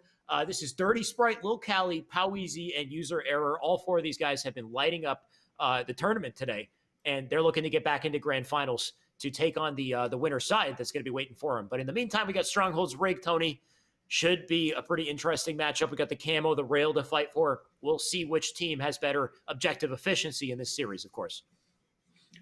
And by the way, guys, in the chat, I promise you, hey, you want to play in the cast, you can go ahead. I mean, whatever. But there's no way we're gonna make everybody happy in this situation. Like, obviously, someone's is going to be upset. So again, I'll apologize. But either way, let's give Fire and Ice credit because they played an incredible series. They won that game 1, and they did a fantastic job. Let's see what they do against the Smurf squad. Well, Noble has the rail to start. So that's a great way to kick things off for our Fire and Ice team. If they can shut down Smurfs, we can see Smurfs out of the tournament right here. But you know they're not going to go down without a fight. They already got 3 points on the board. That's the basement controlled and the nest as well. So the ideal setup here forming for Smurfs as they try to back out with those goodies as well. Absolutely on board here with Magico. Oh, I'm sorry, going to switch gears to User Error, who somehow gets away with the camouflage while all that carnage was going off, all the craziness. He steals camouflage away, and Fire and Ice just gone 3 down. User Error still holding the camo, making his way over to BR base, so should be hopefully successful in this cap. You can see they're going to try to get basement to turn things around here, but this rotation going to ring true and keep points on the board, so still 0 points for Fire and Ice. That basement cap didn't really help them get any form of a setup here, so they will try to rotate outside. You can see they got 2 big kills. User Error with a flank all the way through the back of the map here, and he does get the kill on the Magico, so a great opening. I love the extension to Carbine before going basement here. This might pay dividends for him. Yeah, 3 down once again for Fire and Ice, but a player on Smurfs does go down, so that's an opening kill that they might have needed. Poweezy goes back at Noble off the screen. We have a 17-6 lead in favor of Smurfs, but there's still 2 caps on the board for Fire and Ice, so they're doing something right here. Yeah, Smurfs still hold on the nest. I like this positioning from Cali. He avoids like 3 nades in a row there, but he does get taken down. So big kill right there. They get the reset on nest. Nest and basement control in the favor of Fire and Ice. This is the setup you want to see from them as they try to hold it down, but get pelted by nades. Paueasy now on board. With Paueasy, of course, who's taking team nades. But he gets the kill despite being weak here. He's doing a pretty damn good job of living up and converting that into a double as well. Converting it to a double and on board with Paueasy. Let's see what he's gonna do. Let's see him convert some kills here and get some stronghold captures. 21-17 lead in favor of Fire and Ice. He's almost done taking a nest, but finally get some pressure, forcing Paueasy out of nest. His teammates end up getting basement though, so trading off a little bit. He goes back at nest, and they just put 2 caps on the board just like that. They flip the entire map. Take a look at that feed, by the way, Tony. That railgun popped up there. We got user error with a rail. If we can get over to his POV, see what he's up to. We got the camo with Magico as well. Those are 2 hot things to take a look at. So it's a camo challenge into the rail, and that's going to be camo and rail, hopefully in the hands of Magico, unless he leaves that rail for a teammate. So I like that. Good Samaritan play for Magico as he opts to keep the shoddy and make his way over to BR base, killing the Dirty Sprite. Player up on the tower wall. That rail should hopefully be in the hands of Fire and Ice as well as he looks to plant the shoddy into someone here. There's the melee. And that's 2 points on the board once again. 28 points to counting as they continue to hold on to control. Fire and Ice fighting back just as strong, and it's great to see. Killing spree for Magico. Killing spree earned by Magical. Noble actually takes out user error, and now Noble gets a double kill on little Cali. So here we go. I mean, they're about to take nest. They're about to put some points on the board. Some good points at that. Sprite getting caught with his pants down. Things are looking good if you're a fan of Fire and Ice, showing they belong in this losers bracket finals. Bullet just barely whiffing that rail right there. You can see those 2 players escape through tower, trying to get over to yellow corner. Bullet right now still got the rail. Looking over to engine 2. Should be able to get it into Paueasy. Nice shot from him. Gonna try to back down here. Getting shot in the body, but he somehow lives up. Great damage coming out from him, and his live is so huge because it converts into Magico and Noble. Getting 2 more kills. And maybe a nice little spawn cycle right here. You can see 1 player up on nest. Gonna try to cap it. 1 player below Bullet as well, and he's not aware of it. And he's out of the picture. That is going to be a rail in the hands of blue. Railgun in the hands of Lil Cali right now. He makes way over towards the... What is it? I think he just doubled up on the railgun bullets there, so he has 5 bullets right now. No. And he puts it to work, getting the double kill. That was pretty insane, but not able to take basement. He gets taken now. Still, 50-31 lead in favor of Fire and Ice. However, 2 caps on the board for Smurfs. And Juan has the camo. We'll see if he can do something with it. Gonna rotate around to engine 2 here. Nade into little Cali. Doesn't want to fire shots and give up his position too easily here. Hopefully he can get the finishing shot on this kill right here. Little Cali now down. 50 points here. Trying to extend that lead. Fire and Ice with a great advantage. They've had all the power-ups for the most part in their control. So if they can keep this up, they're in a great position. They got the nest. They got the basement. They're looking for the BR base. Juan just executing everyone in his path as well. These are some great plays from Fire and Ice to take the lead and the momentum in their hands. Dude, where's the Smurf squad that we saw in the winners bracket? What's going on here? Fire and Ice is making quick work of them right now. 62-38 lead in favor of Fire and Ice, which is not a huge lead, but I mean, they have a trip cap. They've had control. They're winning the individual gunfights. Fire and Ice is doing literally everything, right, Alex? Not even close. Yeah, something's wrong with Smurfs right now. Not looking like the same team, Tony. They're looking kind of lost on rig. Fire and Ice completely exposing them. They got absolute control here. 73 points to count as they push for the BR base once again. Still putting damage in on the new spawners. Noble, he's aware of that car side spawn. You got players in the basement as well, so they're being such a nuisance to all these new players under so much pressure. And they're right back in the basement to try to push for the trip cap once again. So if Fire and Ice keep this up, it's going to be a nice dominant game for them. It is. I mean, it 100% is. I can't even see them losing right now. Even when they're about to lose nest, they still feel in control. They still get the slay. They still get the recover on that one. Everything's going in their favor. You can't call it luck, Alex. It's skill. It 100% is skill. Something happened to Smurfs while they were gone. It's like, you know, they had all this momentum in winner's side of the bracket, but, you know, the instant that they were pulled away from winners and they, I guess, had to, you know, sit out for a little. Maybe they got cold. Maybe they weren't playing enough Octagon or something, though I see some signs of life. Unless Dirty falls off the map here, just going to stay alive. 40 points to count. They got the rail. I think they got the camo as well. They've been fighting for it. The killing spree and a backsmack coming out of user error, so maybe some signs of life here coming out of Smurfs as they try to get the control back in their favor. Oh yeah, having the trip cap on board, Oh, I mean, that's what you need. That's what you need right there. But Fire and Ice coming right back at him. Lil Cali getting a big kill. Dirty Spike getting a big kill as well. That's 3 down for Fire and Ice. Still hold on to the trip cap. Pressure into the bunker spawns. Not a good place to spawn if the enemy team is set up around it. You can see these players up in bunker trying to do something to stop this bleeding. They do get the BR base. So that's a good start here. Just players dying left and right. Who do we got? We got the rail in the hands of user error. And he does get the kill. That's huge. Drops down to try to get the melee. And that player's dead as well. So they're getting a lot of mileage off of these plays, and they will be capping BR base once again. Well, Bullet tries to get the basement, but there's already somebody there to get the defense. So all of a sudden, Fire and Ice on the back foot. This is a complete reversal from what we saw in the beginning of the game. Oh yeah, it's very, very clear that Smurfs really stepped it up right there, getting the slays. But here we go, they go 3 down once again. Vic trying to work on that basement. Smurfs kind of stuck spawning bunker right now. They gotta try to make it the basement and defend it, or Eve over towards that that nest. Is not gonna happen. 94-79. If they get to the 97 point mark and they're not taking something, they can win right here. They might get it. They might get it. I'm throwing all the numbers. Look at all the numbers at basement though. They do cap basement, so 80 points as they do get it captured. Noble dropping into basement to try to do something to stop that. But he gets killed. Magico and Bunker with a sick double. That's massive. He'll drop into BR base to try to get this cap. If they cap BR base, that might be all she wrote. You can see players getting into nest. For a second, they're going to try to cap nest here. Now 98 points and counting. If they hold on to it, they might be able to swing it in the 99th point. And I think they did. 86 here to 98 as they try to dive into basement to get a final cap to close this game. But Smurfs making it so damn difficult. The rail coming in from Noble. It's not enough. Still, they're fighting for this. Dirty Sprite, can he get the kill? He saves it. My God, Tony, what is happening? That's another fundamental blunder coming out of Fire and Ice right there. Once they took BR base, everybody needs to either sprint towards nest and defend it, or sprint towards basement and flip the map. They fundamentally messed up right there, and they just threw the game away. They just threw it away. I think you're right. They completely threw away that opportunity. Oh, Fire and Ice, despite leading the game by such a massive margin. What was the score before this, Tony? It was what, like 90 to 30 or 20? They made a massive comeback and won the game. Clutched it up. You know what? I shouldn't have said something about Smurfs. I think I got under their skin, Tony. I think I said Smurfs ain't looking the same.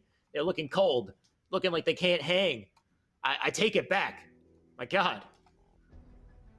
I mean, again, that fundamentally was they were all over the place. They took BR base, but you know for a fact that if you get no pressure on BR base, there's only one place the enemy team's gonna go. They already have basement. If there's no pressure on BR base, where are they gonna go? They're gonna go nest. So you either dedicate all of your resources towards defending nest and making sure that they don't get it, or you simply just send all your resources over towards basement and flip the map on them. But the last thing you needed to do right there was send 2 one way and 2 the other. It was not a good play, and they ended up they threw that game away. They simply threw it away. You're saying they absolutely needed their numbers to make sure they won. If anything, I think it would have been nice to fight for basement. Nest is a very exposed cap point, so it's very easy to get nades in there and possibly lose your life.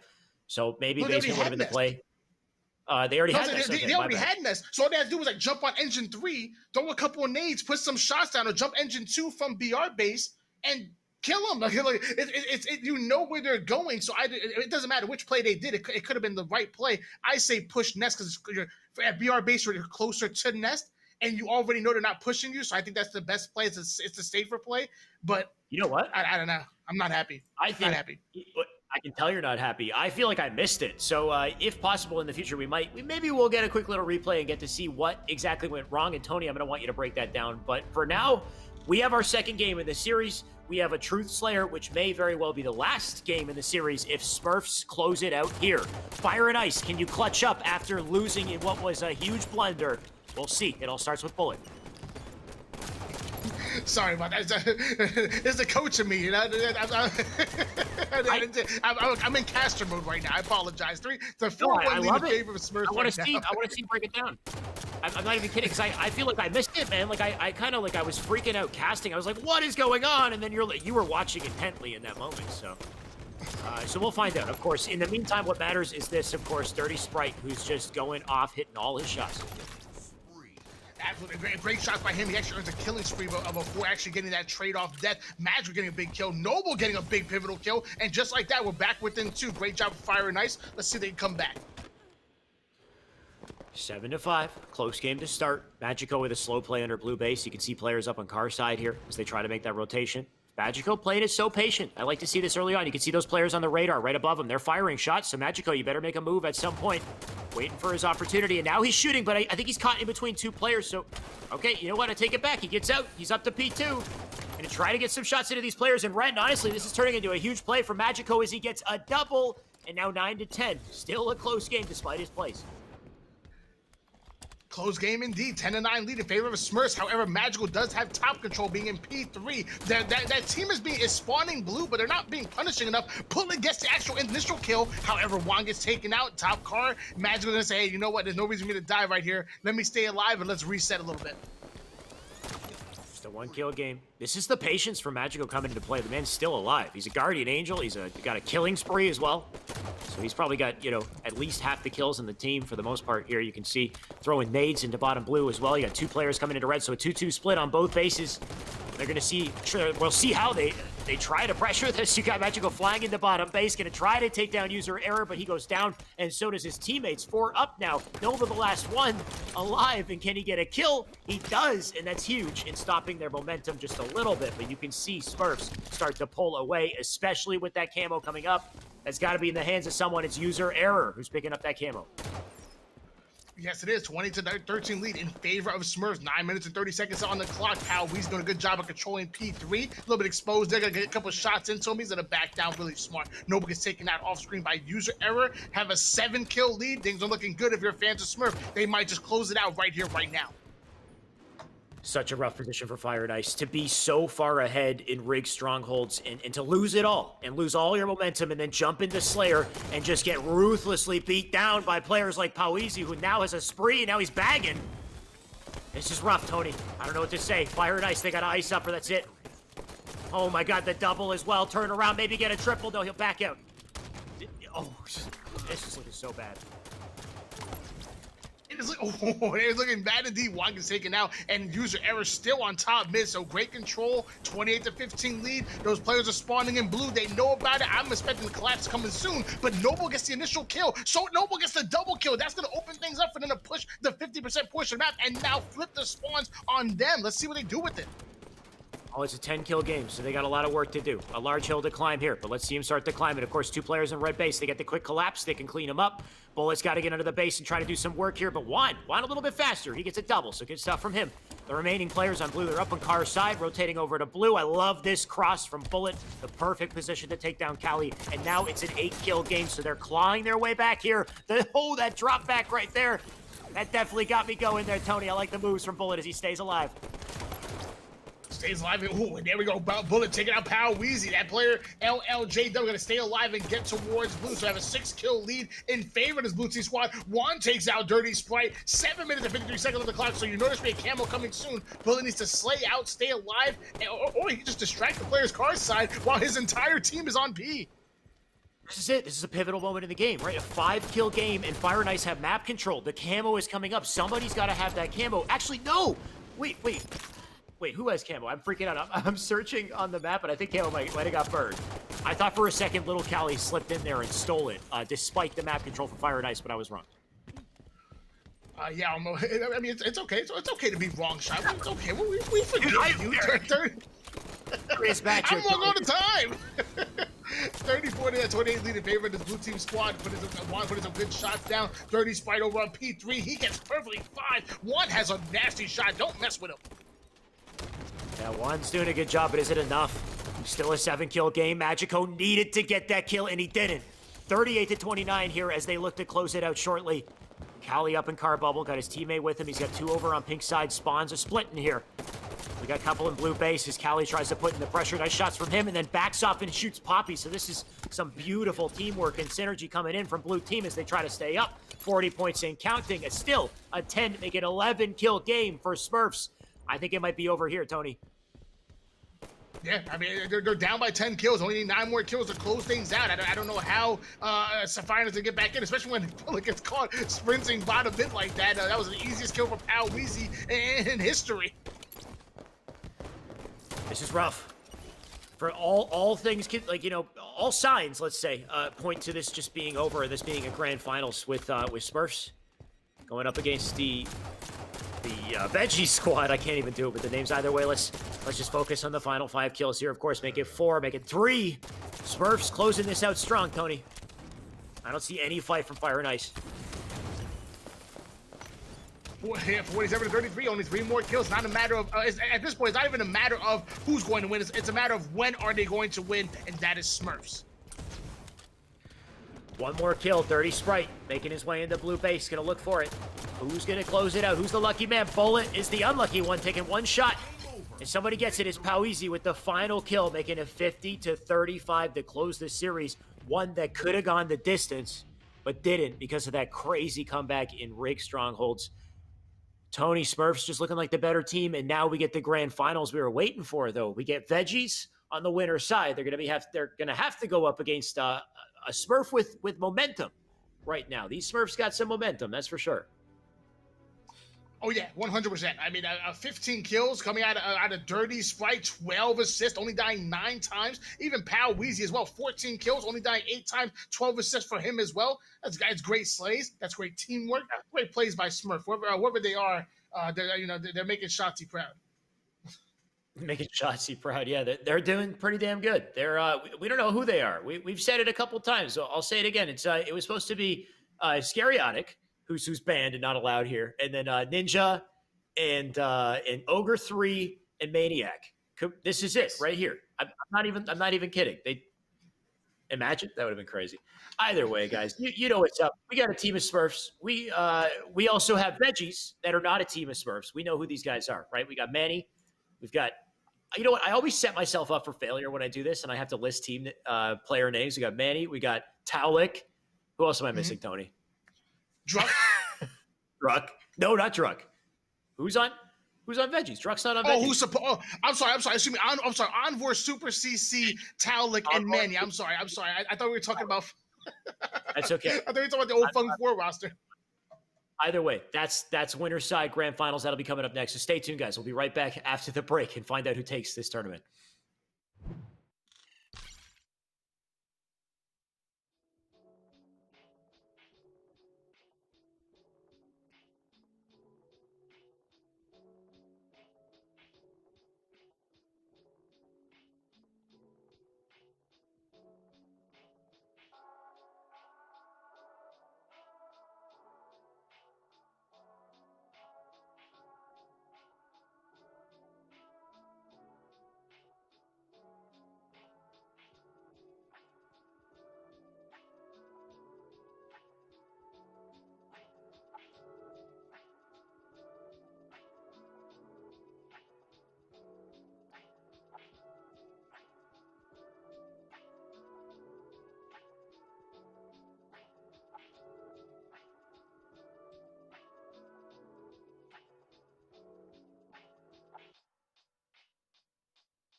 All right, this is it. We are back for the last time. It is time for grand finals, Tony. We got 2 teams left, and I will let you know those teams in just a second. We've got on the winner's side, we have Team Veggies. This is going to be Envor, CC, Manny, and Talik. And then on the loser side, of course, just winning that series up against Fire and Ice, we've got the Smurfs. We've got Dirty Sprite, Lil Cali, Poeasy, and User Error. And Tony, we have no idea who the heck these Smurfs are, but they're pretty damn good. Though they lost to this team previously, they're going to try to fight back in grand finals. Of course, they have to win 2 series to do so. Both these series are going to be best of 3. So it could either be a very quick one. It could be a quick best of 3 series with Envor, CC, Manny, and Talik, or we can get a reset. We can get a whole pile of things here, Tony. It's going to start with Strongholds on Eden. What are you thinking coming into this? Are you leaning to Smurfs? Are you leaning to Veggies? What are you thinking?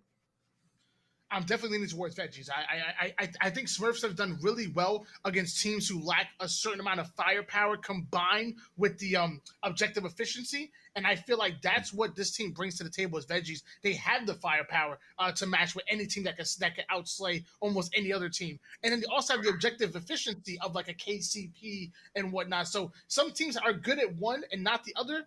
What Veggies brings to the table is both easily. So you're rooting for a fast grand finals. That's it. Just winner's side. They clean them up. They get the Smurfs out of here. That's the thing, too, is we don't know who these guys are. Who are we going to crown champions if we don't even know them, right? So I'm kind of on the side that Veggie's got to close this out. They got to put them out of their misery. Otherwise, we're going to get a bunch of unknown players winning our event, which that would just be shameful. So let's get rid of these Smurfs. By the way, before we get into this match, Tony, I hope you got your drink ready. Where's your can? You got it with you? We got a giveaway, guys. In case you don't already know, type ! giveaway in the chat for your chance to win a couple of these boys.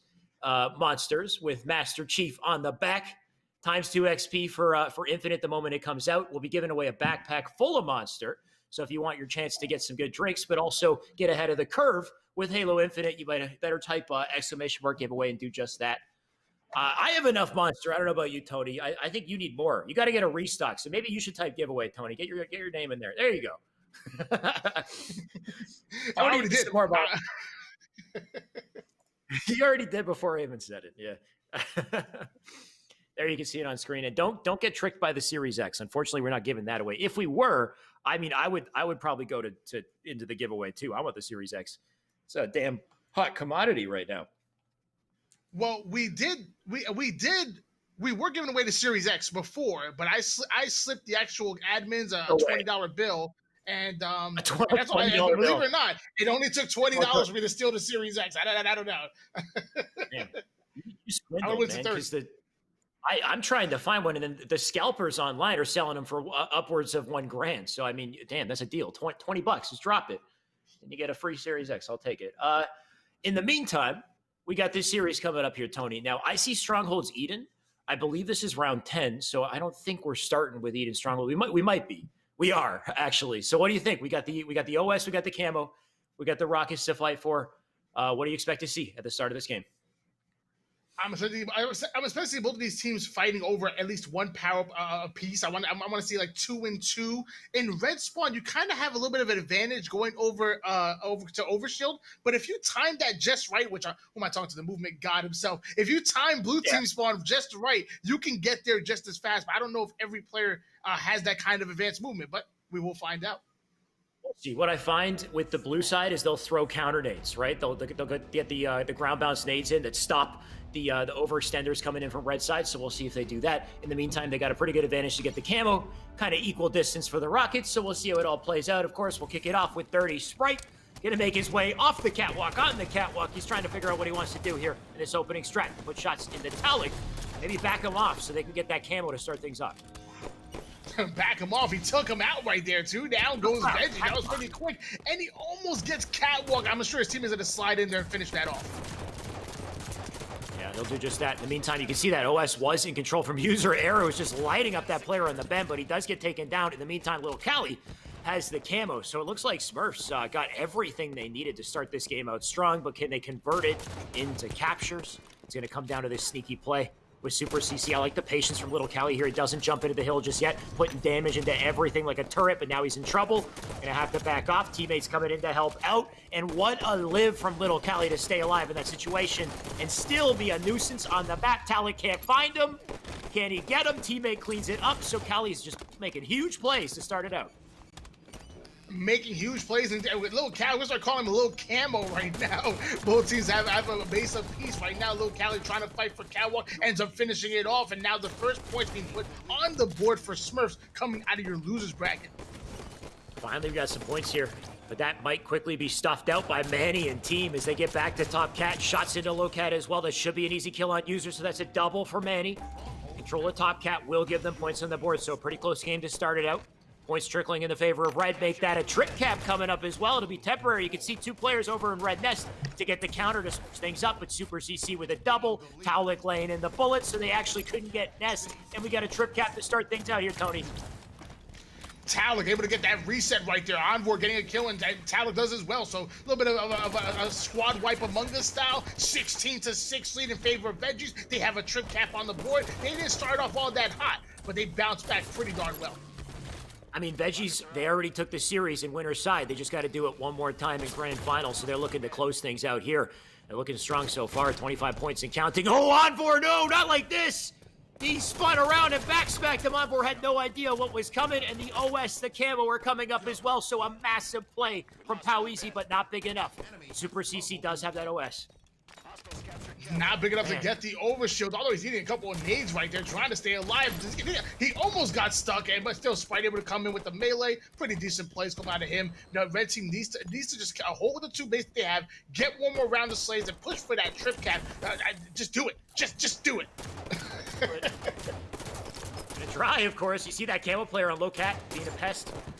So no matter what CC wants to do, he's got to get a beat on that camo player so he can get something started here. You can see Little Cali, he has it a second time. He was so efficient the first time, but that rocket put him out of his misery. That was huge. So nice way to stop that. You can see the points still in the favor of red here, and they're winning the trades as well. These are big plays to start our game here. They're approaching that 50-point mark, but Smurfs doing everything they can to claw their way back.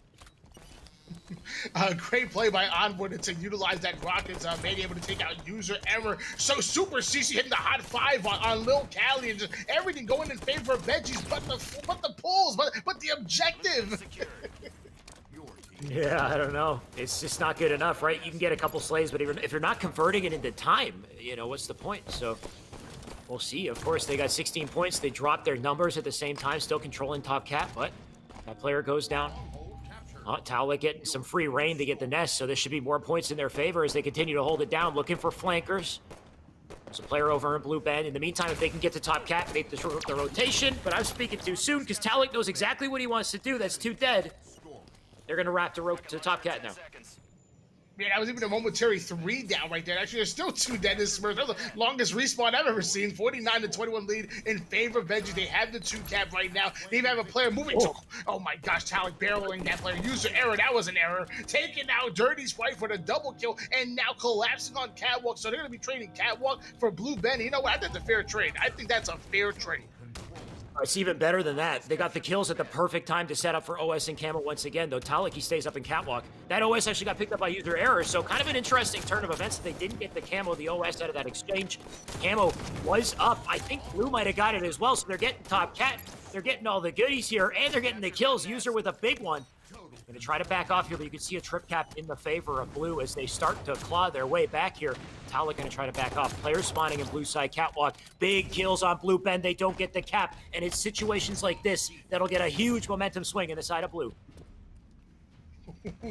Yeah, trip cap in favor of Smurfs right now, on board with user error. User error doing the best he can to hold down this blue base. He knows the pressure be coming soon. But he's like, you know what? Let me just get a flank because I want to make sure I keep track of Catwalk and be able to put pressure on Blue bend. There's the back smack going on Super CC. Now he's coming in. That's 3 down just like that coming out of Veggies. Ain't no way that player's gonna be able to take Catwalk by his lonesome.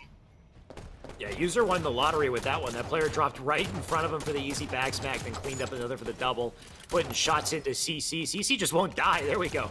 Takes him down under Catwalk. This trip cap is still compiling. They took the lead at this point, so the momentum is completely shifted on the side of Smurfs as now they run the game. It's all up to Red to spawn up, to coordinate, to do something to stop the bleeding here, as you can see they're holding it down. Yeah, Smurfs have been able to steal the trip cap. They've stolen this lead so far, and they're playing pretty darn well. 70-59 lead in favor of them. And a little blank melee right there. Either way, it's able to finish that kill. 2 down go Veggies. Veggies need to spawn and get the opening pick. They need to stop dying right away. They're playing efficient towards the bases, but they need these picks. That was a scary situation. They almost didn't get Red Nest, but they managed to. They're going to get Catwalk as well, so they now have some points on the board. But you can see how quickly Smurfs fight back. Smurfs get kills. Despite that, Towlick does get a crucial nade into Red Nest to stop it, though the point's still going back to Smurfs. Nice shots from Towlick, though, doing all this work in the back of the base, but is it enough to stop the momentum? Envor doing what he can, but Envor gets taken down. So consistently, Smurfs have made this comeback, and they continue to hold on. Manny, I mean, he's got the OS, but he's under so much pressure. He's got to back down. Yeah, Over's just throwing the hands up. Manny right now has about maybe 25% of that left. They only have 1 base. They're holding on to Catwalk for dear life, but they need to start advancing forward either towards Blue Bend or Red Nest. Manny winning that beautiful individual gunfight. I thought he was going to get taken out. Towlick winning his individual gunfight. We have a 2v2 going on here. Good timing to get that kill just before it's too late as well. You can see 91 points on the board. They basically got to play perfect Halo and make sure they get these kills on Blue Bend. Can they do it? They stop it, which is big, but still top cat under contention here. Towlick, I don't know about that jump. He's going to end up in the bottom of the map here, but I like this. He can make a rotation, try to be sneaky. Speaking of sneaky, Super CC, the perfect man for the job here as he tries to get behind this player. He sniffed him out, and he gets a trade in that fight. That's not what you want to see because that gives Smurf control once again. And if they hold on to this, Tony, it could be game shortly, but I like the rotation on the Red Nest. Back and forth this game goes. Yeah, you definitely want your Camo player to stay alive right there and to play sneaky, and that just wasn't, the trade is not what was needed. Oh my gosh, P5 coming out of Cali, taking out Manny, 96-74 lead. Looks like they might end up taking this game number 1 and the control in this series. Yeah, there's no way they stop this from happening. That's going to be a 100-74 game for Smurfs, despite being down in the first half. The moment they smelled blood in the water, they were like sharks, Tony. They came in and they completely took over. Now, they have a hill to climb, right? This is the first game in the series, but they still got to reset the bracket. So if they win the next and then they win 2 more in a row, then they will take the tournament. But we got a bit of a road ahead of us before we see that happen. In the meantime, we got a scoreboard here to take a look at. Read them and weep. We've got 19 and 14 coming out of Pow Easy, and I lost it, of course. So all I saw was Pow Easy. I don't know if you caught anything else, Tony. Yes, I saw the 19 out of Power Weezy's obviously fantastic job out of him. Almost dropping a 20 bomb right there. Sadly, the scoreboard is gone. But I mean, the eyeball test is still pretty decent. I mean, Smurf started off extremely well. I will say, great job by the Veggies to come back in that game and really gain control for most of the game there. But then Smurfs comes out and steals it from right under them. Just good fundamentals, good slays, good captures. They played it well. Yeah, the biggest issue that I saw was power up, power weapon control, right? There was one point where it felt like Veggies did everything they needed to do to set themselves up for power ups, and they didn't get any. They had got a round of slays at I think it was 750 on the board when they did it. And they were so focused on maybe retaking captures that they gave up the OS, they gave up the camo, and this happened time and time again, up to the point that we saw a trip cap on the side of Smurfs. And the moment we had the trip cap, things got kind of dicey. So rough situation. Of course, we are far away from ending this series or this tournament. We got Regret Slayer coming up next. We'll see what happens as they duke it out here. We got the OS, the ever so pesky Plasma Caster, and we got the combo to fight for as well. Yeah, but the most important is obviously that overshield, and I think that's going to play maybe hopefully better towards Veggies, where it's one objective that you're fighting for, even though it's a Slayer, still the objective of overshield, where on Eden, these are out of hand. You got camo and overshield and rockets and light rifle and sometimes the Hydra got out there. Some of my, but at least this one they're gonna be focused on overshield, and hopefully they can win the objective of making sure they get more overshields than their opponents. If they can do that, I'm gonna give them the win. OS is definitely the name of the game, especially in a map like this. It's close quarters. It's very momentum-based, so we'll see who takes it in this opening strat. Gonna kick it off with Dirty Sprite once again, making his way over to bottom pink. He gets a nice early kill, and that gives him the opening to flank. Kill on Detalic as well, and the OS in the hands of blue, so everything went perfectly for Smurfs to start this game. This could be a series of collapses. Tony, just wait for it. On board here with Pow. Weezy currently has that overshield in hands. Has about maybe 60% left of it. Takes out Envoy. His team is going to take out Taulik, and a 7-2 lead in favor of Smurfs. I mean, most people would be surprised if I told you that Veggies is the ones coming out of winner's bracket, not the way Smurfs is playing right now. They are playing absolutely incredible. Yeah, they're fighting back with a force, with a vengeance. We can see that for sure. Of course, this is still early in the game, so only time will tell, and Dirty Sprite actually missing that player behind him instead. Gonna focus on this 1-0 pink door. Taulik has no idea he's there, so big kill. Turns around to shoot Envor, but Envor with the kill. Manny looking for something as well. 6-10, so despite the OS grab at the beginning, despite the full 4 dead, I feel like Veggies have done a pretty good job of keeping themselves in this game for now. Oh my gosh, player is taken out right there. 12-7 lead in favor of Smurfs. Gonna switch gears over to Super CC, who's putting some fantastic shots at that player top mid. Envor gonna eliminate user error. 13-8 lead in favor of Smurfs. But I'm starting to see some life come out of Veggies before. Did Super CC almost stick his teammate? What was that? Yeah, I don't know. The moment you said you see life, it's like it was stripped away, right? 16-9 at this point. And blue side spawns as well. You got user just jumping in through the car side and a player coming in through pink side as well. So the ultimate collapse coming up. CC going to try to fend it off. Instead, user not sure where he wants to contribute. He wants red or blue here. He's up on car 3. Shots into pink. Going to be a hard fight to win, so he does back down for now. Just going to stay up on top of car. We got the OS coming up shortly as well, so that will spell the momentum as the game comes forward. And I like the fact that he picks up the combo. This is future-proof in himself, getting ready for what's to come.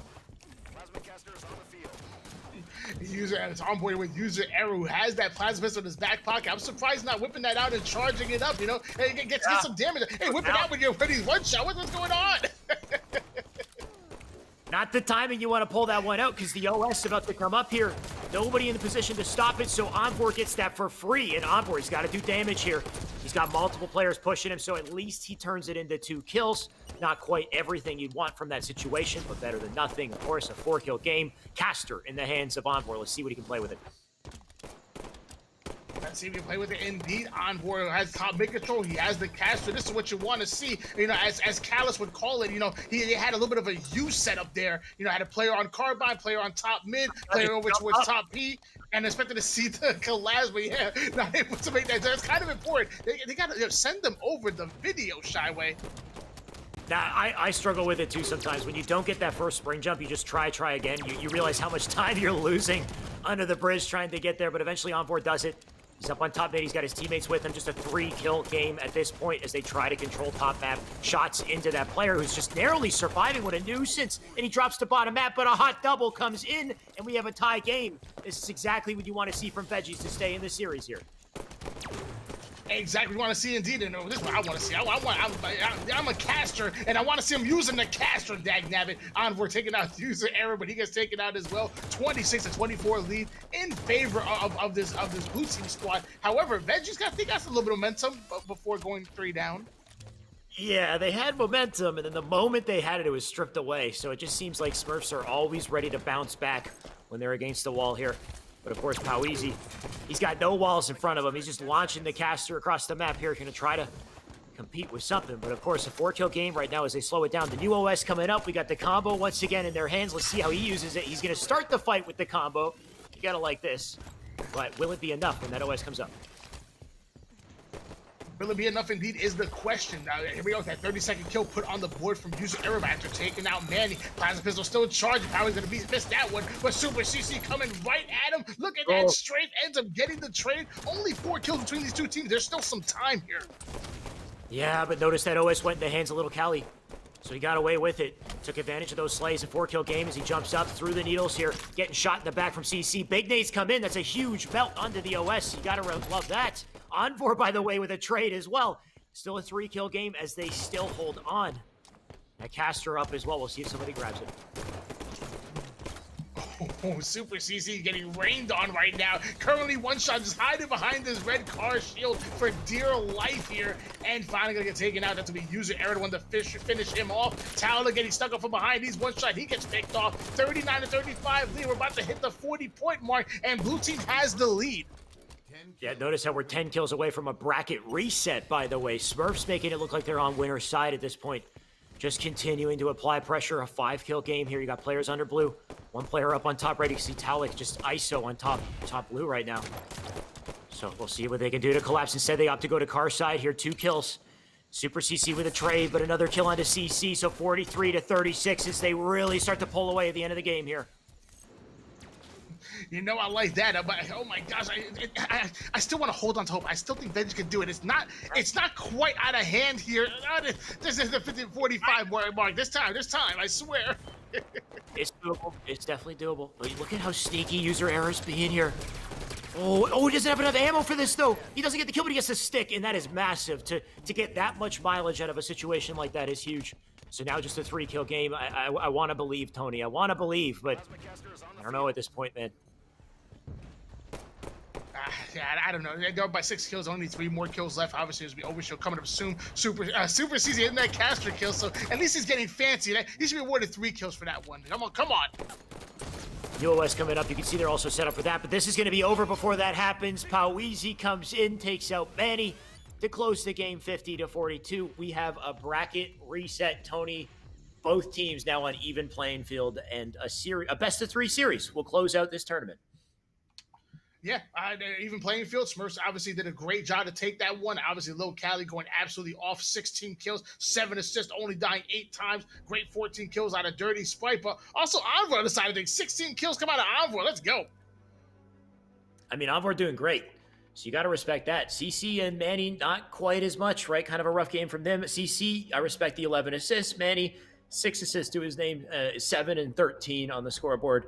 And not the greatest look with the damage as well. So definitely a rough situation for Manny. And hopefully he can bounce back in this next series because this is what matters most. Of course, in the meantime, I mean, you look at the slays on the side of blue. You got little Cali going 16 and 8 with that game. 14 and 13 out of Dirty Sprite. So they definitely won there.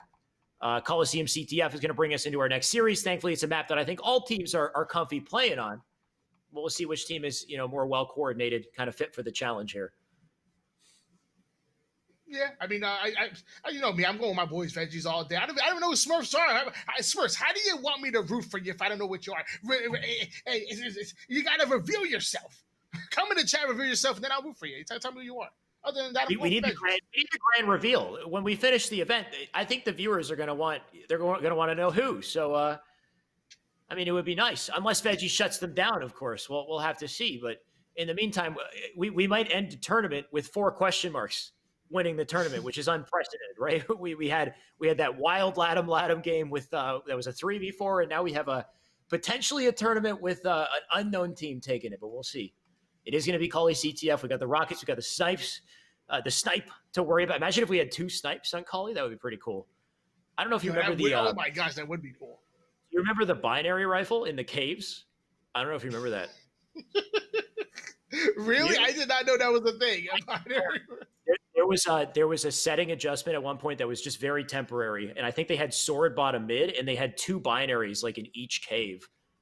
Maybe I'm going crazy. Maybe somebody in the chat knows, but I'm pretty sure they had like a very brief settings test, and it didn't work out because who would want to play with those settings? Either way, the real settings are what matters here, Tony. We're about to jump into them. The final series in the tournament, best of 3. We'll see who takes it. Yeah, you know what the good thing is? You know, if Smurfs end up winning this, we won't know who to pay. So me and you will just split the prize pool, right? Isn't that how it works? Well, now I'm cheering for Smurfs. If that's the case, I'll take 500. You take 500. It sounds like a good Sunday's work to me. So, exactly. I'm cheering Smurfs. I don't know about you. Either way. I'm with Pow Weezy right now. Hold on, I'm gonna switch gears to Envoy because Envoy has 2 rockets still. We've seen him biff some rockets before. He ain't biffing that one though. 3 down goes Smurfs, but some good nades take out Envoy. Let's see if that flag's gonna get pulled. You know what beats the Rockets? The sniper. And man, he's got it, and the flag is out, taking it through Snipe's side. Nobody really there to contest him. I think this might be 1 point on the board nice and early here if they get the defense to help him out. You got a player overextending elbow, but he is nowhere to be found. That's a flag point on the board. And man, he's still got some Snipe to work with to keep up the pressure. 1-0 lead in favor of Edgies right now. Sniper rifle is in the hands of Manny right now. And he's controlling a red elbow. Gonna challenge this player over towards trenches. Almost gets that kill. Now he's backing up into enemy territory here. But somehow that's the safe way.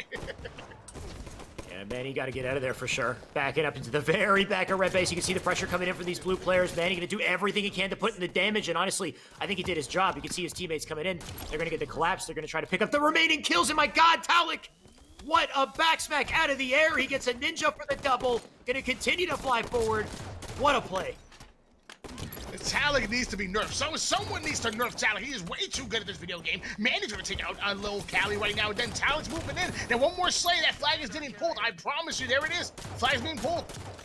Yeah, you got to convert those for sure. Talik just going off right now. His teammate's going to pull that flag out, and he's still getting the defense. Super CC had the snipe. I believe he planted that last one into a player, but that's all she wrote for flag number 2. That's going to be 2 on the board, and Veggies are lighting up in Series 2.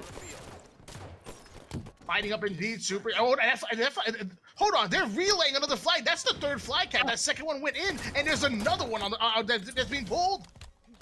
They're going for it all. You can see him diving in, trying to get the return here, and it looks like they will succeed in that. But can they convert this into a flagpole of their own? Shots coming in from user error, not good enough to stay up. Little Cali does get his kill, but he's alone here, so he'll drop the nades behind. Shots into Envor. Can he win the fight on Envor? He doesn't. So once again, a failed attempt to get to the flag. Here we go, but Manny gonna actually push up towards Snipe side. Get out of here, Pow Weezy. Manny simply wins those. 2-0 lead in favor of Veggies. He has control of Pyramid. His teammates are going down right now, so let's see what he does. He's gonna have to distract and try to stay alive as long as possible, but he ends up going down. Yeah, shot at from multiple directions, takes a nade. Now Paueasy up on top rocks. You can see they got that opening slay. He's just going to make his way all the way over to elbow, so this is a great position for Smurfs to be in to potentially get a pull here, but they got to get the slay, so there's one. But you can see he's lost his teammates. Player out front base, Hunter Talik, is going to try to chase him down, so that guy's out of the picture, and now Talik wastes no time to get to the elbow, so I love that rotation. User error, though. He won the snipe. Let's see if he can turn things around. Good shots on Manny, and embodying that player over towards trenches. User error gonna stay alive, and that was kind of clever there. Kind of using it as almost like a roof. 8 minutes 34 seconds on the clock here. We're gonna see if Smurfs can get these slays, get this pull, because they're currently down 0-2 in this game. Whoever these Smurfs are, they're nerdy, and they're accurate too. To make that rotation over to Catwalk, shots into the bottom of the map. Might as well get that kill before you get another. But he can't hit that shot just yet. Manny gonna jump out of the base, apply the pressure. He's got one shot left in the chamber of that snipe. Let's see if he plants it in a brain. His teammates getting the kills in the meantime, so no need to pull it out just yet. They gotta convert this into a pull. So this is the first time we might see a clean pull here. coming out from Smurfs as they get 2 slays. Elbow side spawns. Claps coming in as they run it through Catwalk. And How Weezy already gets it across the map as fast as possible, gets that flag head, but eats a nade on the way there. But we have a 2-1 lead in favor of Veggies. Momentum now in favor of Smurfs. Let's see if they can do it right one more time. They're gonna have to do it 2 more times. But first they gotta get slays. And the rockets in the hands of Super CC might make that hard to do, because, I mean, unless he shoots rockets like that, that was not the greatest one. The second one going to come in. That one will not be able to do the trick. His teammates are so accurate, they'll get the kill instead. So that flag should be pulled. You can see the other flag out bottom mid, though. So we'll have a bit of a standoff in a second here. Super CC doing everything he can to stay alive on the elbow here. And it's just enough. He's got his teammates to help him. Now switching gears to Super CC. Super CC is trying to stay alive over towards the elbow side of things. If he manages to stay alive and sees his teammates kind of collapse from window, this could be good. Otherwise, Super CC is kind of by his lonesome, challenging his player over towards a rocket corner. That's a big kill. He's okay, all right, that's a strat. I knew the moment he thrust it backwards, I knew he was dead. That's such a rough situation. There's a kill barrier like right behind the little barricade there. Either way, that flag's still out, so they're still doing what they can to get this flag pulled and out of the window, but that flag will be returned, so the pressure coming back here from Smurfs as they look to get another flag. My favorite thing is running a flag that way when they're 3 down and they're just throwing it off like that and hitting that corner, and the flag just reset. I'm like, what? Of course, yeah. You're just about to get it in, you toss it just a little bit too far, and then, you know, off the map, out of the picture. Either way, Little Cali, they're tossing flags on their side. You can see that flag going out the window. This one's got no signs of going off map. Little Cali's doing everything he can to stay on the map, but he gets killed. Fight in the bottom mid. Poweezy gets stuck, so big trades right here as they keep the flag in play and do just enough to get the return again. Talon able to get rockets right now, gonna drop straight down to trenches with them, make that player one shot, but not able to finish him off with that nade. Still has the rockets, beautiful one on Lil Cali right there. And here we go, controlling this elbow side of things. There's somebody who's trying to push towards it, almost gets that kill, and Smurfs. That was a good kill. That was a really good kill, Alex. Definitely a good defensive kill. And it might earn them the snipe as well if they can hold on to snipe side. You can see Super CC wants that sniper, but needs to play patiently first. So that sniper will be rotated out. You can see a blue player has it. He's taking it to Catwalk. CC in the meantime looking around for somebody. He might get shot in the back in a second. A sniper in the hands of Poweezy, who's looking for spawners. Oh, good luck to you. Super CC, he flanked through. He got a doubles. This is big for him. It definitely is. He has a sniper rifle in hands, puts it to the head of Dirty Sprite, and that's another one. Talon goes down as well. So these Slayers are going down. They've cleared out their base. Now they got to do that one more time. Slay out one more time. That flag cap is all yours, Veggies. Oh my God, what a double. That was a flick no-scope out of nowhere. The moment I look back at the POV, Super CC still going off, and because of those plays, the flag is out. Envor going to turn back around to get the damage. Everybody's dead at this point. I'm pretty sure they got player. Oh, actually, they have one more player who flies into bottom mid to kill him, so that's a huge upset right there as they defend the flag once again. You would have thought it would have been over there, but CC still got to do work to pull it out. And dude, Envor was about to cap that flag right there. If it wasn't for that crazy nade coming out of nowhere, that would have been game over. 3 down for Veggies. Envor gonna do the best he can to stay alive and wait for his teammates. Hopefully they can get a little slay out their base and push forward. Rocket launcher in 10 seconds. Yeah, they are still pushing forward. You got 3 over on cave side.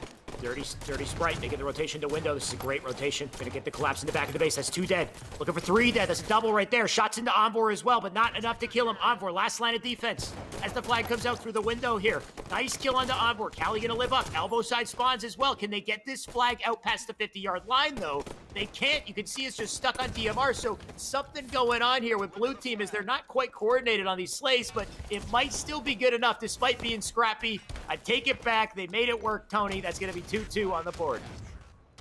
2-2, 3 minutes, 32 seconds on the board as Smurfs end up starting this game off 0-2, but they now come back, put the 2 on the board that they needed. Lil Cali taking out Envor, now has rocket control, has some nades flying his way, gonna be forced to back down and try to stay alive. Lil Cali playing a patient, goes for a mad dash for the rockets. Can he live up? The enemy flag He does have them, but the nades are definitely going to come in. The flag being pulled. This doesn't get very far, though. That's a quick return. So a couple stealth captures trying to come in, but they're not good enough, especially with the nades being exchanged here. You can see for every kill CC gets, there's always something else to deal with afterwards. On board here with user error. User error able to make it all the way towards elbow side, uncontested. Finally seeing Manny put a good shots on him. He's gonna back down. Oh, someone has a sniper. Hold on, I think it's a dirty Sprite. Someone has a sniper. Talik fighting in the base, clearing that out very well. Great job for Veggies. Oh, Talik got a huge kill. He's going to dive over the flag, but somehow a new spawner is in position to get the kill. 2 more players on bottom mid to rally this flag further. They might be able to get it in here. If somebody overextends snipe, that's the only hope they have, but nobody's there. They're in the clear, and that's a 3-2 in a game 1 from Veggies in one hell of an opening game right there. Callie, CTF, down to the wire, Tony. That was quite impressive. Veggies able to take that game number 1 in the second best of series. Mind you guys, Smurfs was able to win one of the games out of the one of the series out of the losers bracket. So if they win one more series, they're your grand champions. But right now, Veggies is up 1-0, one more game, and they're taking it. Right, tournament life on the line right here. They win this game, they win it all. But of course, it's going to come down to the slays, the plays from these boys. You take a look at that scoreboard, and Super CC is the first man that pops out at me, Tony. The man went 26 and 15 with nearly 4,000 damage. Definitely outperformed the team, outperformed everyone in the lobby. But also 21 kills out of Dirty Sprite, 20 out of user error. So these guys are definitely fighting back strong. It's going to come down to Slayer, and this is where they really duke it out on Plaza. Oh, yeah, I want to see Veggies close things out right now. I'm afraid of... I don't know enough about Smurfs, and I'm afraid they go into game 3. They look like they have that ice. So I don't want to see that. I need Veggies to close it out right here, right now. I love casting with you, Alex, but I want my prediction to come true. I feel you, Tony. I kind of like a series down to the wire. I think when it comes to Slayer, this is going to be kind of a scary one, right? Because I know how much individual... You know what? I don't know these players, but there seems to be a ton of individual skill here on blue. So when you put them in a Slayer and you just unleash them, things could definitely go haywire here. But I don't know. We're going to find out which team is more coordinated. The thing with Plaza is I find that, you know, as we've gotten further and further in the meta, now that it's 2020, we're starting to see way more coordinated collapses than we've ever seen before, especially in that bottom net spawn. They'll lock down spawns over and over again and really collapse and conquer. So I think the team that does that takes this game. But of course, at the same time, you're fighting for the OS, you're fighting for the snipe. The light rifle, so much to work with on this map. Yeah, and you know what? I will say, when there's a lot of objectives to fight for, that's where we kind of know the Smurfs kind of was able to somehow create control out of that chaos. But at the end of the day, what's most important is that power-up in the middle. I love the sniper rifle, but I will say that power-up can almost neutralize it and make that sniper play extremely slow. So make sure to control that power-up, and I think you can make some good things happen. I mean, the power-up is important, but there's a very easy counter to the power-up, and that's the plasma pistol. The sniper, instead, is 8 shots, potentially 8 kills if you're cracked, right? Some of these guys are. So I feel like the sniper is going to be the difference maker in this game, but everything really is, right, in the end of the day. We'll see what plays what role, but it all comes down to this opening strat as we jump into Plaza Slayer. Maybe the last game in the tournament here. We'll find out if Smurfs have what it takes to continue to defend. But here we go. I mean, the sniper rifle was obviously important in the hands of a Slayer, but Dirty Sprite 612 is gonna be that Slayer? Come on, that's a social kid. Right, how easy? Why 437? I mean, you would never think the guy's got the skills, but for some reason, this collection of Smurfs got it all. They got the OS, they got the snipe, they're looking to capitalize. On board with Little Cali right now with 6296 with the sniper rifle. Look at him whiffing like the quick play kid he is, missing the melees. On board making him pay, gets a 4-shot sniper rifle, and we have a 6-2 lead in favor of Veggies right now. Onboard definitely made him look like a matchmaking kid right there. He just whiffed like 3 shots at point blank range. So I don't know. I mean, Tony, Onboard is lighting up here. So maybe it was a bad decision to not burn that full sniper.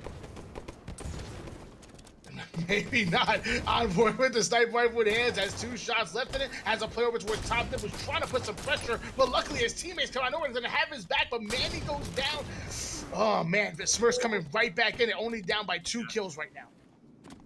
Definitely a tight game to start. That snipe's now off the map, so no need to worry about it. Super CC worrying about hitting his spring jumps. 2, 3, third time's a charm. I'll take it. He's got the stick in the back pocket as well, so he's ready for a fight close by. You can see him switching the nades back and forth. Lands the stick, and he whiffs it. That's not what you want to see. But it's either way, he lives up. So he's okay for now. Okay for now, indeed. 10-7 lead, still in favor of Veggies, but Super CC has no idea that player is right below him. Pow Wee's gonna sneak up, take him out. Now we're gonna switch gears over towards Talek. Let's see if he can stay alive. Not? No, he can't, Tony. I got the answer to your question, and yeah. Oh, and the answer is a double from user error and a combo grab as well as he makes his way back up to top yellow here. Knows there's players in Cafe. You can see his team spread out around the map. They got teammates over in Nest side and Yard as well, so they force spawn in Cafe. Everyone in red is stuck in Cafe right now. They got to do what they can to get out of this. No, Cali right now doing a great job of controlling light rifle side of things. They might be trying to force a spawn trap over towards bottom nest. It's not easy to do against this caliber of team, but it looks like Smurfs is trying to get it done. They have a player over in blue. They're controlling light rifle. They might get this bottom nest spawn trap, and that will be deadly. Yeah, Smurfs turn it completely around, but with that OS pickup, he does get a trade, so he's out. So still a close game. They stop the bleeding just a little bit by getting killed. They're getting rid of that OS. Manny, in the meantime, making the rotation here. We got the sniper coming up in 20 seconds. That's going to be so crucial. So we'll see what they can do to get to that sniper side, because you can see Smurf are controlling inside map. Oh, Chaz is there actually. 15-11 lead right now in favor of Smurfs. The flanks coming in from bottom glass. Here comes Manny. Find that player over towards vending machine. I guess he wanted to drink real bad, but he's going to get taken out. It's a bit of an interesting situation there because Sniper was coming up, so you'd think they want to get to Nest to grab Snipe, but instead they forced the Nest side spawn, which kind of just gave the Snipe to the red team. So Super CC has that Sniper now. Despite it being a 5-kill game, it's going to be up to CC with the Snipe to hopefully pull things back. You know what? I take it back. Dirty Sprite has the Snipe now. It's transferred hands, and it's in the hands of a pretty deadly player. With 6 shots to work with here. Yeah, Dirty Sprite is absolutely disgusting. I mean, and hold on here, the sniper taking off Super CC's head. Now they're starting to open up this lead arrow. They're expecting the hotel and bottom nest spawns. Things are not looking good for Veggies. They need something. Hits the body shot on the lifter. Still players over in Nest. You can see his teammate getting the collapse, doing the damage, but he loses him. So Dirty Sprite gonna have to back off. 3 shots to work with in the snipe as he holds down glass here. Oh, just wait. You can see the nades coming out. He knows he's there, so he's just waiting patiently. Gonna watch both sides. Instead, gotta look over to Yard as well. You can see players gonna try to push in, try to do some damage. Whiffs the shot, finishes him with the Magnum, so doing just a great job holding on to the goodies here and hits that body. That's beautiful. It's a spree looking for the double and doesn't connect. Or he has the double in for the triple. That would have been nice. And Dirty Sprite is absolutely dirty, but Manny coming out with that overshield, so this might be what they need to eat away at their 7-kill lead. Manny gonna fly it over towards Flowers. Literally, there's actually 2 players there. Can he get the double? Talek has his back. Player coming over towards Yard, not gonna happen though. Manny's flying at him, great kills, and now we're down to only a 6-kill game. The timing of that jump from that player, it looked like they both just like split into 2 all of a sudden. He had to fight, he had to kill 2 at the same time. Either way, he got through it. He's okay. Manny's still up. He's got the light rifle as well. Not aware of those players over in Tram's side, but he's going to opt to play slow for now. His teammate now taking the fight. Oh, and he does make this wrap, so this is a good rotation from him. Nate coming in. Teammate hopefully there to get the collapse. The melee's coming in from above, so big kill right there. 30-23 with 7-kill game at this point. Talek doing everything he can to stop the bleeding. Doing everything he can, indeed. 30-23 lead in favor of Smurfs right now. Tyler doing a great job taking out Dirty Sprite. We're going to take out user error. So there we go. Some slays finally going in favor of Veggies, showing a little bit of life here. And they're spawning in blue. And I'm pretty sure Veggies knows it. I'm pretty sure, at least has a feeling. Oh, for sure. I mean, look at Talek's positioning. This is so smart. He just waits and preys on him as he drops. Oh, I don't like that drop, though. He could have had a chance to hit that guy on top yellow. Either way, still doing damage. Back up to where he was. Shots into that player in yellow. Teammate flying through light hall to get to Yard. And the collapse is coming in. Could they get the slays? That's 2. That's 3. Looking for the 4th. The last one up in Cinema Stairs. And he's going to try to live, but good luck to you. The laser from Talek shuts him down and ties the game. Jeez. I don't know how Veggies was able to come back. They were at one point they were down by 8 kills, but they weathered the storm, tied up 32 apiece. Anything can happen. It's 5 minutes and 55 seconds left in the game. Overshield should be coming up soon, and that might determine the winner. If Veggies can close it out here, that's the tournament right here. Envor with a big kill. Sniper down. I think that snipe might be burnt. Oh, no, it's there. Envor with a relatively full snipe to work with here. 7 shots, but he's going to thrust slide right into the enemy. User error cutting him off. Getting another kill as well as they pull away with 1 kill in the snipe in the hands of Dirty Sprite. Doing some shot-see movement, by the way, though. The clamber on the sign there, though. He's just going to sit on glass for now. Sniper rifle in the hand, trying to body a player. We're going to be whiffing a couple of those shots. 37 to 36. 5 minutes and 60 seconds on the clock. And he ends up getting taken out.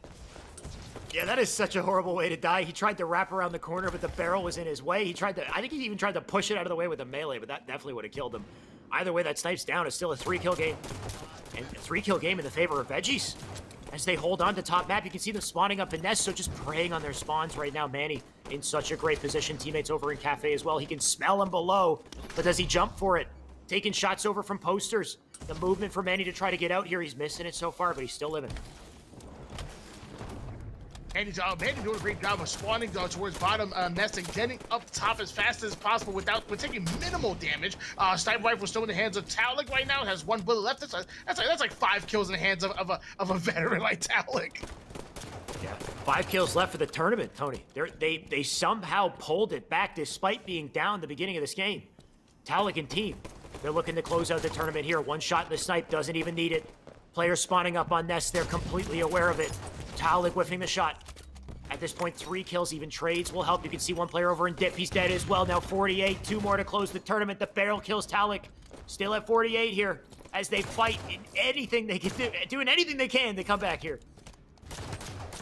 48 to 41 lead in favor of Veggies. 2 more kills. They take your lion's share of this $1,000 prize pool. Onboard just putting some great shots with light rifle, forcing him to back down.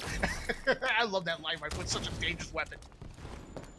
I mean, it might be the weapon that seals it out. Envor looking for blood in the bottom of the driveway. Some of that player continues to live. He backs out.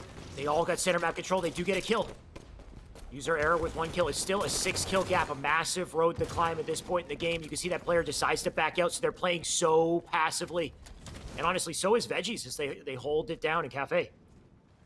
That OS, by the way, is in the hands of little Callie. We'll see how that goes. Little Callie's got to make the opening play. Yeah. 1, 2 kills. 44 to 48. Low Cal able to make his way towards top goal. Doesn't have any more of that overshield left, but the entire red team is spawning bottom nest. Normally that's not advantageous, but blue team is not making them pay for it. So I'm able to get out of bottom nest, spawn towards open field, get some free shots at that player top gold, and here we go. We're having an even matchup right now, but the scoreboard is still in favor of Veggies. But what's going on? Like, somehow they haven't lost a single member in a full minute at least. Now the sniper's in the hands of CC. This is what could close the game out here. But you can see they're hiding in all these different positions. You got one up bottom mid. Oh, do not watch your face right there in driveway. But that player pushes through from bottom mid. CC back against the wall. Gotta get out. 6 shots left to work with as he's still missing spring jumps. My God, you gotta work on the spring jumps. CC. Either way, his teammate gets a kill. He gets a body on the light rifle. Can he get him? And that player just narrowly escapes. 1 more to close out this game in this tournament, and Smurfs making it so challenging. But the dive in the yard comes in. They're getting the kills in yard, though, 46. But there we have it. There we have it. I was about to lose my voice and lose full. Either way, 50 to 46. Veggies close it out and close the series. And there you have it. Veggies close out the series. They become your champions. They made it through the winner's bracket. Lost that first best-of-3 series. I was kind of worried for a minute, but I should have doubted these guys at all. They clutch up when it matters most. Veggie, Envor, Manny, Taulik, and Super CC of H are your grand champions, and it's well-deserved. Yeah, one hell of a series, right? Considering the beating they got in the first series of this grand finals to reset the bracket, right? It was not looking good for them in the first 2 games, but they iced up and they clutched, and the end of that Plaza game was crazy. Just considering the fact that they were at 48 kills for what felt like at least 2 minutes, and Smurfs did everything they could to rotate around the map, to be hard kills, to just prolong that game further. They even got an OS in their hands, but it just wasn't enough. And Tony, your wish came true. Veggies took it. So players that we're aware of with real gamer tags won the tournament, and it means that our Smurfs are going to continue to go unknown. No face reveal or no name reveal. I guess I don't know. Just gonna continue to be a mystery. Yeah, I mean, great plays by Veggies, and I will agree. Like, it was like 40-44 for really long, and I was kind of just waiting. I'm like, when are they going to play for the trades? However, you know what? Sometimes you just got to, play patient, pick your spot, and then win it that way. And Super C's able to grab that sniper rifle, do a little bit of work with it. Envoy was able to sneak into yard and then trade off the kill. So, I mean, it ended up working. A win's a win. Yeah, definitely. I mean, you can see it on the board as well, 16-13 from Envor, so he definitely led the pack. Great damage from him. Manny with great damage as well, 14-10. Ultimately, Veggies clutch it up. I don't know who these unknown Smurfs are, but maybe we'll see them again in the future. I don't know if they're going to continue to Smurf. It's been fun speculating with you, though, Tony, on who these guys are. I know the chat's been having a fun time with it. In the end, I guess we'll just leave it as a mystery. And for now, that's it for the tournament. So thank you, of course, for everybody joining us. Tony, before we go, love casting with you, my guy. Do you have any final remarks before we get going? Yeah, I mean, I thank you, Esports Reader, for having me. It's always a pleasure to be here. I'm pretty sure next week Clutch is going to be joining you, so I got to step back to the big man Clutch. I can't fill his shoes. His shoes probably wears a size 16. Well, he is a big guy. Yeah, that's true. He's like 6'4". Big man. Thank you guys for having me. It was awesome. I always had fun working with you, Shyway. The guys in the back are doing a great job. It was Conniekins this time. The young guy. Usually it's Push doing his thing, but Conniekins, he's not too bad. He's not too bad. You didn't know he traded out. Conniekins took over, so I think Push is done with us. He had enough. He's moving on to. I think he might be moving on to Apex, bigger, better things. I don't know. Either way, we got Connie. Connie's doing a great job. So thank you, Connie. Thank you everybody who tuned in the chat for sticking with us. Of course, if you're still in the chat, you're still hanging out. Remember, we're still doing giveaways. So make sure to type !! giveaway before you go. Get your chance to win the Monster Energy backpack that we got. Tony just taking a swing of Monster in the background, by the way. I can see him still going with that. Tony, the tournament's over. You can stop drinking your Monster, just so you know. And we also have Game Pass Ultimate to give away as well. So you type ! giveaway, you get a chance to win Game Pass Ultimate, which of course includes a whole variety of games for the Xbox, for the PC, and soon Bethesda games as well. We talked about that partnership coming in. So a lot of great content there. And once again, Tony, we made it through another Sunday, another esports arena. So thank you, everybody, for sticking with us. Of course, if you're just jumping in now, know that this happens every single Sunday. So if you missed this one, you can jump back in the broadcast. You can watch it again. Or, better yet, be here next week or be squared. But good night for now. We'll see you guys next Sunday.